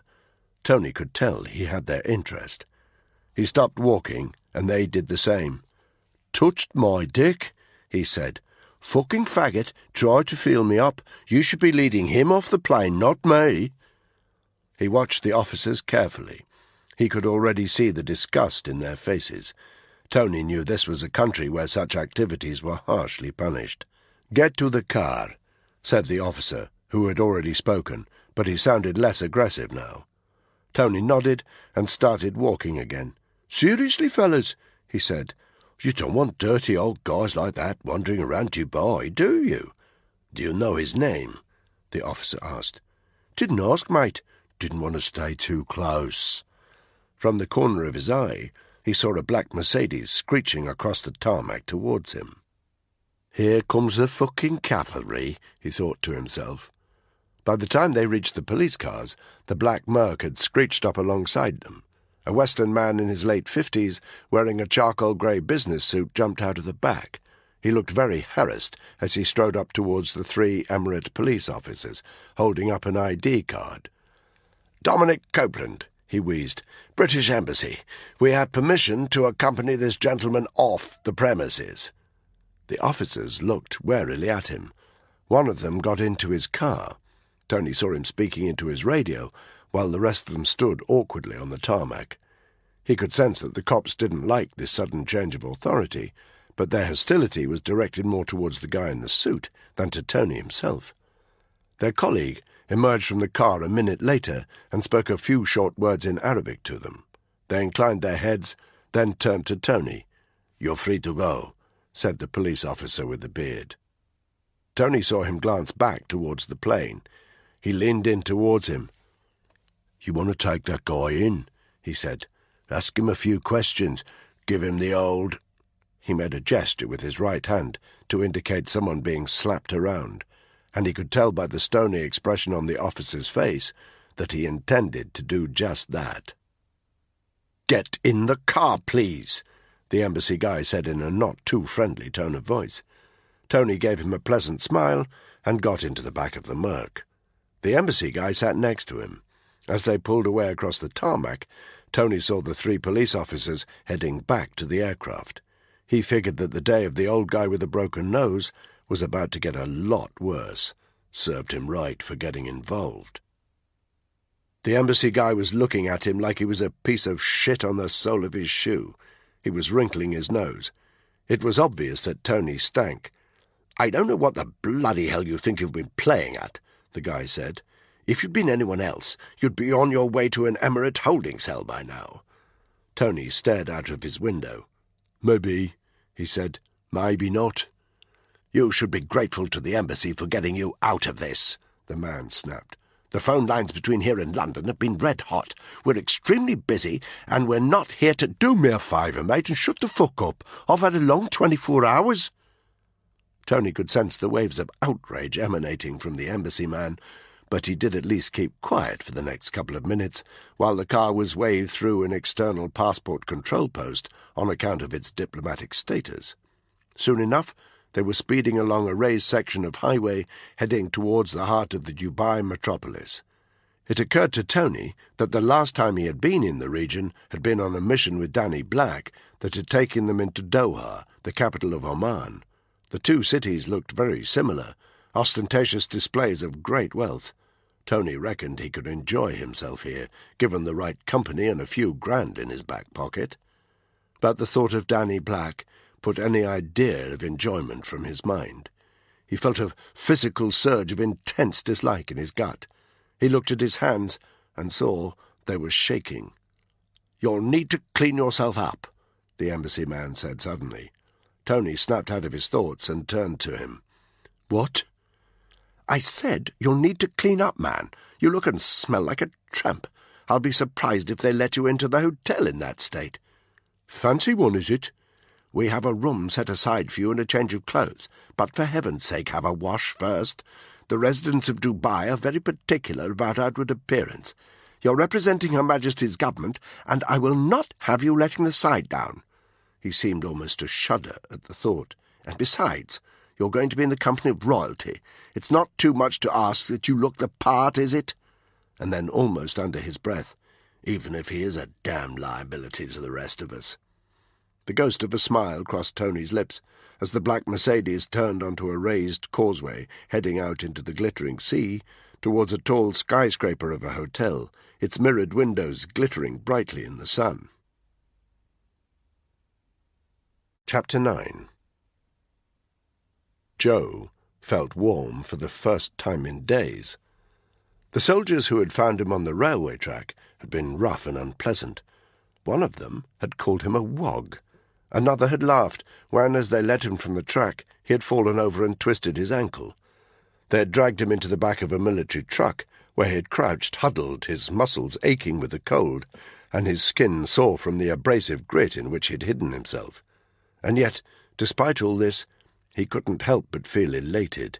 He had made it into the UK. The first and most difficult stage of his objective was complete. The remainder of that night and this morning was now a blur. Joe had been so exhausted he could barely keep track of what was happening. There had been a succession of abrupt officials who had asked him more questions than he could now even remember. They had taken him to a room where he was able to shower and put on clean clothes, a pair of jeans and a red hooded sweater.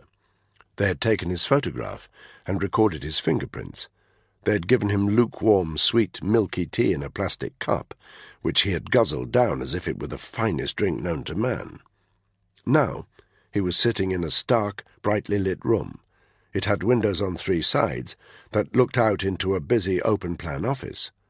Joe was reminded of the police stations in the American cop shows he used to watch back home in Syria when he was much younger, in the days when watching TV was an option. Those days seemed a long time ago now. His new clothes were a little too big for him, but he didn't care. He had been given a plastic chair to sit in as he waited. Although it was hardly the most comfortable seat in the world, he still found himself nodding off as he sat in it.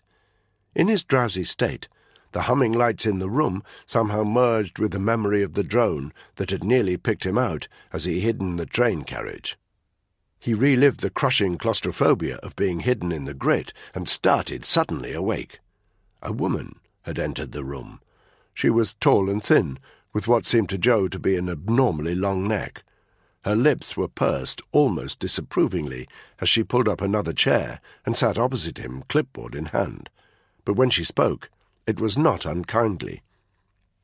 "I understand you speak some English, dear," she said. Joe nodded. "I'll need your full name, please." Joe had lost count of the number of people he'd given this information to over the course of the morning. He recited his name again. The scratchy sound of writing filled the room as the woman carefully filled in her form. "And what are your reasons for claiming asylum, dear?" she asked. I'm from Syria," Joe said. "From Aleppo." "I see," said the woman. "And are you saying that you can't stay safely in your home country?" Joe blinked at her. He didn't quite know how to respond to such a stupid question. "Young man, you are not the only Syrian refugee seeking political asylum in Britain. If you wish your application to be successful, you will need to convince us that it is valid." Joe nodded. "I cannot safely return to my home country." "And why is that?" Joe barely knew where to begin. Should he start at that moment 2 years ago, when a bomb had hit the apartment block where he lived with his mother and father? Or the day, 2 weeks after that, when gunmen had burst into his school while Joe was at his usual place at the computer? How they had killed 13 of his friends? How a bullet had missed Joe by only an inch and slammed into the computer screen, shattering it? How he had tried to keep his best friend Jamal alive by pumping his heart the way he had read about, but it had only seemed to force the blood more quickly from the wound in his throat in the moments before his death. Or should he start with what happened next? "I was abducted by Islamic State," he said. The woman's eyes widened. "Go on," she said. I was living in a small refugee camp on the outskirts of Aleppo with my mother and father. They came at sunset, 5 of them. They knew who they wanted, and nobody dared stop them taking us." Joe closed his eyes and swallowed hard. He had recounted this scene in his head every day since it had happened, but somehow saying it out loud was more difficult. "They took us to the town of Raqqa. It was a long drive. It took all night. When we got there the following morning, they made me and my mother watch while they dragged my father from the car. They stripped him naked and hung him from a tree with a hood over his head. They laughed as they did it." He was staring into the middle distance and forcing himself to hold back the tears. "They put me and my mother in a cell. Now and then they came in with their guns and made us get on our knees. They put their guns to our heads. Then they would laugh and leave us alone again. They did this for several hours. Then, near the end of the day—" Joe felt a hot ball of nausea in the pit of his stomach. "They came into the cell, 4 of them. They raped my mother in front of me.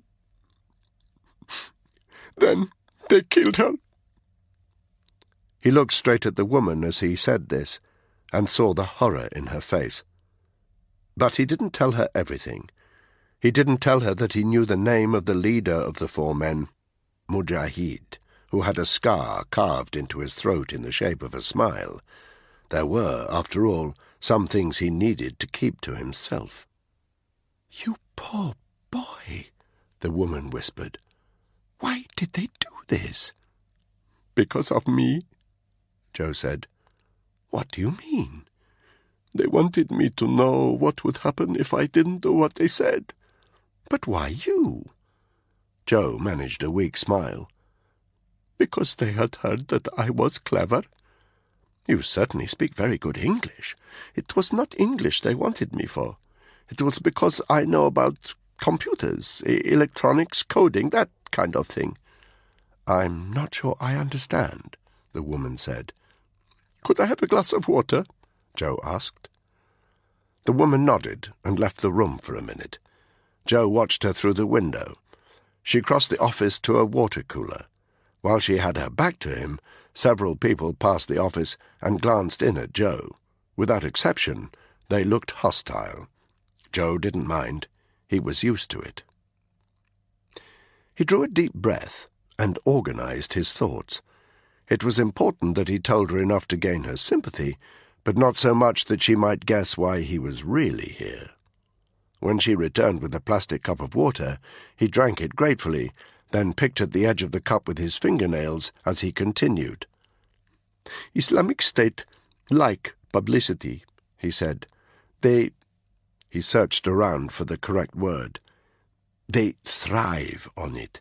They want people in the West to see them beheading their hostages and shooting down their citizens in the street, because then the West are forced to bomb them, which is even more good publicity for their cause. Do you see?" The woman nodded mutely. "The best place to get publicity is on the Internet. Facebook, Twitter, the dark net. They are very active on all these networks. They need people who are skilled with computers to help them do all this. That's why they wanted me." He paused while the woman scribbled down some notes. When she looked up again, she was obviously about to speak, but Joe got in there first. "Then, of course," he said, "there's the communications." "What communications?" "They are not as backwards as they like to pretend," Joe said. "They need to communicate with each other and with their agents who are active all across the world. They know that people are trying to listen in, to hack the email accounts and do surveillance on their mobile phones. They need people like me to help them keep their communications secure. End-to-end encryption, OTR protocols, preventing external agents inserting malware on their systems, cover their tracks. That's what I did for them.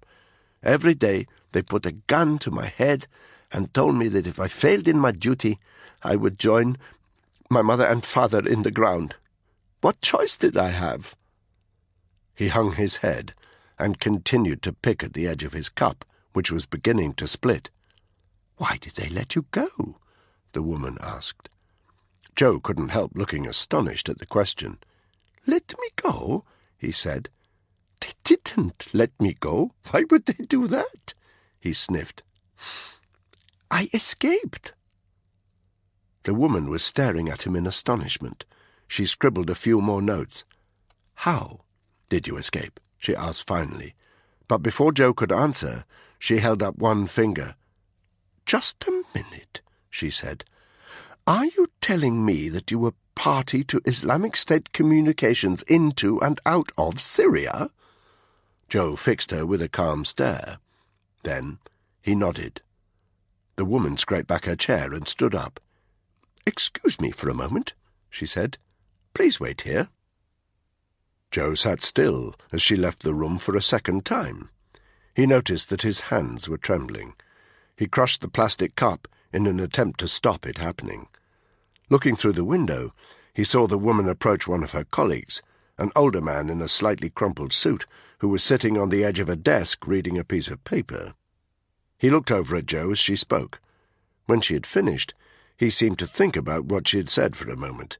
Then he nodded and picked up the phone on the desk behind him. The woman hurried back to the interview room. She was slightly breathless. "Is everything all right?" Joe asked. "Fine," the woman said. "Absolutely fine. I'd just like you to speak to—" She hesitated. "To some of my colleagues, that's all. I hope they'll be here as soon as possible. Can I get you another glass of water?" Joe shook his head. He could sense that all of a sudden the woman's attitude had changed. He wondered if she had just called the police. "Right," the woman said. "Good. Well, if I could just ask you to wait here." She edged back towards the door, gave him a nervous smile, and left the room. For a moment he thought she was looking back in at him. Then he heard the sound of a key turning. Joe was locked in. He supposed it was only to be expected. A wave of tiredness crashed over him. He got up from the plastic seat and walked to the corner of the room. There he huddled down on the ground, cocooned into a little ball. It didn't matter that the floor was hard. He'd slept in far less comfortable places than this, and it didn't matter that he was locked in. He'd been in far more frightening jails. For now he was safe and warm. It meant that sleep came quickly. The tailgate of the Hercules was closing. Danny Black stood in the belly of the aircraft, watching the wet Mediterranean night disappear. His mind was burning with the details of the operation they were embarking upon. He had memorized locations and terrain. Satellite mapping had shown them the area around Dul Fakar's compound. It was located on the banks of a large reservoir, 50 miles outside the city of Mosul. A main supply route cut north-south to its eastern side, mountainous region to the north. But there was only so much a satellite image could tell you. They needed to get eyes on the stronghold before they could make a plan to assault it. All Danny knew was this: it would be a hell of a sight easier with a full squadron and a handful of Blackhawks, but they weren't an option, not if they were going in under the radar. As well as map work, Danny had learned identification code words and had a few words of Sorani Kurdish at his disposal. He knew there would be a mutual lack of trust between his team and their contacts on the ground. A few words of a foreigner's language was a good way of breaking the ice. The aircraft started to throb and hum as its engines started up. Hammond joined him. "You realize," he said quietly, "that you won't be the only SF team on the ground in northern Iraq?" "I guess that figures," Danny replied. "You can expect Russians, Americans, and I don't have to tell you what's riding on this back home," Hammond said. Danny looked over his shoulder.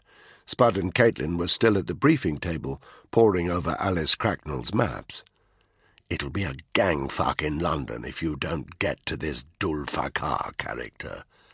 "We're under strength without Tony," Danny said. "You know that." Hammond nodded. "I've seen what you can do, Black. Other people might think you're a liability, make an effort to prove me right and them wrong, eh?" It was the closest Hammond had ever come to giving him a compliment. Danny appreciated it. Kind of. "We'll have to hit these oil middlemen before they arrive at Dulfakar's compound. We don't have the numbers to do it any other way. If we get delayed crossing the border, the op's screwed." Hammond gave him a look that said, "You know what that will mean." "Is Spud okay?" he asked. Danny knew what he was driving at. "Spud's fine. It would help if Caitlin knew how to halo. You can take her in tandem. She'll be fine." "She's a good operator," Danny said. "I just hope these Kurdish guys don't take a liking to her." "She might be your best asset. The Kurdish Peshmerga have a lot of women fighting on the front line. Talking of which—" "What?" "You know Duncan Barker, right?" Barker was a regiment mate of Danny's back at Hereford. He nodded. "I've asked him to go speak to your missus. Tell her your ob's been extended, not to expect you home for a few days." Danny gave him a sharp look. "I want your mind to be on the job," Hammond said by way of explanation. "Not on any problems you might be having back home." "Who told you I'm having problems?" "Nobody." Hammond hesitated. "I've got kids too, Black. I know it can change the way you think about the work when they come along." But before Danny could ask Hammond what he meant, the aircraft moved forward. The loadmaster called to them to take their seats. Danny and Hammond headed back up to the front of the plane and strapped themselves in. 2 minutes later, they were surging down the runway. Then they were airborne. Danny didn't bother waiting for the loadies' go-ahead. As soon as he felt the aircraft straightening up, he unclipped his belt and headed over to where their hardware was stashed. They had weapons to check over and halo gear to don. They needed to be briefed on up-to-date weather conditions at the insertion point, and they needed a final run-through of their security codes and mission objectives. The 3-hour flight to the Turkish border would pass quickly. Danny got to work. Duncan Barker considered himself a good mate of Danny Black's. That didn't stop him cursing his mate as he drove his motorbike through the Hereford rain towards Danny's flat. RAF Cruddenhill was all but empty. 3/4 of the regiment were abroad.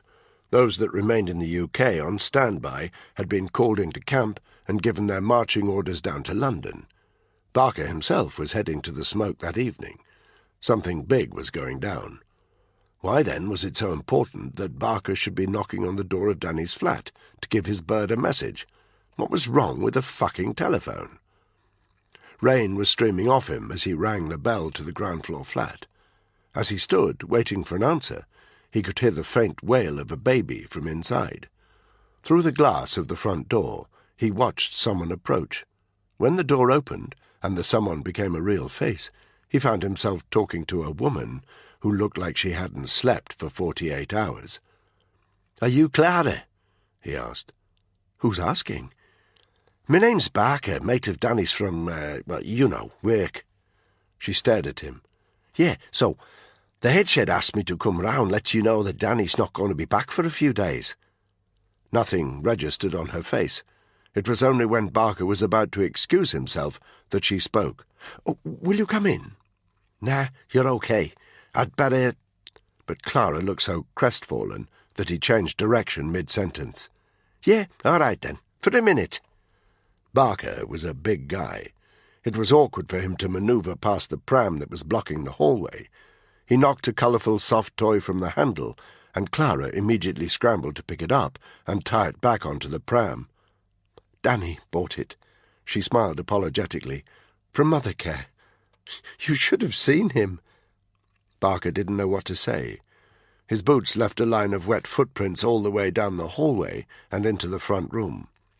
Clara didn't seem to care.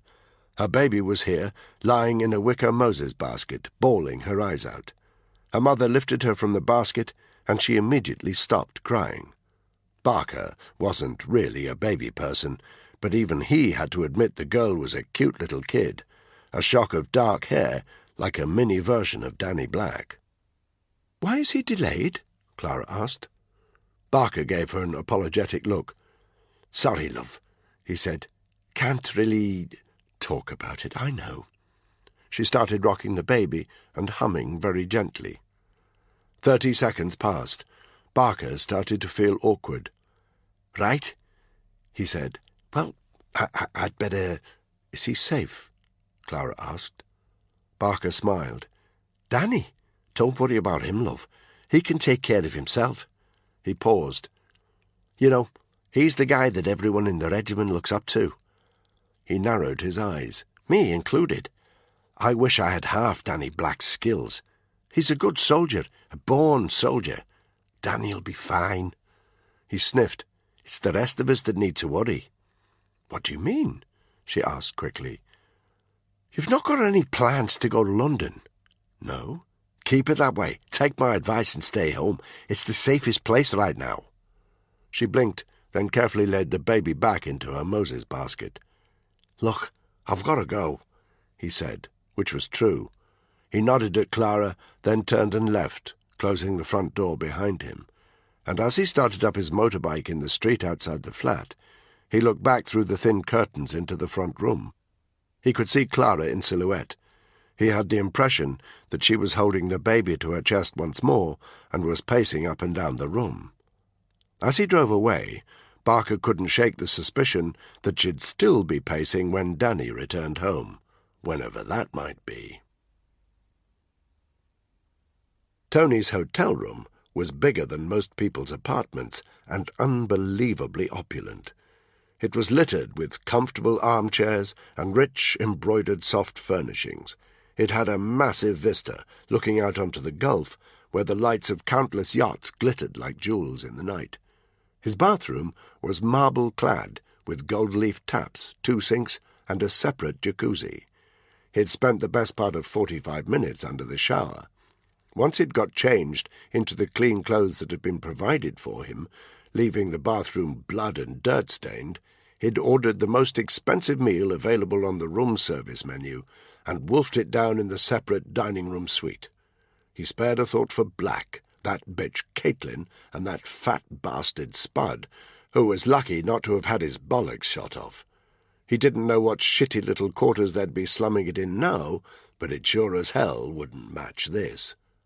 There was a knock on the door. Tony pushed his plate away, belched loudly, then slowly sauntered over to open it. A thin, pasty-faced man in a black suit was standing there. "Are you Tony Wiseman?" he asked. Tony looked over his shoulder. "Guess I must be," he said, "as there's nobody else in here."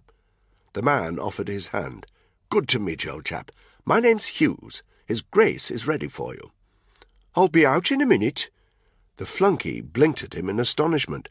"I'm afraid that when His Grace says he's ready, you—" Tony didn't hear the rest of the sentence. He slammed the door in the man's face and wandered into the bathroom again, treading over the old clothes he'd left on the floor and leaving footprints across the marble. He took a long, leisurely piss, then wandered back out and opened the door again. Hughes, was that his name, was still there. "I'm ready," Tony told him. It was clear that the flunky didn't quite know how to respond. He turned on his heel and started walking down the plush, carpeted corridor. "He's in the penthouse suite," he said. "When you first meet him, you should address him as Your Grace. After that, a simple Sir will suffice. Is that clear?" Tony didn't reply. "A small bow from the neck would be appropriate, but a handshake will do just as well. My advice is to take your lead from him." Tony still didn't reply. They entered a large mirrored lift. The flunky had a keycard that allowed them to direct it to the penthouse. They stood in silence as the elevator took them up. As the door hissed open onto a large, impressive anteroom with a similar view over the Gulf to Tony's own room, he clocked 2 young guys who immediately identified as Yellow 7CP, probably from SO14, Royal Protection. They were dressed in casual clothes, but Tony noted the bulges in their jackets where they were undoubtedly carrying firearms. They watched him with unconcealed aggression. Typical coppers, hanging round like they're pop stars or something. They'd have been happy enough to come down to Hereford, spend some time on the range with SAS guys who really knew how to handle a firearm. but as soon as a regiment man trod on their turf, they bristled at the presence of someone with superior skills. One of the coppers walked up to Tony. "I need to frisk you, mate," he said, East End accent, stupid swagger. Tony smiled. "I don't think so." The copper looked over to his mate. "Looks like we've got a troublemaker." The flunky stepped nervously to one side. "Now look here, gentlemen," but Tony interrupted him. "Thing is, fellas," he said, "I don't want to be here any more than you want me here. But someone in London's decided there's a threat level here that you boys can't handle. You want to get on the blower to them, talk it through, be my guest. But if you lay a fucking finger on me, you'll be getting first-hand experience of the Dubai medical system." The police officer looked a little less sure of himself. "Let's not go down this route, hey, lads? Let's all be friends." Tony looked over at the flunky and nodded. Then, with a glance at the police officers, he muttered under his breath, "Knobs." The flunky obviously wanted out of the situation. He knocked on a door at the far side of the room. A muffled voice shouted, "Come!" The flunky entered. Tony stood silently, ignoring the waves of unfriendliness coming at him from the CP guys. The flunky reappeared 30 seconds later. "He's ready for you," he said, holding the door open for Tony. Yellow 7's suite made Tony feel like he was slumming it.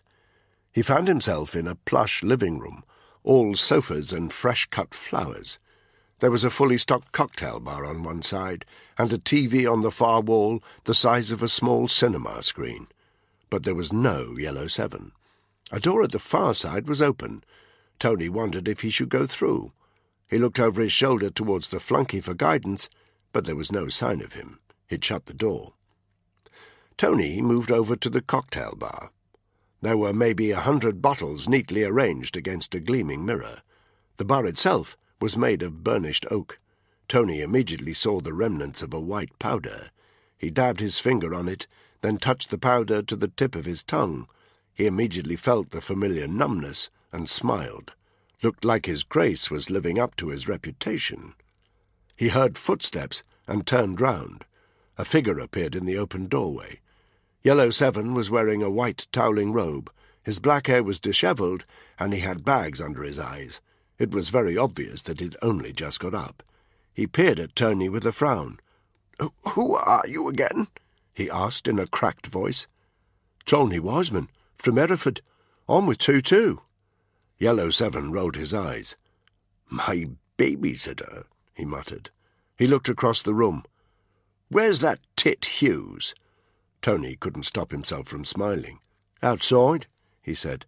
"Best bloody place for him." Yellow 7 pointed to the minibar. "Get yourself a drink. I'll be out in a bit." He disappeared back into what Tony assumed was his bedroom. Tony sauntered back to the bar. He grabbed himself a glass and selected the most expensive-looking bottle of whiskey he could find. He poured himself a couple of inches, knocked it back, then replenished his glass before taking a seat at the bar. Looking back towards Yellow 7's room, he saw a quick glimpse of a naked female body passing the doorway. He smiled to himself again. He was warming to this rich bastard. At least he knew how to have a good time. He glanced out of the window over the gulf, and his mind turned again to Danny Black and the others. "Fuck them," he thought. "They reckoned they could make him the laughing-stock of the regiment. Well, Tony was going to take a leaf out of the royal family's book. He was going to enjoy himself." Yellow 7 appeared 10 minutes later, showered and dressed. He was a good-looking bastard, and the Middle Eastern bird tottering along behind him wasn't too shabby either. She had on heavy makeup, and her tits were almost spilling out of her tight dress. She obviously noticed Tony giving her the once-over, but didn't seem to mind. Yellow 7 checked out the bottle of whiskey that Tony had left open on the bar. "Sweet," he said, pouring himself a glass. He looked over at the woman. "You can probably run along now," he said. "Hughes will sort you out." The woman gave him a disconsolate pout, but she didn't argue. Her ass wiggled outrageously as she left the room. Neither Tony nor his companion took their eyes off her until she was gone. "Dynamite in a sack," Yellow 7 said when the door was closed again. "Bloody well should be, the price she charges." He took a mouthful of whiskey. "So," he said, "you're here to make sure I get to Sandringham safely in time for Christmas. You ever been to Sandringham?" "Can't say I have." "It's the most boring place in the fucking universe." He knocked back the rest of his whiskey, then poured himself and Tony another. "I was in Afghanistan, you know." "I heard." "I didn't leave because I wanted to," he said earnestly, as though he really wanted Tony to understand this. "They said I was a liability to the other troops out there, too much of a target." "Give me this over the Stan any day," Tony said. Yellow 7 looked round the room, as though seeing it for the first time. "Novelty wears off after a while." Tony pressed his fingertip into the remnants of white powder on the bar. "Not much of this behind enemy lines," he said. Yellow 7's eyes narrowed. "You want to be careful," Tony continued. "They come down hard on the old marching powder in these parts." Yellow 7 gave a dismissive little laugh. "Not if you're me, they don't." He watched as Tony tasted the powder again. "Do you partake?" he asked. "It's been known." His eyes lit up. "Lock the door, then. Those close protection idiots are such knobbers." Tony eyed him for a moment. Then he shrugged. Fuck it, he thought. He walked over to the main door and locked it from the inside. When he turned to walk back to the cocktail bar, His Grace had already emptied the contents of a small sachet onto the bar. "Do the honours," he said. "I'm afraid I don't carry credit cards." Tony took his military ID card from his wallet and approached the counter, ready to chop. Chapter 10.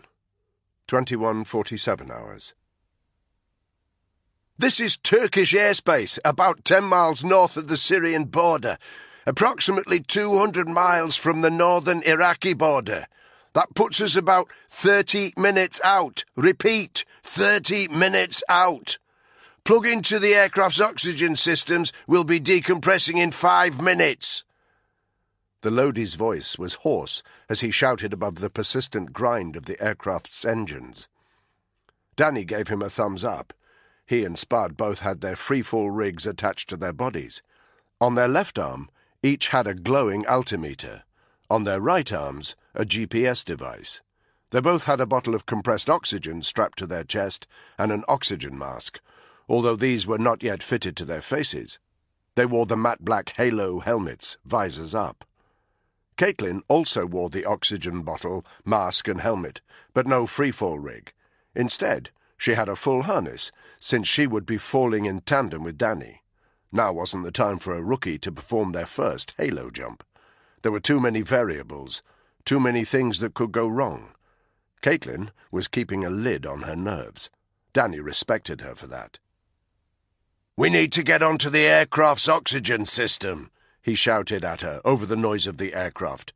"We have to breathe pure oxygen for a while before we jump. Prevents hypoxia. Helps us to avoid losing consciousness before we deploy the chute." She gave him a sick look. "How likely is that?" "I've seen it happen, but normally only when someone loses their oxygen mask in free fall." "What happens then?" "You'll probably lose consciousness. Then you'll have to rely on the automatic chute deployment." "Anything else you want to tell me?" "It's important to fall stable. We need to be careful none of our equipment shifts. If we start spinning, we'll have problems. I've seen guys get to the ground with burst blood capillaries in their eyes because of it. Not pretty. And if there's a packing error and the chute doesn't deploy properly, I'll need to cut it away before deploying the emergency chute." He winked at her. "Don't worry, it's only ever happened once."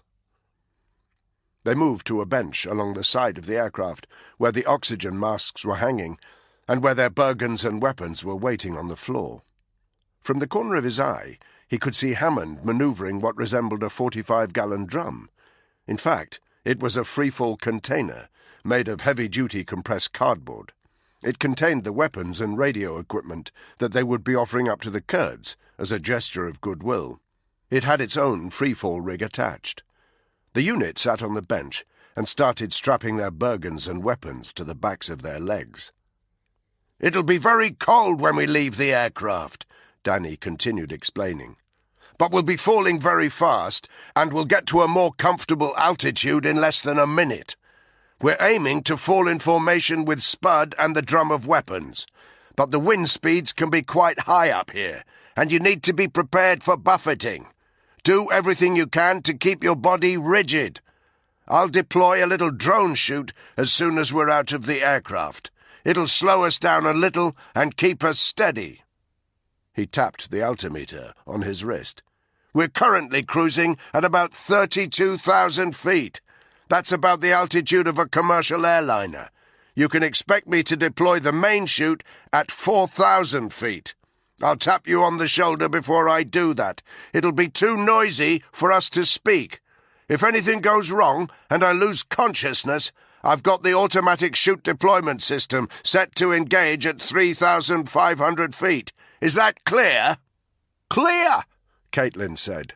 Once we're under canopy, we'll orientate ourselves using the GPS. With a bit of luck, we'll have eyes on the storage drum chute and we can follow it down. 1 minute to decompression, the Lodi shouted. Let's get those oxygen masks on!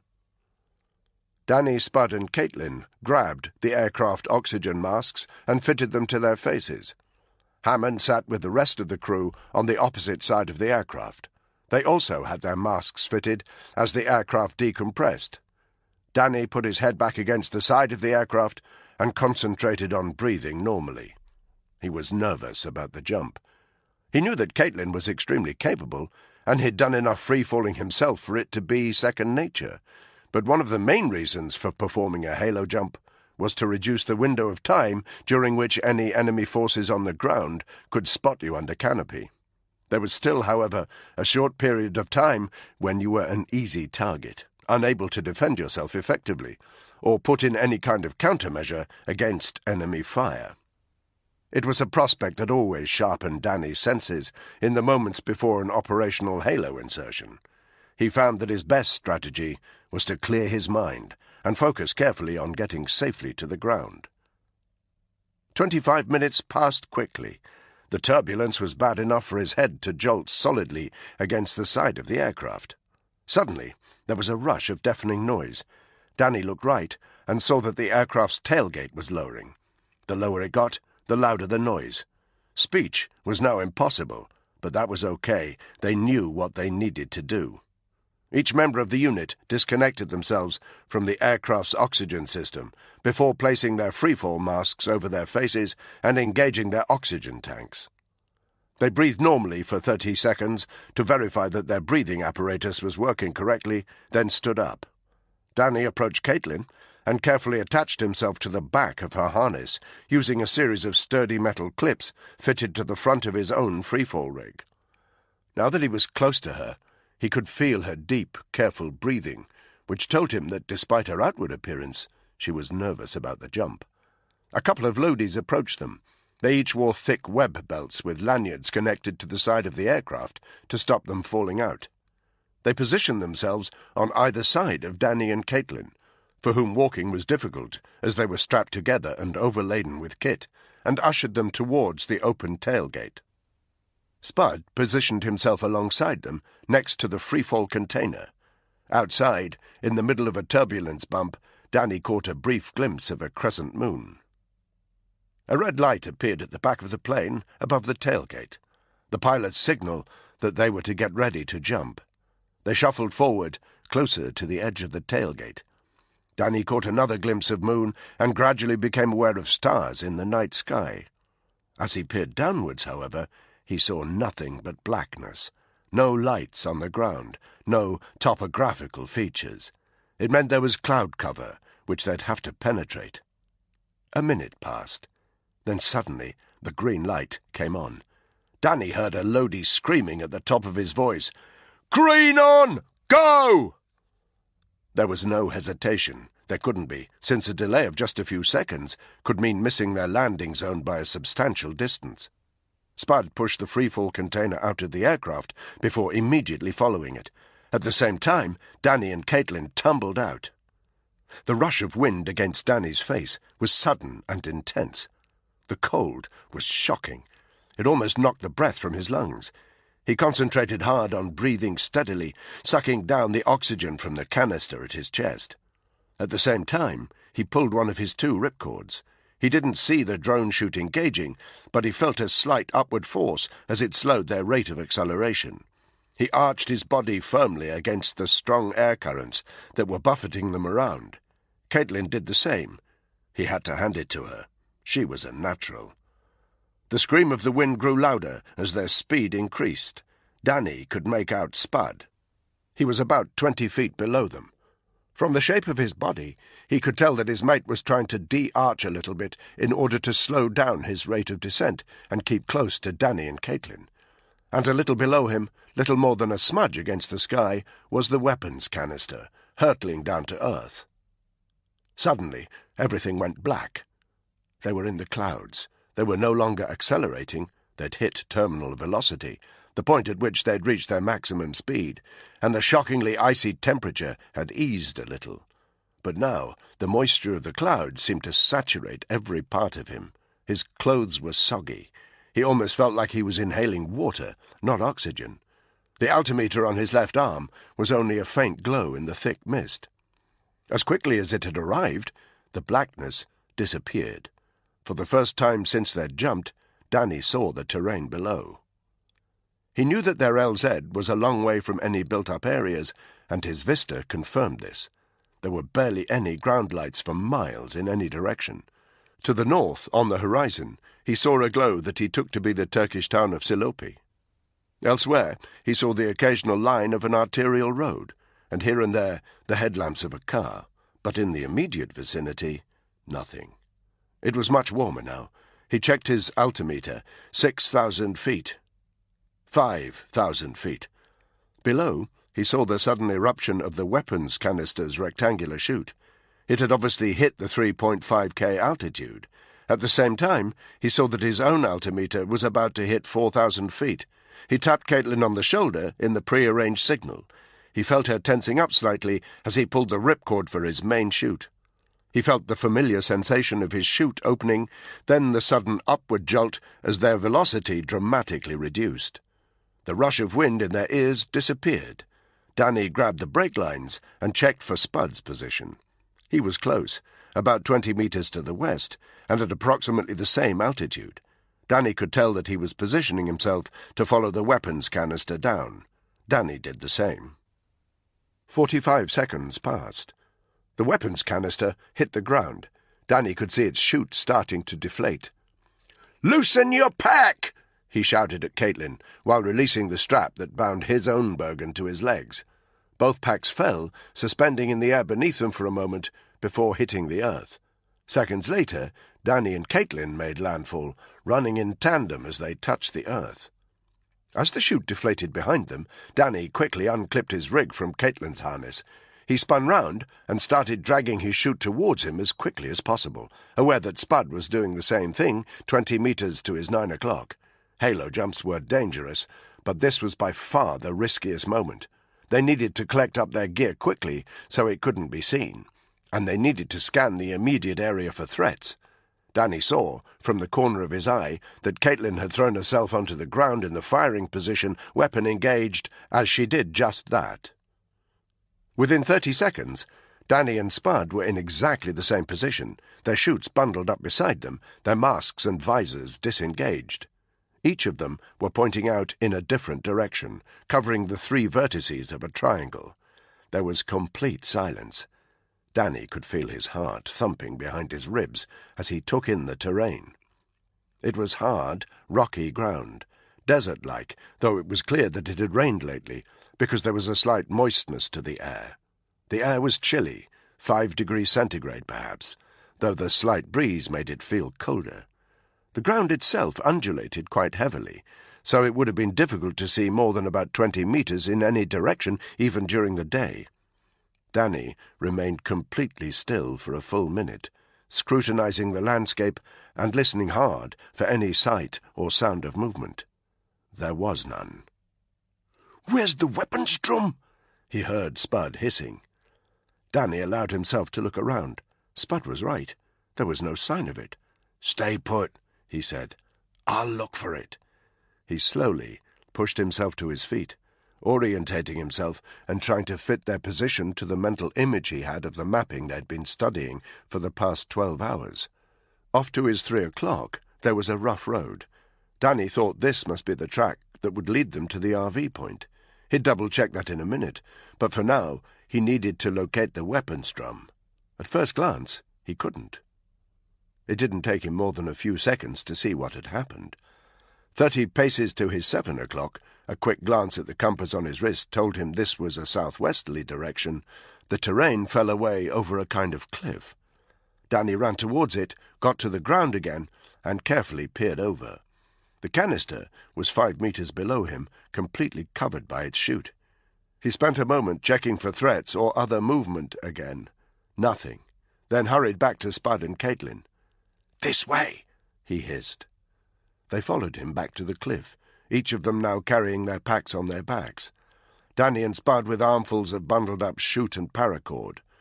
The cliff was not entirely sheer. A moment's examination, and they located a narrow gully that they could scramble down. They lowered their gear over the cliff, then climbed down it and hurried towards the weapons container. "We lucked out," Caitlin whispered. She pointed to the base of the cliff. There was a cave here, a narrow entrance about 2 meters wide. It was cold inside the cave, and there was a horrible smell, like something was rotting inside. "We can stash our freefall rigs in there." Danny shone his flashlight into the cave. It was deep, at least 10 meters, although parts of the back were still hidden in shadow. They didn't, however, seem to have disturbed anything or anyone. "We'll store the weapons canister, too," Danny added. He stepped back outside the cave and checked his GPS device. "We're approximately 2 clicks east of the RV location. We can't move covertly across this terrain if we're carrying that." He looked at his watch. 22:03 hours. The RV was at midnight, and they wanted to be in position well before then. They were behind schedule already and needed to move fast. Danny turned to Caitlin. "Wait here with the drum. We'll make the RV, then get them to drive here and pick it up." A shadow crossed Caitlin's face. She obviously didn't like the idea of staying back to babysit the hardware, but she didn't complain. She quickly went about the business of stashing the freefall rigs far into the back of the cave. By the time anyone found them there, the unit would be long gone. Danny and Spud removed the remainder of their halo gear and stashed it with the chutes before manoeuvring the weapons drum quickly into the cave. Caitlin took up position inside the cave mouth. She was clutching her rifle, which was strapped across her body, and had an unflinching, resolute look on her face that for the briefest moment reminded Danny of Clara back home. He pushed that thought from his mind. "We RV at midnight. Expect us back here at approximately 0:30 hours, assuming there's no delays. If anyone else passes this way, stay hidden as far as possible. We don't want things to go noisy on us." Caitlin gave him a withering look. "And if I want to kill someone, which end of the gun do I use again?" Danny ignored that. "We'll be in radio contact. We'll check in every 30 minutes on 000 and 030. Otherwise keep transmissions to a minimum." He turned to Spud. "Let's go," he said. They shouldered their Bergens, checked that their personal weapons were cocked and locked, and engaged their radio equipment. Spud took a moment to check over his 66 Law, and they both fitted their regular Kevlar helmets with night vision goggles fixed to the top. Danny dropped a pin on his GPS unit so that they could quickly locate Caitlin's position when they returned. Then they moved silently away from the cave mouth. It was very dark. Cloud cover obscured the moon and stars. That suited them fine. It made it easier for them to cross this rough, rocky terrain without being seen. Danny knew, from his examination of the GPS device and the mental image he had of the maps they'd been studying, that if they travelled approximately 500 meters at a bearing of 30 degrees, they would hit a small road. 2 clicks further along, the road hit a T-junction. Their RV point was 500 meters directly north of this junction, the kind of location where it was extremely unlikely that anyone would randomly show up.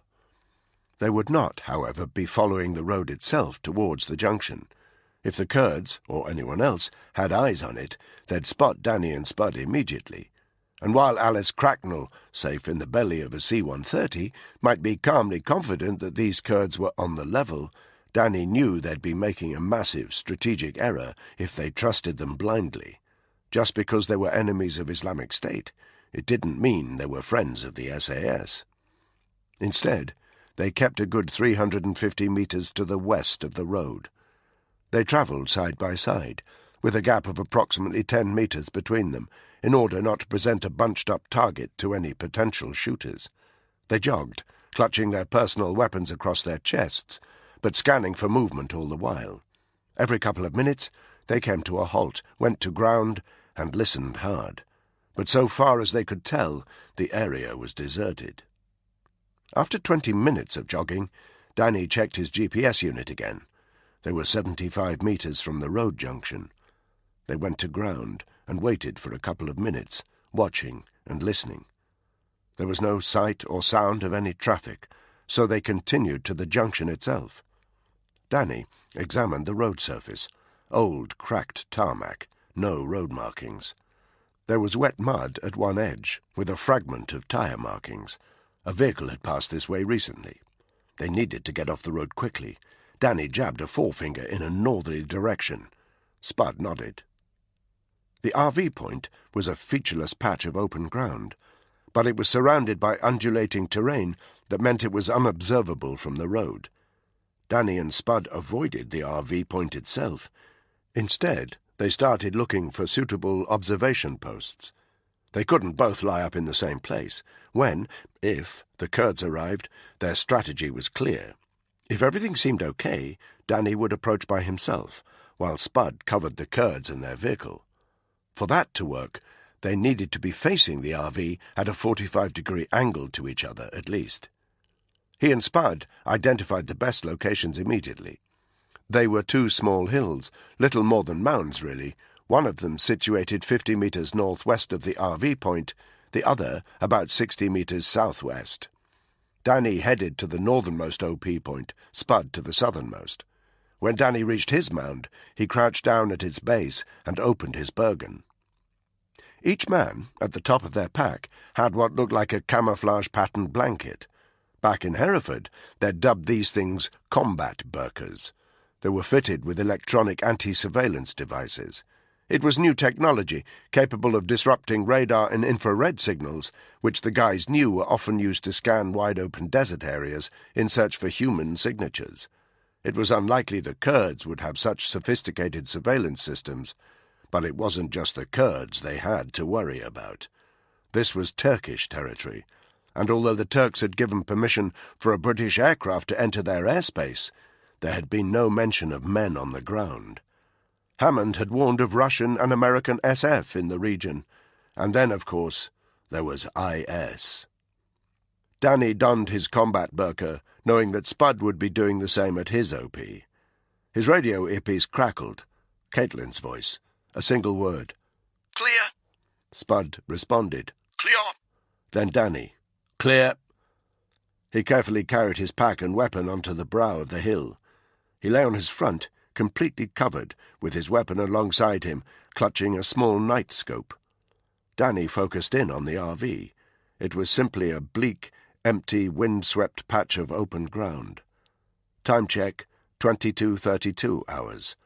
An hour and 28 minutes till RV. Time was important. As soon as they made contact, they needed to advance to target, because the longer they could put in surveillance on Dul Fakar's compound, to work out the lie of the land and establish the regular movements of his men, the better their chance of success. Danny lay there, totally silent, every sense on high alert, as he waited for their contacts to arrive. "Sandringham tomorrow," Yellow 7 had said. "Tonight we party." That had been 2 hours ago. It had briefly crossed Tony's mind that he should be staying sober. He was on duty, after all. But Yellow 7 had been quite insistent that they get pissed together. And who am I, Tony thought, to disobey a royal command? The guy had seemed so genuinely delighted that he'd found somebody to join him in his recreations, he appeared to be redoubling his efforts to have a good time. They had remained in the penthouse suite of the hotel for an hour, hoovering up Yellow Seven's stash of marching powder like it was going out of fashion, and necking shots of single malt. It didn't take long for Tony to start feeling disjointed from his own body. Every time he turned his head, the lights in the room cast a trail across his vision. When Yellow Seven had called in his royal flunky and told him that he wanted to go to a club called Mohoka in downtown Dubai, Hughes had looked daggers at Tony, as if Tony himself had suddenly pushed the young man off the rails. Not that Tony gave a shit. He was happy to go along for the ride. And when his Grace had reminded him that there was no booze served in these places, so they'd better take advantage of the bar while they could, Tony had been happy to oblige. Now he was sitting in the back of a black Mercedes. Tinted windows, suited chauffeur. The regular close protection guys were in a vehicle behind them. They, too, had given Tony the dead-eye as he'd accompanied their charge out of the penthouse, through the lobby of the hotel, and into their waiting vehicle. He'd been aware of a couple of people holding up their smartphones to snap a picture, and idly wondered if his own pupils were as dilated as Yellow Seven's. "You'll like this place," his royal companion said as their Merc swept across the short causeway that linked their hotel to the Dubai mainland. He was talking quickly and had a slightly high-pitched edge to his voice. "It's where all the best tricks hang out." He grinned. "We could have a competition. See which is the best fanny magnet, the royal family or SAS." "That's not a fair fight," Tony said. "A regimented man never lets on in public that he's SAS." Yellow Seven's grin grew broader. "Bad luck," he said. Tony raised an eyebrow at him. "Maybe I don't need any extra help to score," he said.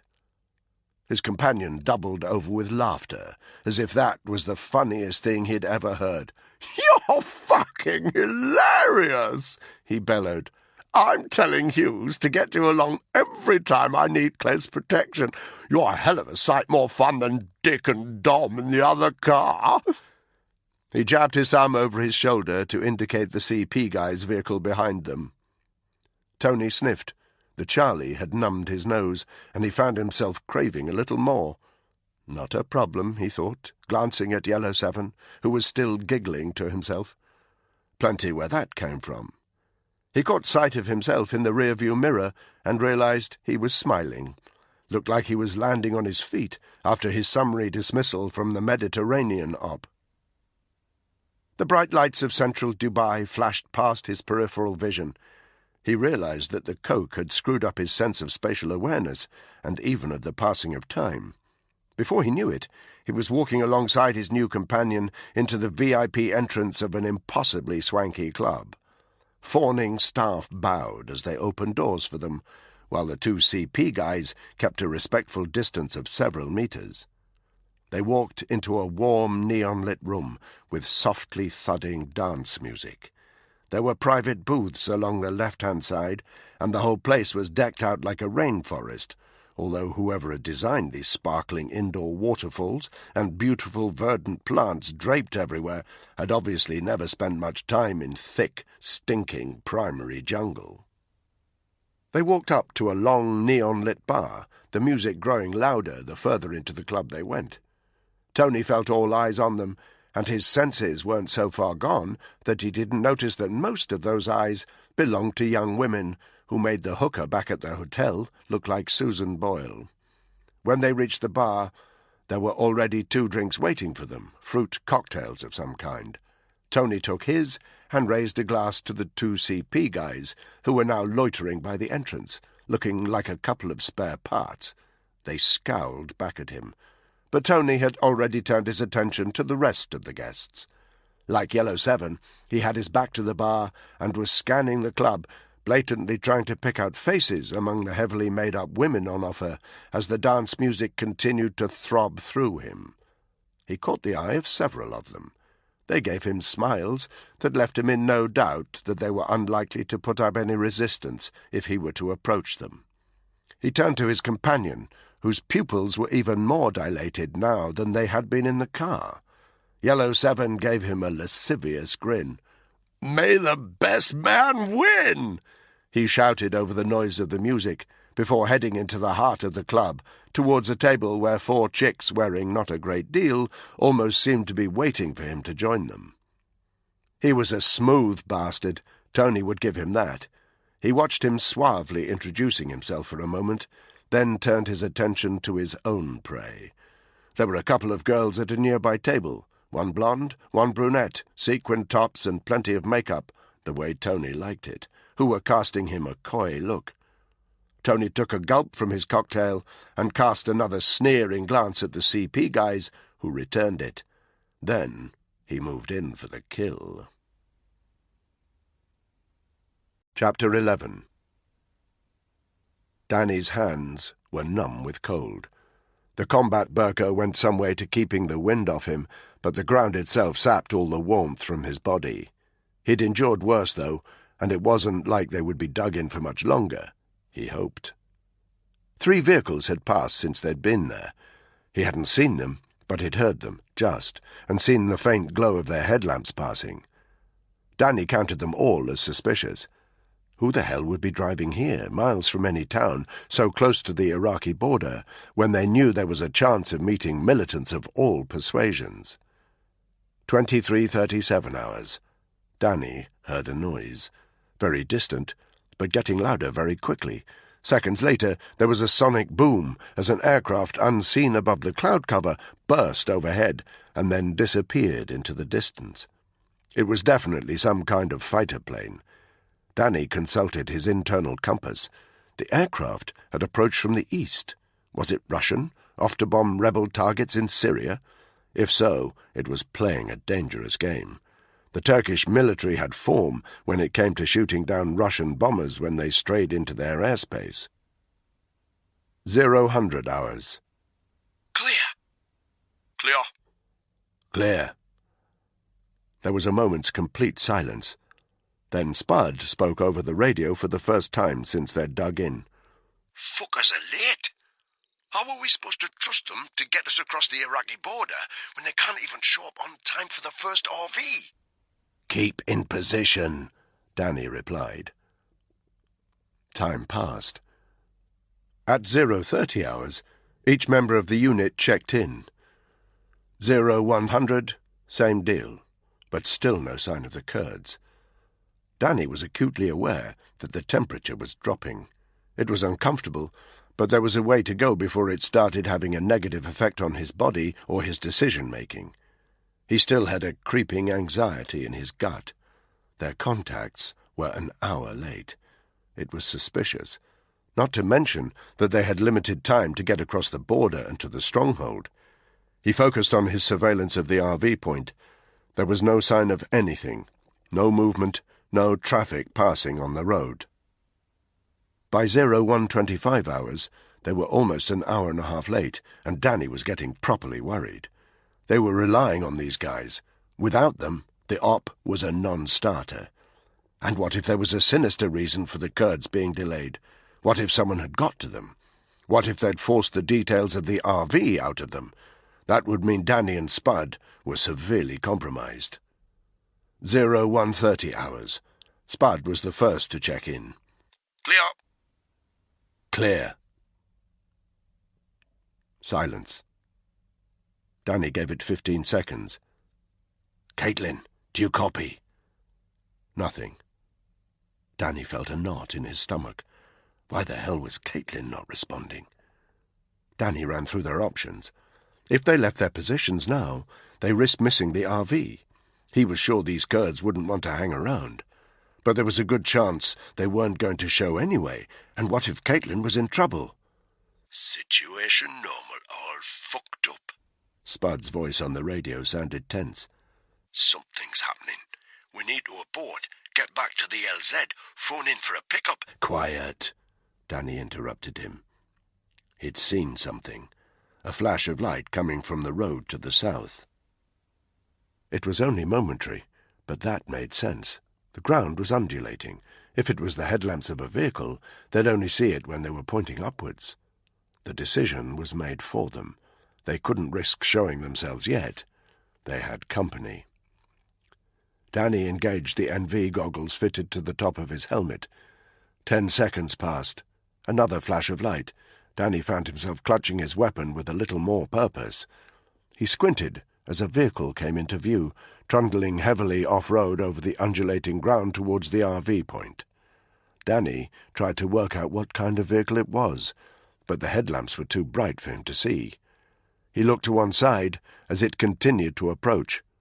20 seconds later, it reached the RV point. The headlamps faded. A moment's silence. Then the headlamps gave 3 short flashes. "That's the signal," Spud breathed. "It's one of the signals," Danny said. "But I don't like that they're so late." And he thought to himself, what if someone's got to Caitlin, and through Caitlin got to us? "We'll give it 2 minutes," he said. "Check they haven't brought any friends with them." "Mucker, this is—" "I know." They lay in complete silence. Nobody exited the vehicle, and there was no movement from anywhere else. Not that it put Danny any less on edge. In a situation like this, there was always a point where you had to make the call to break cover. It was natural to be shitting yourself when that moment happened. As his eyes recovered from the glare of the vehicle's headlamps, he found that he was able to discern it in more detail. It was a pickup truck of some description, and there was nothing subtle about it. Danny could see the outline of some kind of heavy weaponry mounted to the back, a 50 cal maybe, enough to mow down a couple of guys on foot in a matter of seconds. "You got eyes on?" "Roger that." "You clocked the hardware on the back of the pickup?"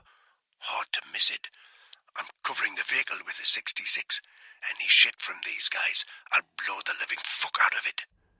Danny paused. Time to make the call. "I'll approach," he breathed into his radio. "Don't show yourself until I give you the sign." "Roger that." Danny rose from the ground, still hooded and wrapped in his combat burqa. It took every ounce of self-restraint not to sprint towards them. He wanted to get back to Caitlin's position, check she was okay. In truth, however, his first duty to Caitlin was to stay alive. He couldn't help her if he'd been mown down by a 50 cal. He had to play a bit smarter than that. He had the butt of his weapon pressed hard into his shoulder. As he stepped carefully forward, he kept the vehicle's windscreen firmly in his sights. He could make out the silhouettes of 2 figures in the front and passenger seats. His field of view wobbled a little as he picked his way across the rocky desert earth, but he kept the crosshairs firmly on the windscreen until he was 20 meters out. Then he stopped. He stood statue still, with his weapon engaged and the wind blowing his combat burqa. The newcomers would soon realize that they had to make the next move. The passenger door opened. A figure emerged and slammed the door shut. The noise echoed across the open ground, carried on the wind. Danny realigned his sights onto the face of the figure, only he couldn't see a face. The militant's whole head was wrapped in a black-and-white chamarr, with just a tiny slit for his eyes. He had an AK-47 hanging across his front by a neck sling, camouflage jacket, jeans. There was no way of identifying him as a Kurd. He moved to the front of the vehicle. "Stop there!" Danny called in Kurdish. The figure halted. "3!" Danny shouted out. It was the prearranged call and response code Hammond and Alice Cracknell had given them. Danny was to call out a number. The Kurd had to respond with a number that added up to 10. Any other response meant that he'd failed the test. There was no reply. The militant stood very still. Danny suddenly realized he could hear his own heart beating. He adjusted the trajectory of his weapon so the sights were firmly planted on the militant's forehead. 5 seconds passed. 10. Danny realized the militant was counting on his fingers. He obviously knew the consequences of making a mistake. Slowly, he raised his hands. On one hand he had 5 fingers showing, on the other 2. 7. Danny allowed himself to breathe again. "Do you speak English?" he called. "Of course." The man's voice was muffled by the shemagh covering his mouth. That's why they sent me. Let's lose the headgear. The militant inclined his head, clearly not understanding. The shemagh, Danny called. Take it off. I want to see your face. There was a moment's hesitation, but then the militant did as he was told, slowly unwrapping the black and white shemagh. It took about 15 seconds to unfurl, revealing a sharp chin and a hooked, angular nose, and then the eyes, or rather, the eye. The left eye was closed up. A vertical scar crossed the lids, with very clear horizontal stitching marks. Even in the darkness, Danny could tell that the area around it was swollen and puffy. He had the distinct impression that this was a recent wound. The militant's hair was black and close-cropped. He stood with his chin jutting out proudly, as though daring Danny to make a comment about the state of his face. He was in his mid-20s. "Get your friend out of the car," Danny said. The man turned wordlessly and nodded towards the windscreen. A second figure emerged. No shemagh, but a carbon copy of the first in terms of weaponry, with two distinct differences. The face was intact, and she was female. Her brown hair was pinned tightly to her scalp, almond eyes, dark skin, spots. She was very young, 14 max. She wore a baggy pair of sand-coloured trousers and a khaki jacket a little too big for her. She looked towards Danny with the same jutting arrogance. "What the fuck?" Danny muttered. "What time were you supposed to be here?" he demanded more loudly. The man sniffed. "Midnight?" he said lazily. "Why are you so late?" The man sneered. "Not easy to move around," he said. "Heavy presence of Daesh. We had to wait for a roadblock to finish." "We should have just killed them," the girl spat. "My sister," said the man. "She hasn't killed any Daesh yet. This is her first mission." Jesus, Danny thought. Are we a fucking kindergarten now? At least their use of the word Daesh sounded plausible. It was a term the Islamists hated, but it could still be a ruse. Danny slowly lowered his weapon. There was a fine line, he decided, between defending himself from a sudden attack by these two and offending them to such an extent that they refused to help. Some sixth sense told him he was erring on the wrong side of that line at the moment. But he knew Spud had his back. One word from Danny, and there would be fireworks. He approached. 5 meters out, he stopped. "What's your name?" "Rojan," said the man. "And you?" Danny asked the girl. "You speak to me, man," Rojan said. "Not her." Danny shook his head. "I need a name, buddy." A pause. "I am called Nazar," said the girl. She had a dry, throaty voice. "You are alone?" Rojan said. Danny didn't reply. He simply raised one hand. For a moment it was clear that Rojan and Nazar didn't know why, but after a few seconds they looked over their shoulders and saw Spud emerging from the darkness. He looked askance at Danny. He clearly wanted to know what their strategy was with regard to Caitlin. "You have something for us, man?" Rojan said, his gaze flickering between Danny and the approaching Spud. Danny nodded. "Where is it?" "Nearby. What happened to your eye?" Rojan frowned. "Daesh happened to it," he said. He turned to Nazar. "Show him." With obvious reluctance, Nazar removed a chunky smartphone from her camouflage jacket. She swiped the screen, then held it up for Danny to see. There was video footage. It was blurred and shaky, with no sound. Danny could make out a crowd of people. The crowd had parted in the middle. A line of vans drove through the centre. Attached to the back of each van was a cage. In each cage was a man dressed in an orange jumpsuit cuffed to the bars. Outside each cage, hanging onto the back of the van with their rifles pointing into the air, was an IS militant. Black clothes, black balaclava, black flag with the IS symbol. The mob seemed to be cheering, and as the convoy passed through them, the camera focused in on one of the caged men. It was Rojan. His eye was freshly wounded, a weeping, bleeding socket of red. Gore dripped down his cheek. What is this? Movie time? Spud had reached them. The video footage finished. Nazar lowered the phone. This was 2 weeks ago. My brother escaped. I'm going to kill the people who did this to them. You reckon? Danny said, just as Spud drew him to one side. These two are a fucking joke, he said. He's only got one eye. And what the hell's he doing bringing a fucking kid along? What kind of wanker does that?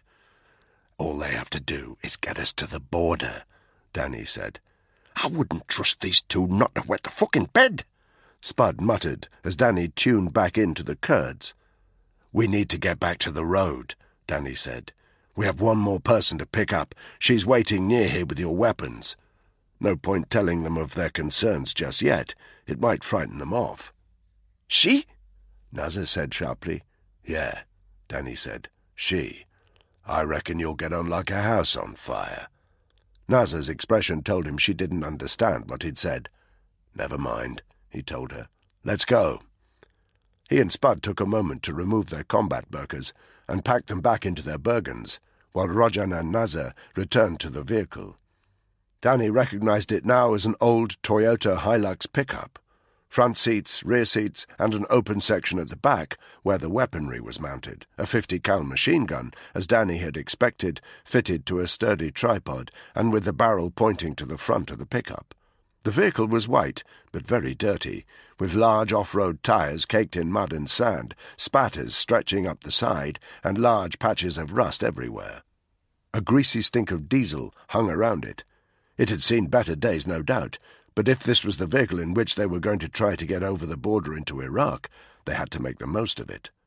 Nazar had the keys and made her way to the driver's door, but Danny blocked her way. She looked like she was going to argue, but thought better of it. Danny took the wheel. He drove slowly, keeping engine noise to a minimum, across the rough ground and then back along the track that led to Caitlin's vicinity. He stopped after 4 minutes and checked his GPS. The pin he'd dropped to mark Caitlin's position was 500 meters to their west. He killed the engine. "We'll leave the vehicle here," he said. Nazar shook her head. "It is too valuable. If someone takes it—" "Your brother can stay here, man the machine gun." "We will both stay here," Nazar said. Danny shook his head.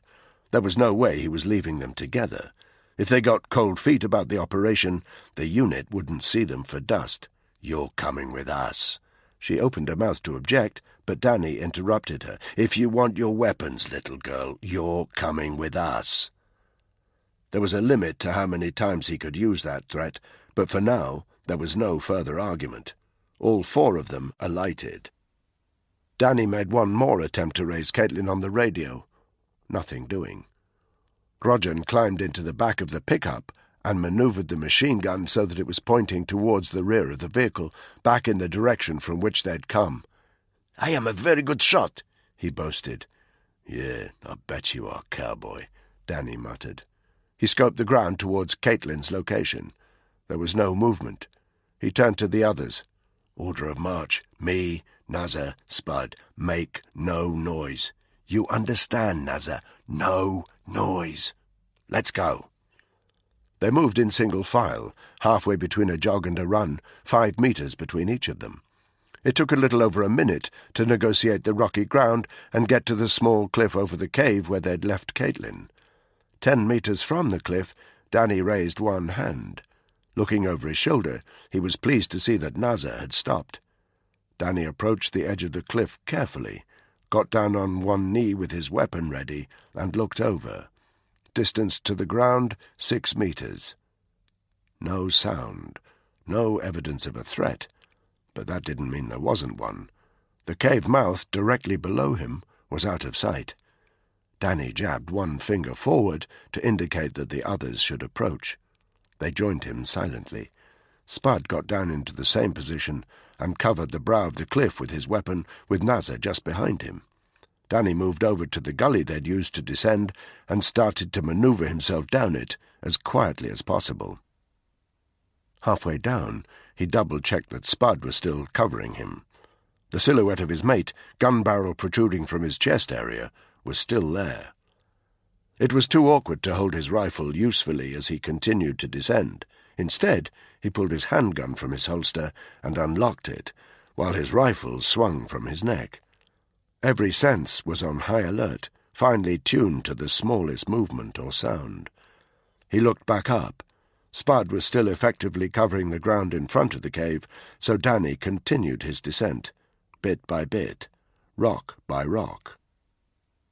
He reached the bottom of the cliff, holstered his cig, and returned to his rifle. Distance to the cave mouth, 7 meters. He flicked down his NV goggles, engaged his weapon, and advanced. 5 meters. Pause. Listen. Nothing. 3 meters. With his weapon still covering the cave mouth, he looked up and raised one hand at Spud before turning his attention back to the cave. On the edge of his vision, he could see Spud retreating from the top of the cliff. A few seconds later, he sensed movement behind him. He knew that this was Spud leading Nazar down the gully.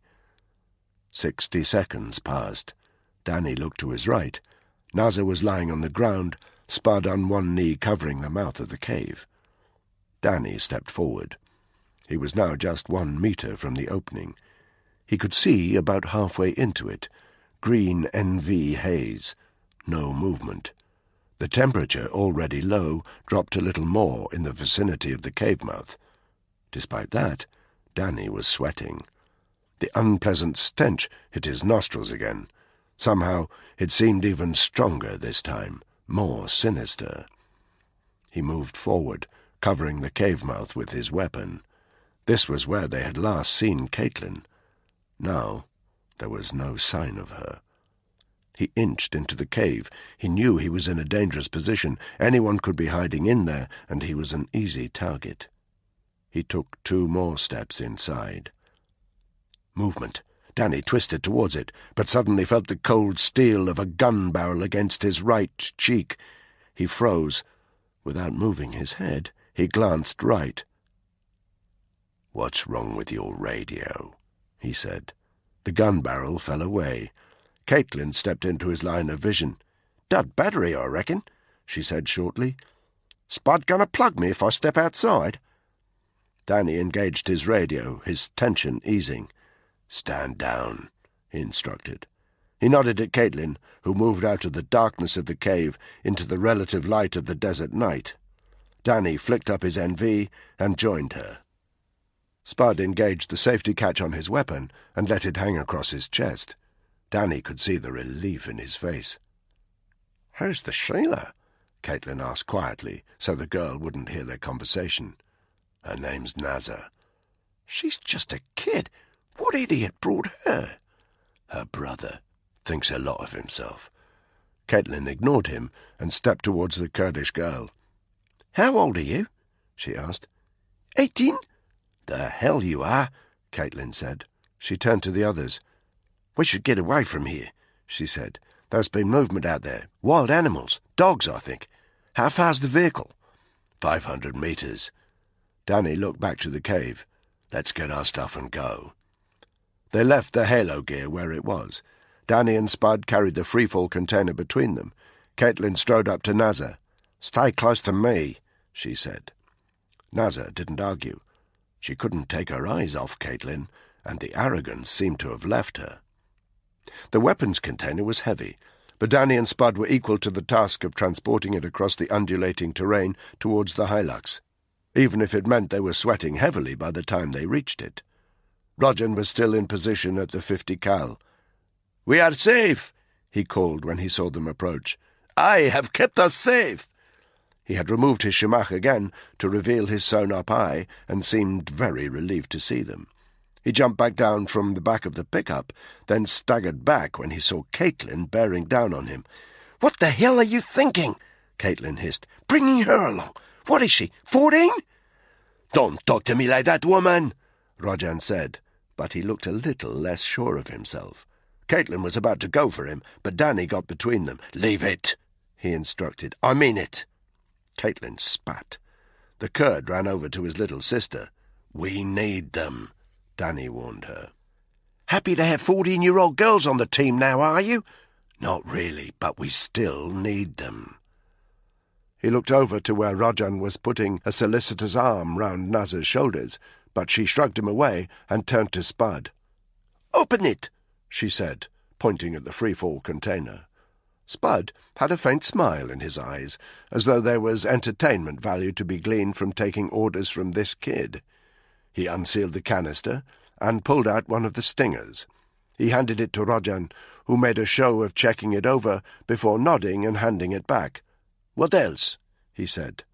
"Radio packs," Spud told him. "Only we need one of them now." He removed one of the packs and threw it to Caitlin so that she could scavenge the battery. He looked around. "How far to the Iraqi border?" "About 2 hours," Rajan said, as if it was nothing. He looked at his watch. "If we leave now, we'll get there just before dawn.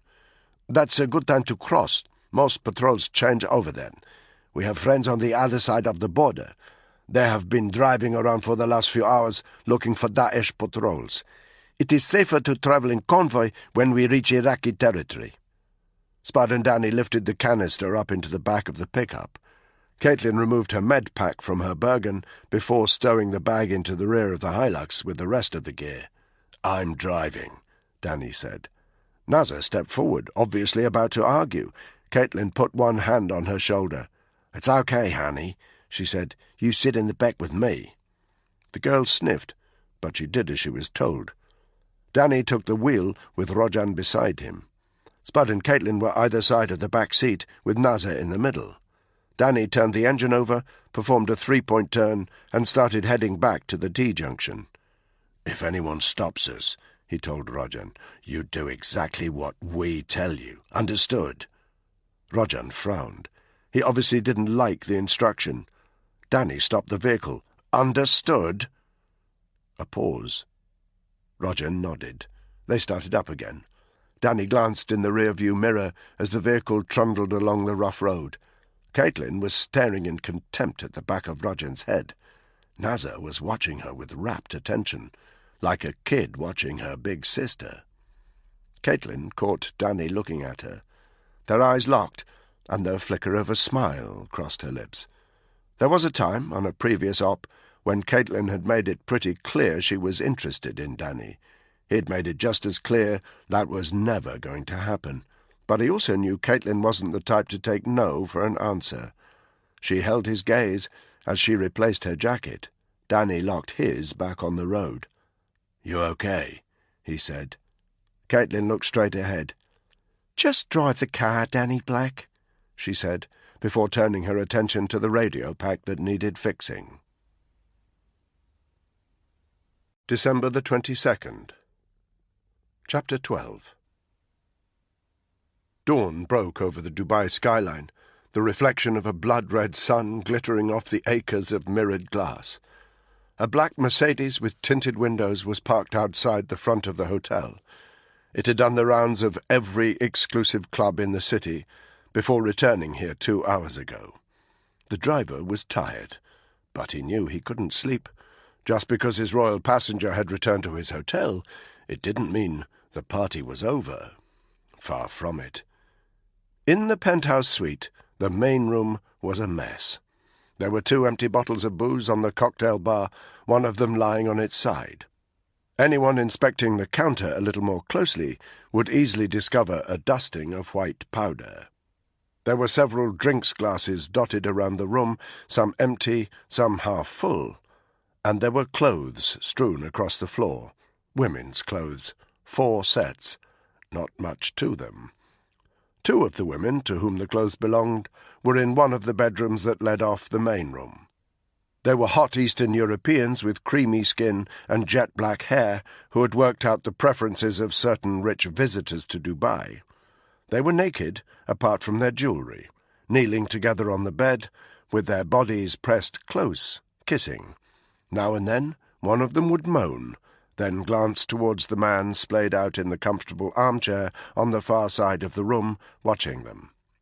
Tony Wiseman had a chunky tumbler of scotch in one hand, and he watched the show these 2 girls were putting on for him. He knew their sound effects were entirely for his benefit, but he didn't care. All in all, his evening had turned out better than he'd expected. He'd ended up inside his own personal porn movie. It sure beat slumming it on some ship with a bunch of stinking Marines and those cunts Danny Black and Spud Glover. The thought of them made him take another pull of his drink. He must have frowned involuntarily, because one of the girls, Tony couldn't remember their names, looked suddenly worried.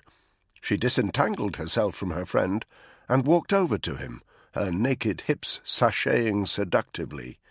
"What's the matter, honey?" she said. "We're not doing what you like?" "You're doing fine," Tony told her. He put one hand on her naked ass as she bent over and started to unbutton his shirt. "Why not come and join us?" she whispered. Yeah, Tony thought, maybe I will. He downed the rest of his drink, let the empty glass drop onto the carpet, and pushed himself up out of his chair, with the girl still semi-draped over him. He stroked the curve of her hips, and allowed himself to stare greedily at her breasts. "Get back to the bed," he told her. The girl did as she was told, but halfway there she stopped. A noise had come from an adjoining room. A woman's scream, half scared, half pained. The two girls exchanged a worried look, but Tony was already striding towards the door, buttoning up his shirt. Any sensation of drunkenness had disappeared. "Stay there," he told the girls, before exiting the bedroom. There was nobody in the main room of the suite. It was exactly as Tony had left it. There was another scream, panicked this time. It came directly from the room Tony knew to be Yellow Seven's bedroom, where he'd disappeared with two girls of his own 20 minutes ago. Tony hesitated for a moment. Then, instead of entering that bedroom, he moved swiftly over to the main entrance to the suite. He knew the CP guys would be manning the door. Clearly, they hadn't heard the screams. They'd have barged in at the slightest hint of trouble. Something told Tony he didn't want that to happen, so he locked the door from the inside before running back across the room and bursting into his new mate's bedroom. It was carnage in here. Bedclothes were strewn all over the floor. A bottle had smashed on the carpet. Of the two girls Yellow Seven had taken to bed, one was in the corner of the room, a large white bath sheet pulled up to cover her naked body. The other was standing naked between the bed and the door. She had a swollen eye and a bleeding lip. Her hair was badly messed up, as though she'd been in a struggle. Yellow Seven was standing in front of her, wearing a white robe. He had red eyes and a spaced-out expression. The girl was staring at him in utter terror. There was no doubt in Tony's mind as to who had roughed her up. Self-preservation was second nature to Tony Wiseman. He knew immediately that this scenario could end up very badly for him. Yellow Seven, fueled up on booze and coke, slapping some bird around on Tony's watch. He knew how the world worked. Only one person was going to get the blame for this, and it wasn't the guy standing in front of him in a dressing gown. He had to make some decisions, and fast. Tony strode up to him. "Get in the bathroom," he said. Yellow Seven looked like he was going to argue. "Do it!" Tony pushed him in the right direction. He stumbled out of the bedroom and slammed the door behind him. Tony hurried over to where the girl was cowering in the corner. He grabbed her arm and pulled her across the room to where the girl with the mashed-up face was standing. He spoke in a low, aggressive voice. "This is what happened," he said. "You were invited back here for a drink. You accepted. While you were here, I saw you sneak into our friend's bedroom and try to steal from him. I confronted you, and you went at me with a knife. I retaliated." The girls looked at him in horror. "He got angry because we refused—" "I don't want to hear it, love. Trust me, if it comes to it, it'll be the word of a couple of hookers against a member of the British royal family. Who do you think the Dubai authorities are going to side with? You ladies will be in one of their shithole prisons before you fucking know it. No one will believe you." The girl with the bruises started to cry. The other one just blinked at him uncomprehendingly. "Get your clothes on," Tony told her with a sneer, "and get out, now!" The two girls scrambled out of the bedroom. Tony followed. Less than an hour ago, he'd been watching appreciatively as they undressed. Now he barely looked at them as they put their clothes back on. Instead, he walked into the bedroom he'd been using.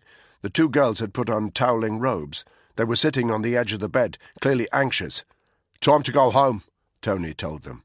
One of them started to ask a question. She didn't get the chance. "Out!" Tony shouted. "Now!" He could tell they had suddenly become frightened of him. Good.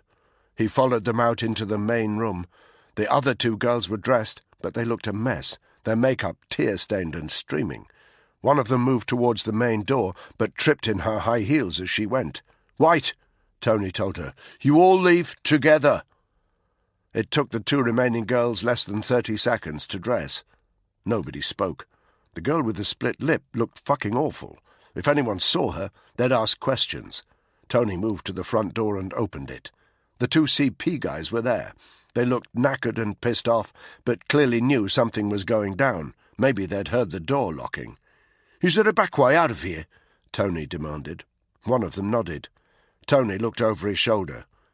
"These four are leaving. Make sure nobody sees them. Take each one home. Make sure you see their front doors closed behind them. We'll take our instructions from his—" He didn't finish the sentence. Tony grabbed him by the collar and pushed him hard up against the wall. "You'll do what I fucking say," he breathed, "unless you want to end up on the front page of the Sun and out of a job. Got it?" He didn't wait for the answer. He just strode back into the room where the girls, fully dressed and terrified, were waiting. "Any of you sluts mention a word of this, you'll be screwed. Your family will be screwed," he said. He strode up to the girl who'd been roughed up. "And if you think you look bad now, wait till I have a go at you. Now get out of here!" They couldn't wait to leave. 10 seconds later, Tony was alone in the room. He gathered his thoughts, then headed back into the royal bedroom.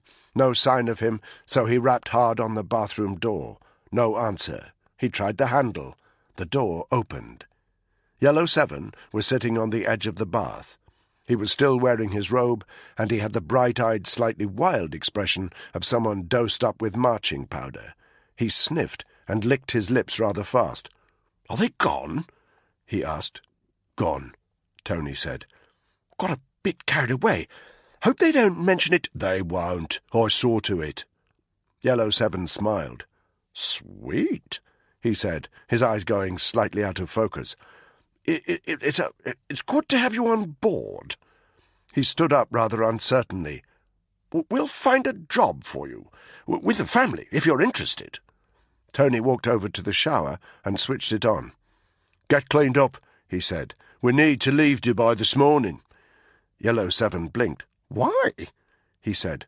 "I thought we were having a blast this morning," Tony repeated. A pause. "Right," Yellow 7 said. "Sweet." Tony left, closing the bathroom door behind him. He scanned the room, immediately picking out a couple of glasses dotted around the place. He gathered them up and looked at the rims. Lipstick. He rummaged in a wardrobe and found a sturdy bag intended for dirty linen. He dumped the glasses into it, then examined the bedclothes. There was a smear of blood on one of the pillowcases. He stuffed that into the bag too. He could hear the shower still running, and he took a moment to pause. What had the twat said? "We'll find a job for you, with the family." Part of him recoiled at the thought. He'd be the laughing-stock of Hereford. But another part of his brain was coldly calculating the potential benefit to him. It was well known that the SAS gave the Royals a bit of a hard-on. Now and then they took a regiment guy, usually a Rupert, under their wing. The chosen one would be in attendance at every royal event. He'd appear in the background of every royal photo. He'd have unprecedented access, and he'd be made for life. There was no doubt about it. If that jumped-up little turd with his penchant for nose candy and slapping around hookers was in Tony's debt, he, Tony, could work it to his advantage. Big time. He looked down at the bag of incriminating evidence in his fist. That stupid bitch sure chose the wrong party to join. But it wasn't Tony's problem. He just needed to get rid of the evidence, then get his Grace on a plane back to London before anybody started sniffing around. If he did that right, things could be looking up for him. And Tony couldn't help but enjoy the thought that it would have Danny Black laughing on the other side of his stupid, smug face. Danny drove east. He knew from his mental snapshot of the terrain that the road was following the Syrian border a couple of clicks to its north. They'd been travelling for half an hour, mostly in silence, apart from the occasional one-word direction from Rojan. They'd seen nobody on these rough, unpopulated roads. Hereford had chosen their insertion point well, but Danny was very aware that anyone they encountered would be a potential threat.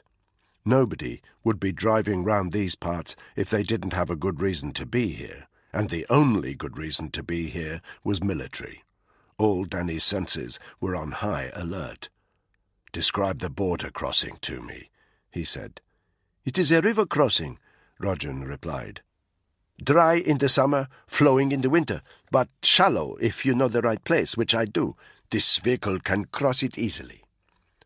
Almost as if in response to Rojan's words, big droplets of rain spattered hard against the windscreen. A minute later, it was raining ferociously. The Hilux's headlamps cut through the rain, but their visibility was reduced to 10 metres max, with the wipers squeaking ineffectively. "How far is the crossing from the nearest official border checkpoint?" Danny asked, above the noise of the water hammering on the top of the vehicle. 30 miles in either direction. I told you, it's a good place." They fell silent again. Danny could sense the tension emanating from Caitlin and Spud in the back. "Your friends on the Iraqi side of the border," Danny said. "How many?" 4, maybe 5. "How many vehicles?" 1, maybe 2. "Which?" Danny asked peevishly. 1 or 2?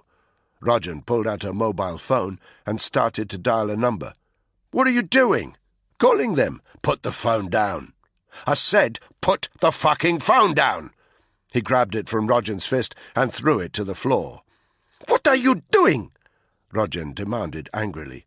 "Daesh are not listening into our phones. We know that."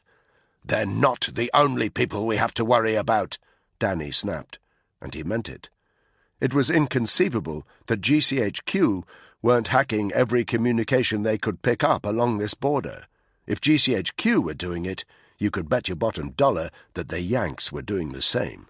The unit's orders were very clear: do nothing to alert the Americans to their presence. That meant keeping mobile communications to an absolute minimum. He didn't explain all that to the Kurds. Rojan's irritation was palpable. Danny didn't care. He just kept driving. Time check, 04:15 hours. 60 minutes till dawn. The rain hadn't let up. The inside of the windscreen kept fogging from the breath of so many people in the vehicle. The tyres felt sluggish on the ground. It was difficult driving, but that was okay by Danny. The rain kept them camouflaged to an extent. "Go right at the junction up ahead," Rojan said. "Off the road." These were the first words he'd spoken since their argument about the phone, and he had a sulky tone of voice. Danny nodded. After 300 metres, they came to an unmarked T-junction. The terrain to the right was marshy. Danny slowed down and knocked the vehicle into first gear to avoid wheel spin, then killed the headlamps. "What are you doing?" Rojan asked. "You won't be able to see." Danny lowered his NV goggles from the top of his helmet. "I'll be able to see just fine," he said. The world outside turned into a green haze, with every bump and undulation of the terrain ahead clearly defined, despite the darkness and the rain. "Distance to the border crossing?" "About 2 kilometres, Rojan said. Danny nodded. He manoeuvred the vehicle slowly and carefully through the driving rain. He didn't even need to look in the rearview mirror to check that Spud and Caitlin had engaged their own NV. He could sense their tension in the air. "You come to a hill in 1,500 metres, Rojan said.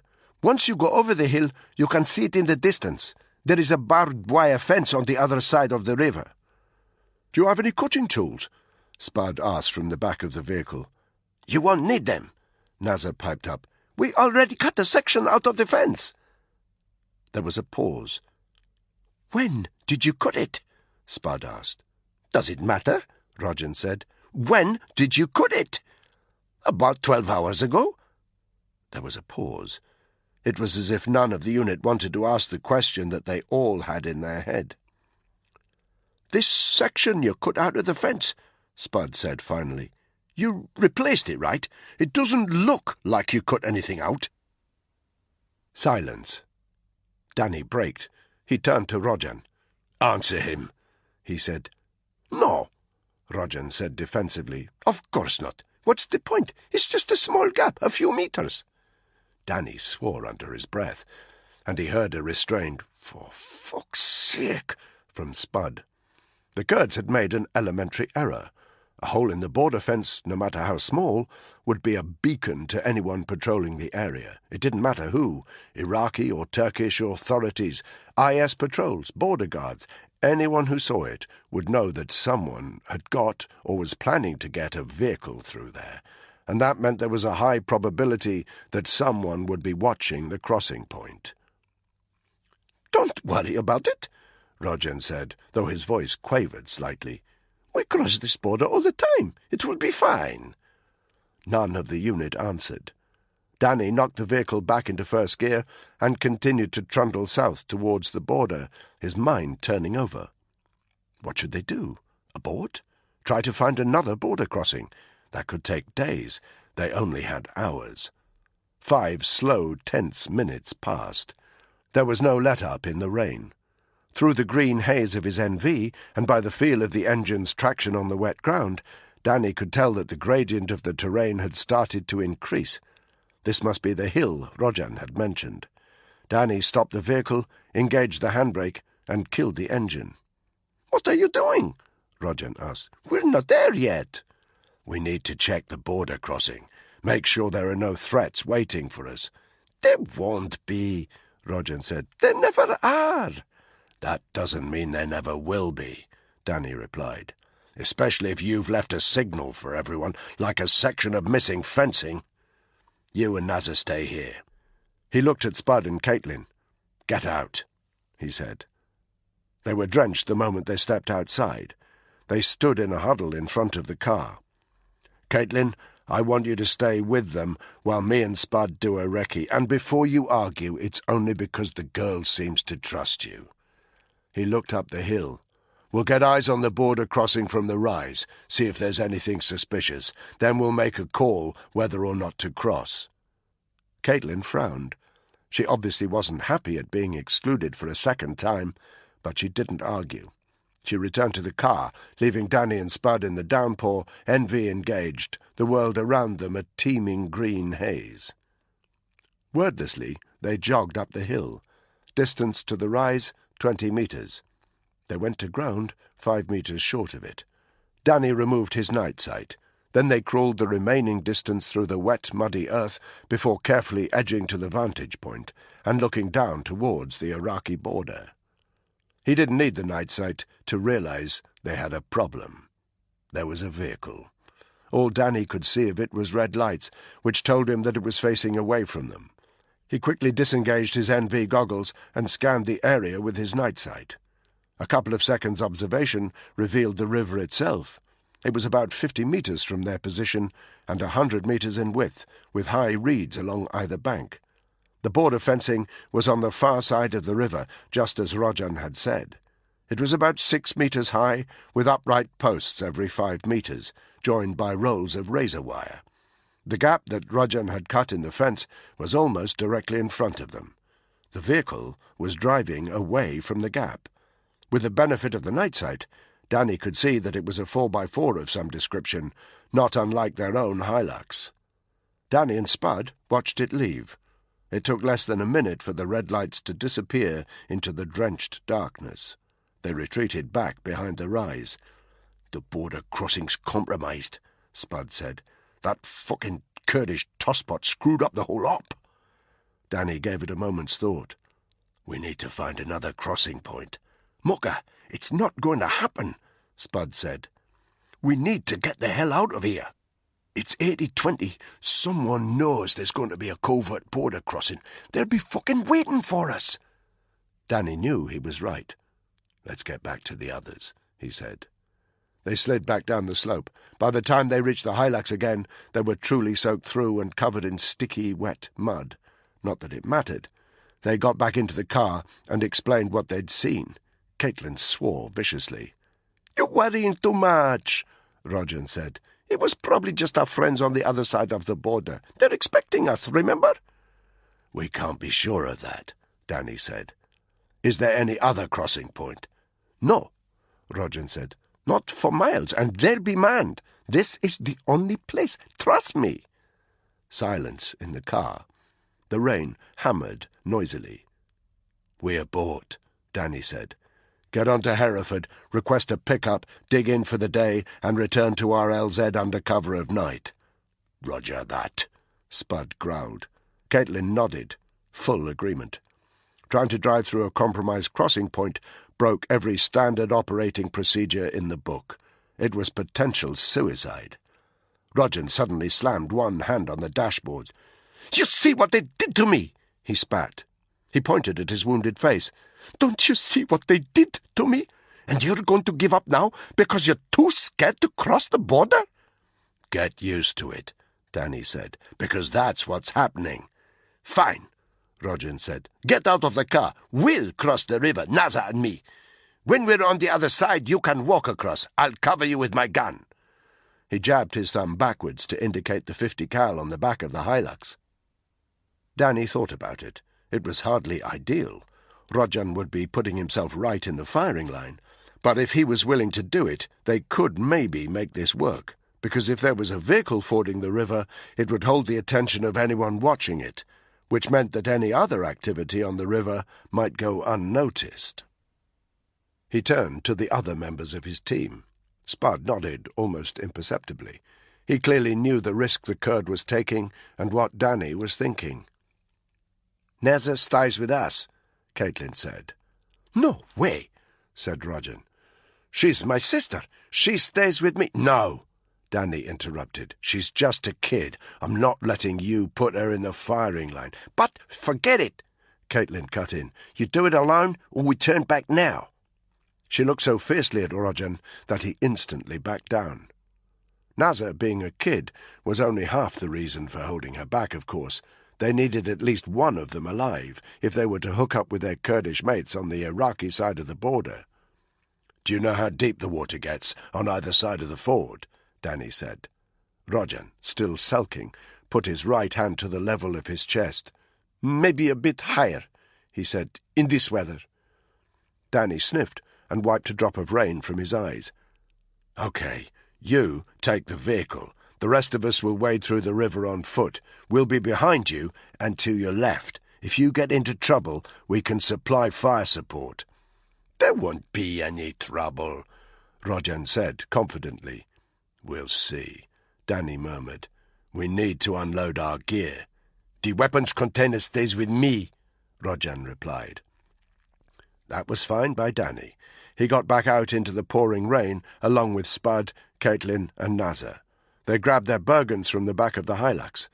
Before they slung them over their shoulders, however, they silently went about the business of preparing their packs for the river crossing.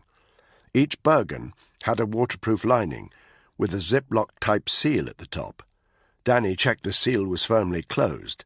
This would not only keep the contents watertight, the air trapped inside would turn the Bergen into a makeshift flotation device, very hard to sink and useful to hold on to if they found themselves getting washed away.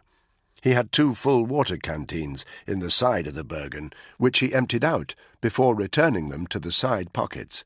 The empty bottles would add to the Bergen's buoyancy. Spud and Caitlin were finishing the same operation, while Danny moved to the driver's window, where Roger had taken his place behind the wheel and was scratching his closed-up eye socket. "Wait 10 minutes," he said. "That should give us enough time to get to the water's edge. When you move, keep your headlamps off and drive slowly. It'll keep the engine noise down. Do you understand?" Roger faced forward and nodded curtly.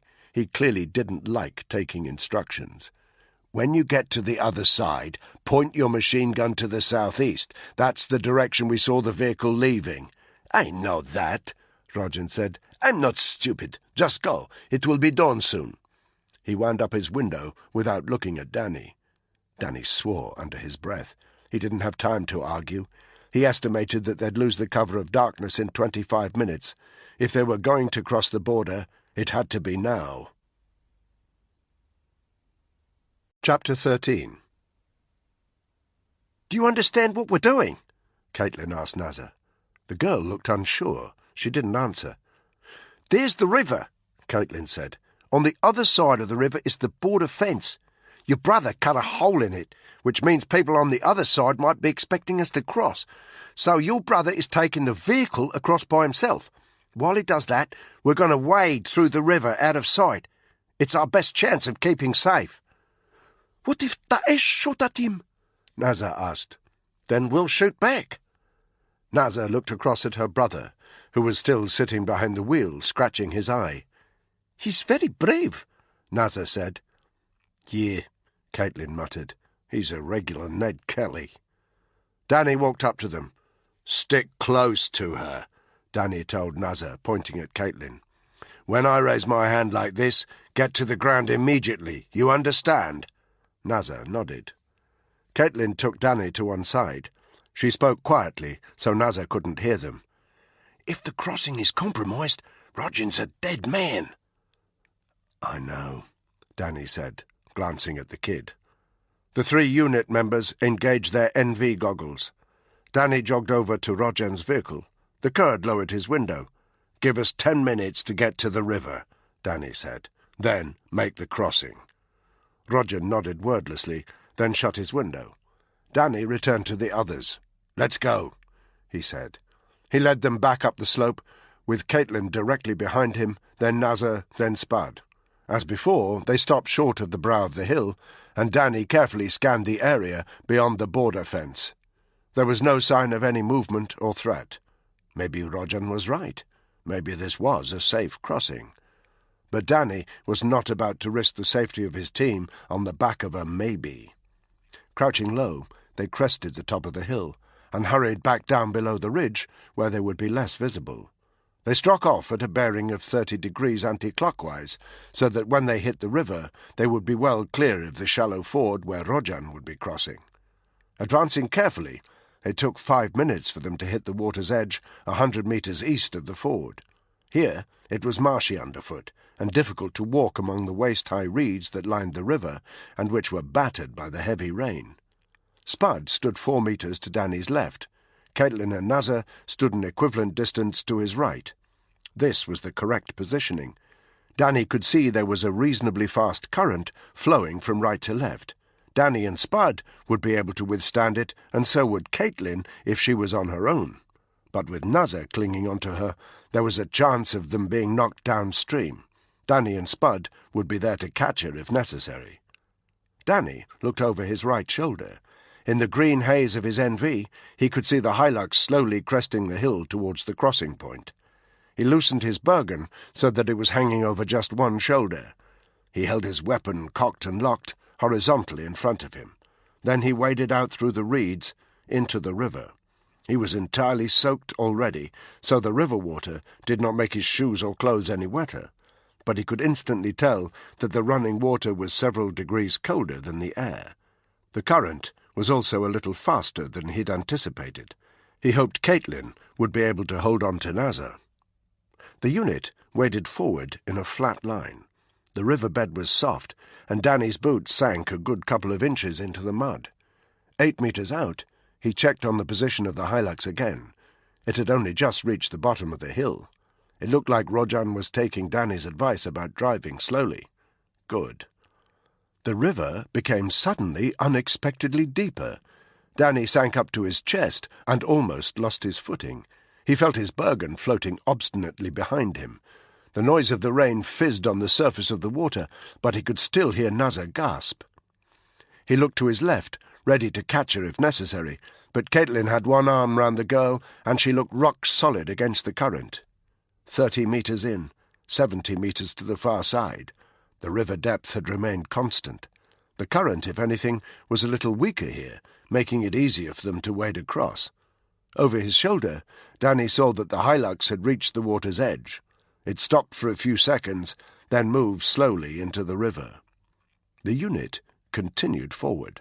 They were halfway across now, and Danny thought he could maybe feel the water becoming an inch or two shallower. Looking to his right, he could see that Nazar was shivering badly. They needed to get her out of the water as quickly as possible. Shit! Spud's voice to Danny's left. What the hell's he doing? Danny looked again. Now it was his turn to swear. The Hilux was halfway across the river, 100 meters due west of their position. It had picked up speed. Plumes of churned-up water were spewing from its wheel arches, and even over the noise of the rain, Danny could now hear the vehicle's engine, a high-pitched scream as it revved its way through the water. The unit instinctively lowered themselves so the water lapped over their shoulders. Danny kept eyes on the Hilux. It was only 30 meters from the far side of the river now. 20 meters. 10.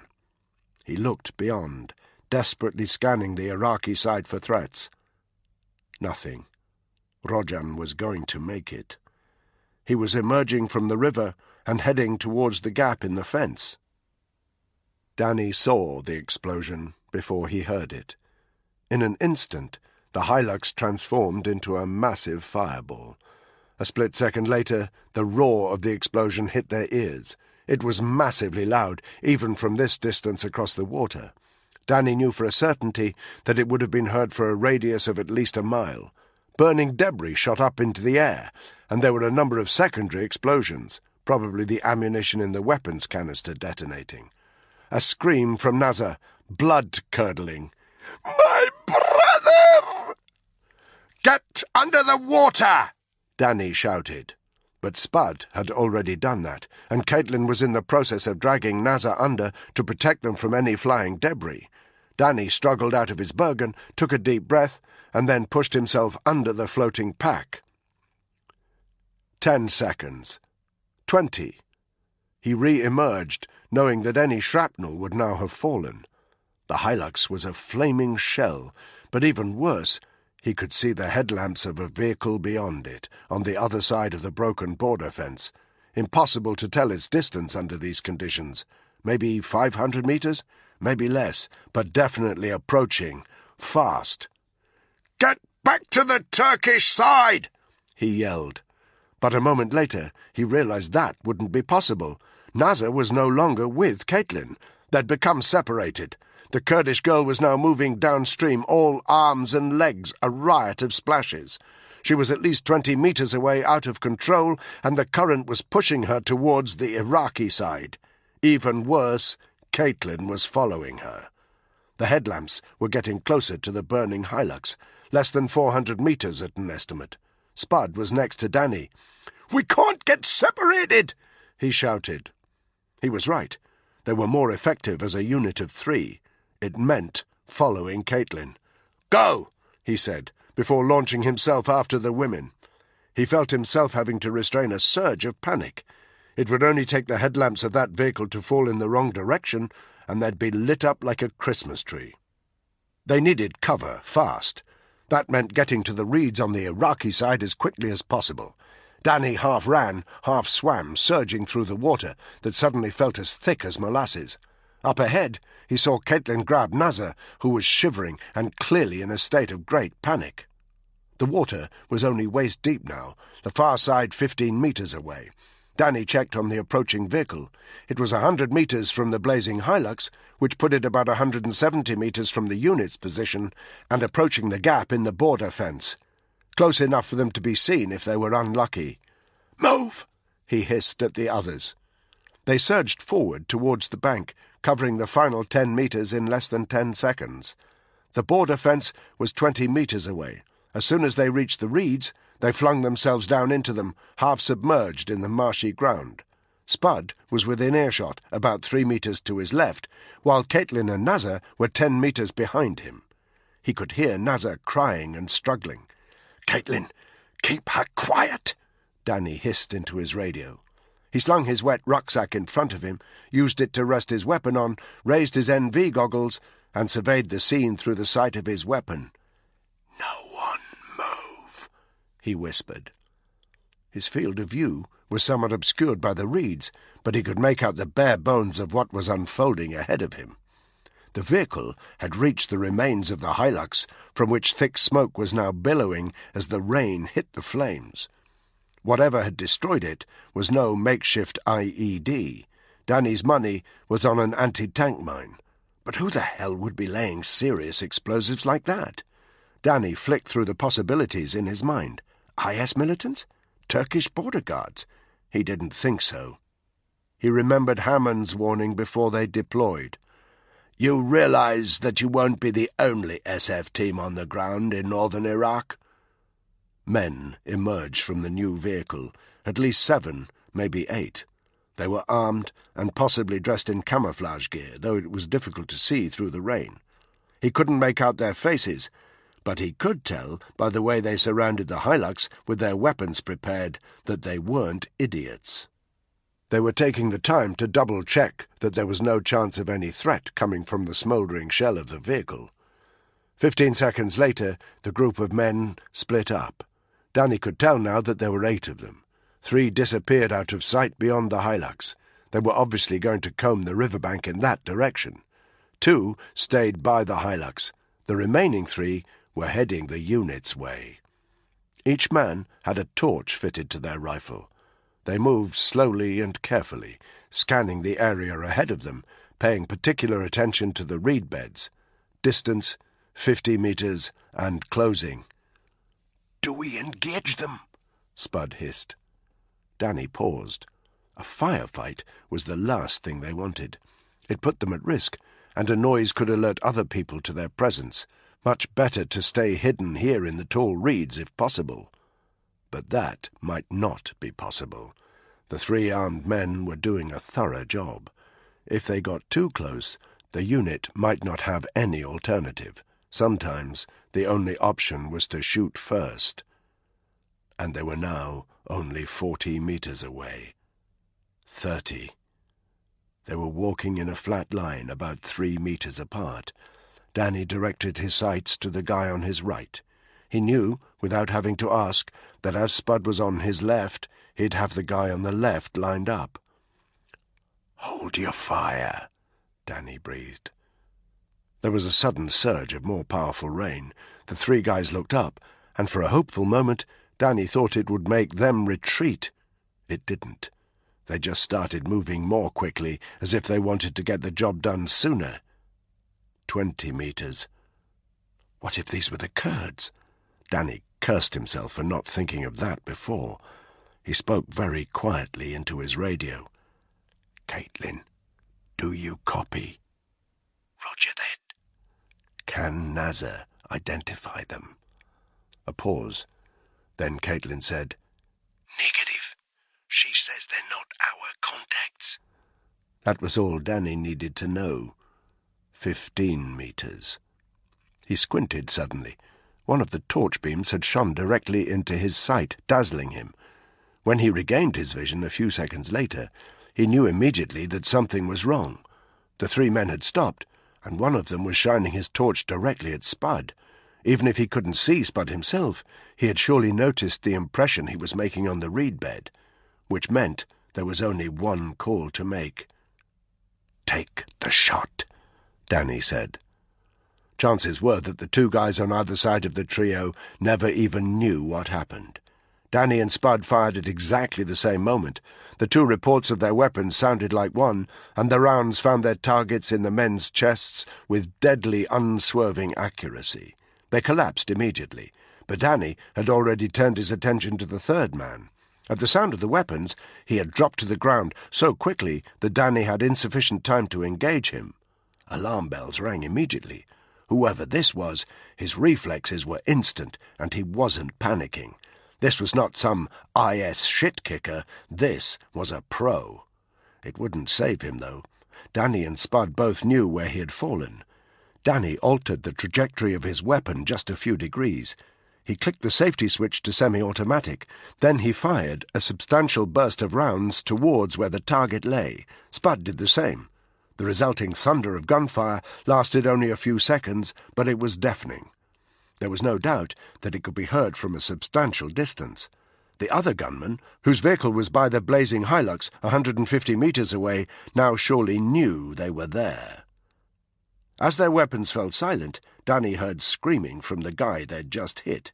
It didn't last long, fading seconds later into a long, gurgling sigh. Danny's attention was already elsewhere. 5 enemy remaining, well-trained, well-armed. He could see through his sights the silhouettes of the other 3 men running back to their vehicle next to the burning Hilux. For a split second, he considered trying to take one of them out, but he knew it was a risky shot, and there was a chance of giving away their position if they hadn't already done so. And then the moment was gone. Their enemy had taken cover behind their vehicle. "These are trained soldiers," Spud confirmed Danny's intuition. There was a tense edge to his voice. "They had white skin, not Iraqi or Turkish. Who the hell are they?" Danny didn't have an answer, just more questions. "And why did they booby-trap the border crossing?" But they couldn't waste time figuring these things out. They were still in the heart of a firefight. "We need to keep our positions," he said. "If we show ourselves, they'll be on to—" He didn't finish. There was a sudden burst of automatic fire from the direction of the vehicle, a dull, clunking, heavy sound that told Danny this was more than an assault rifle, more like a machine gun. Rounds whizzed over their heads and exploded on the riverbank all around them. As the ammunition flew, and just before he pressed his body hard into the ground to protect himself from the incoming, he caught sight of 2 figures heading towards them in a pincer movement protected by the covering fire. And then, from the vehicle, another burst of movement. One of the armed personnel had pulled down the rear panel of the Hilux. Something smaller than a human and much faster darted out. "Attack dog!" Danny shouted. The dog was unbelievably quick. It shot towards them, barely visible through the reeds, eating up the 150 meters between them so speedily that it was simply impossible for Danny to track it through the sight of his rifle. With his naked eye, he saw it cross the open ground in seconds and hurtle between the 2 approaching armed personnel, and when there was a momentary lull in the covering fire, he heard the animal bark twice. Danny was a dog man. He could hear the aggression in that bark. He lost sight of the animal, but knew it was less than 50 meters away. He grabbed the handgun holstered in his ops waistcoat as he said into his radio, "Put the dog down if you can." The covering fire started up again. The pincer movement guys continued advancing. "Where the hell is it?" Spud hissed. Another bark. Somehow the dog was to their left. "Caitlin!" he shouted. "It's going for you and Nazar! Put it down! Put it down!" Seconds later, his warning was met by a scream. Nazar! Danny rolled onto his back so he could see what was happening behind him. Caitlin and Nazar were lying on their fronts 10 meters away. Just as he turned, Danny saw the dog hit hard and fast. As it leapt through the reeds towards them, he immediately identified the dog as a Malinois. Lean, hungry, like a skinny Alsatian, it was all bones and muscle. It was going for Nazar, leaping through the air in a perfect trajectory towards the girl. Caitlin's reaction was instinctive and lightning fast. She hurled herself towards Nazar, covering the girl's body with her own to protect her. A fraction of a second later, the dog thumped against Caitlin, landing directly on her back. Nazar screamed. Caitlin squirmed and tried to roll over, but the dog instantly clamped its jaws into Caitlin's upper arm and started shaking its head violently. The pain had to be bad, because the screams that followed didn't come from Nazar, but from Caitlin, who was tussling and rolling with the dog. There was an aggressive low growling and snarling. Danny aimed his handgun in their direction, trying to line it up with the dog, but it was impossible. The movement was too fierce and frenzied. He risked shooting Caitlin instead. Suddenly, there were 3 muffled gunshots. The attack dog whimpered momentarily, then fell away from Caitlin. She'd obviously managed to get some rounds into the Malinois' guts to put it down, but even from this distance Danny could hear her heavy breathing, stuttering and painful, and small, terrified whimpers from Nazar. He could tell the girl was frightened but unhurt. The same was not true of Caitlin. An attack dog like that could easily kill a man. Caitlin could be in a very bad way. "Danny!" Spud's voice was tense. Danny rolled over to his front again. The attack dog was dead, but it had done its job of identifying their position.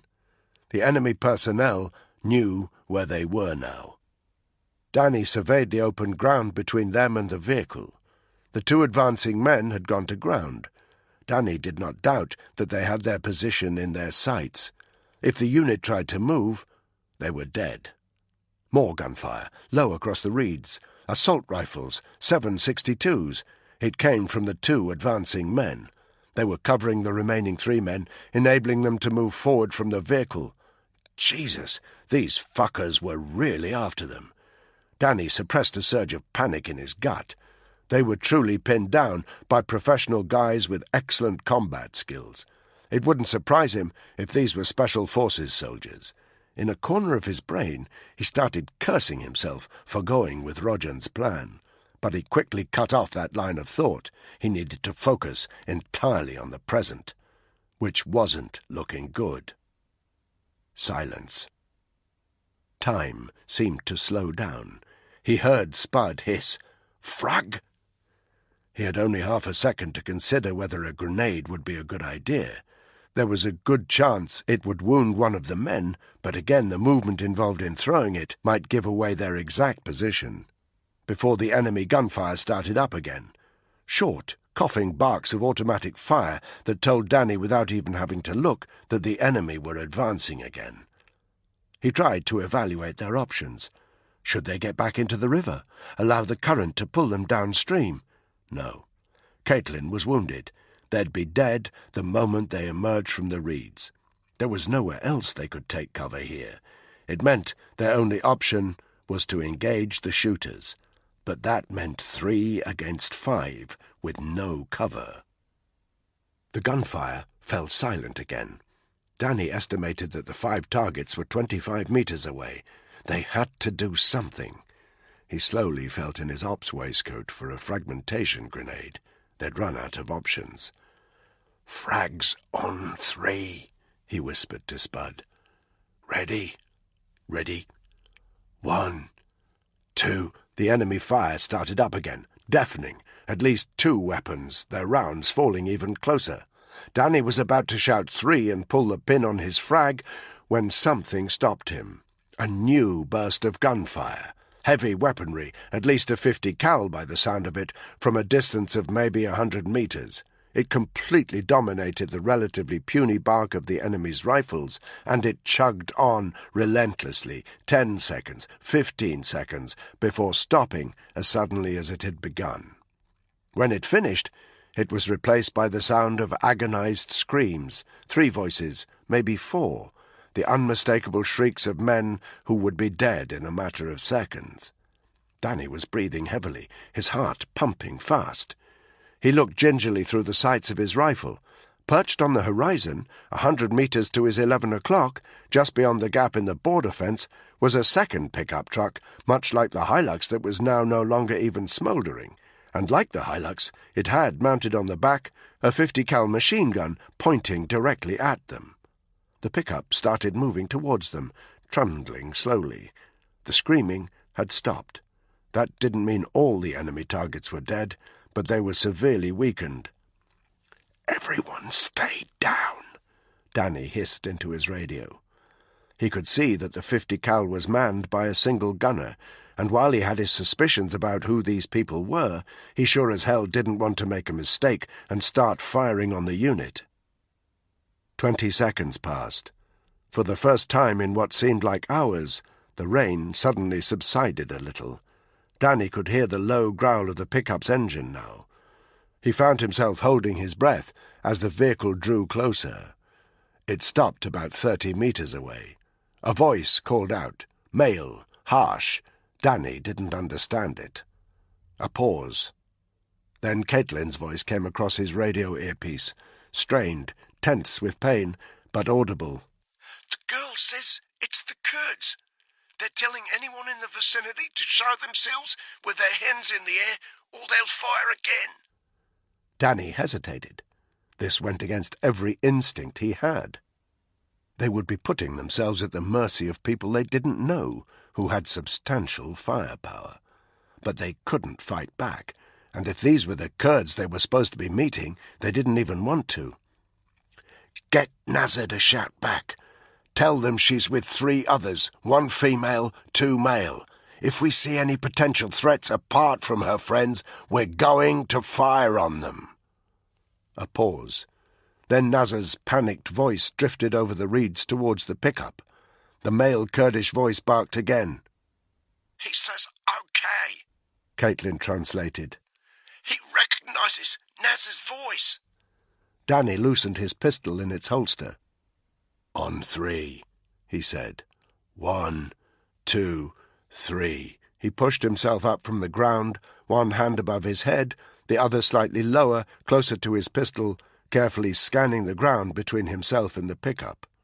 He saw it immediately, movement in the reeds 15 metres from his position. He went for his pistol, but Spud, 3 metres to Danny's left, was already there, pumping 3 rounds directly into the enemy target's body. The movement stopped. The Kurd yelled something. "Spud, drop your gun!" Spud had already done it. They stood there, not moving. The Kurd at the machine gun shouted again. This time Nazar called back. A short conversation followed. 2 men emerged from the pickup. That made 3 guys in all. One had a mobile phone to his ear and was talking into it. He was young, early 20s, and even though it was still dark, he had a pair of aviator shades propped on his forehead. The other was older, early 50s maybe. He carried an assault rifle, and he strode straight up to them. Scraggly goatee beard flecked with grey, camouflage fatigues, black and white shemagh round his neck, sturdy, muddy boots, dark, weathered skin. He looked tough and battle-hardened. "Where's Rojan?" he asked, in a very good English accent. Danny nodded towards the burned-out Hilux. "You killed him?" the Kurd asked aggressively. "He killed himself," Danny replied. "He insisted on driving over. We were trying to cover him." He nodded at the dead soldier on the ground. "These guys booby-trapped the crossing. Don't ask me why." The Kurd looked suspicious. "Tell him, Nazar," Danny said. "Tell him how brave your brother was." Nazar looked terrible, like her eyes were burning. She spoke quickly and in Kurdish, a gabbling child. The man's face was expressionless as he listened. Danny held his breath and kept his eyes on the 3 Kurds in front of him, ready for any sign of danger. Nazar stopped talking.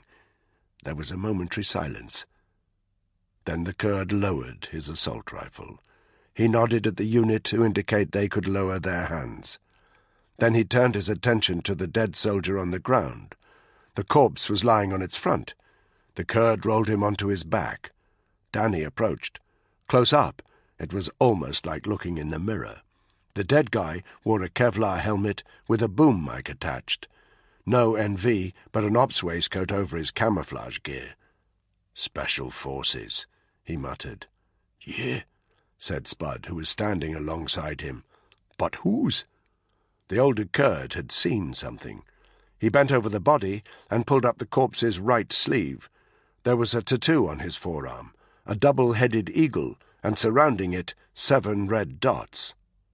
"Russian double-headed eagle," Caitlin said. She was clutching her right arm, and blood was seeping between her fingers. "What are those dots?" Danny asked. "They represent drops of blood. Russian criminals use them to represent how many murders they've committed," Caitlin said. "This isn't some Russian inmate," Danny said. Caitlin shook her head. "The habit's overflowed into the Russian military. He's a Russian soldier, and he's proud of his 7 kills. "Spetsnaz?" Spud suggested. "Maybe," Danny said. "Fuck," Spud muttered. He looked around nervously, as though half expecting another SF force to be on the point of attack. Danny looked towards the Russian's vehicle, parked next to the burned-out Hilux. "What would they be doing here?" "They've been patrolling the area ever since Turkey shot down that Russian jet," the Kurd said. "They know Turkish forces are crossing the border into Iraq and Syria. They want to kill as many as possible. Revenge." He sniffed. "You brought us weapons?" Danny nodded, then pointed to the Hilux. "They've gone the same way as your mate." A shadow crossed the Kurd's face. "Unfortunate for you," he said. "Driving into IS territory is dangerous. We don't work for nothing. The deal's off." He looked over at Nazar and spoke to her in Kurdish again. Danny knew he was telling her it was time to leave. "Wait," Danny said. The tough, battle-hardened Kurd turned to look at him. "What?" "You hate Daesh, right?" "Of course." "We're going to hit them hard, and we're going to take out one of their main commanders. Trust me, we're going to get them where it hurts." The Kurd's eyes narrowed. He was clearly tempted. But then he shook his head. "We have our own ways of fighting," he said. He started to turn away from Danny. "I recommend you get back across the river." "You still want weapons?" The Kurd stopped turning. He nodded. "We're taking out one of their camps. We'll bring you every damn gun in the place if you get us there in one piece." This time, the Kurd did not turn away. "How do we trust you?" Danny looked towards Caitlin. She was sweating badly, and her face was pale. The wound was still seeping blood. "See that injury? She got it protecting Nazar." The Kurd considered that for a moment.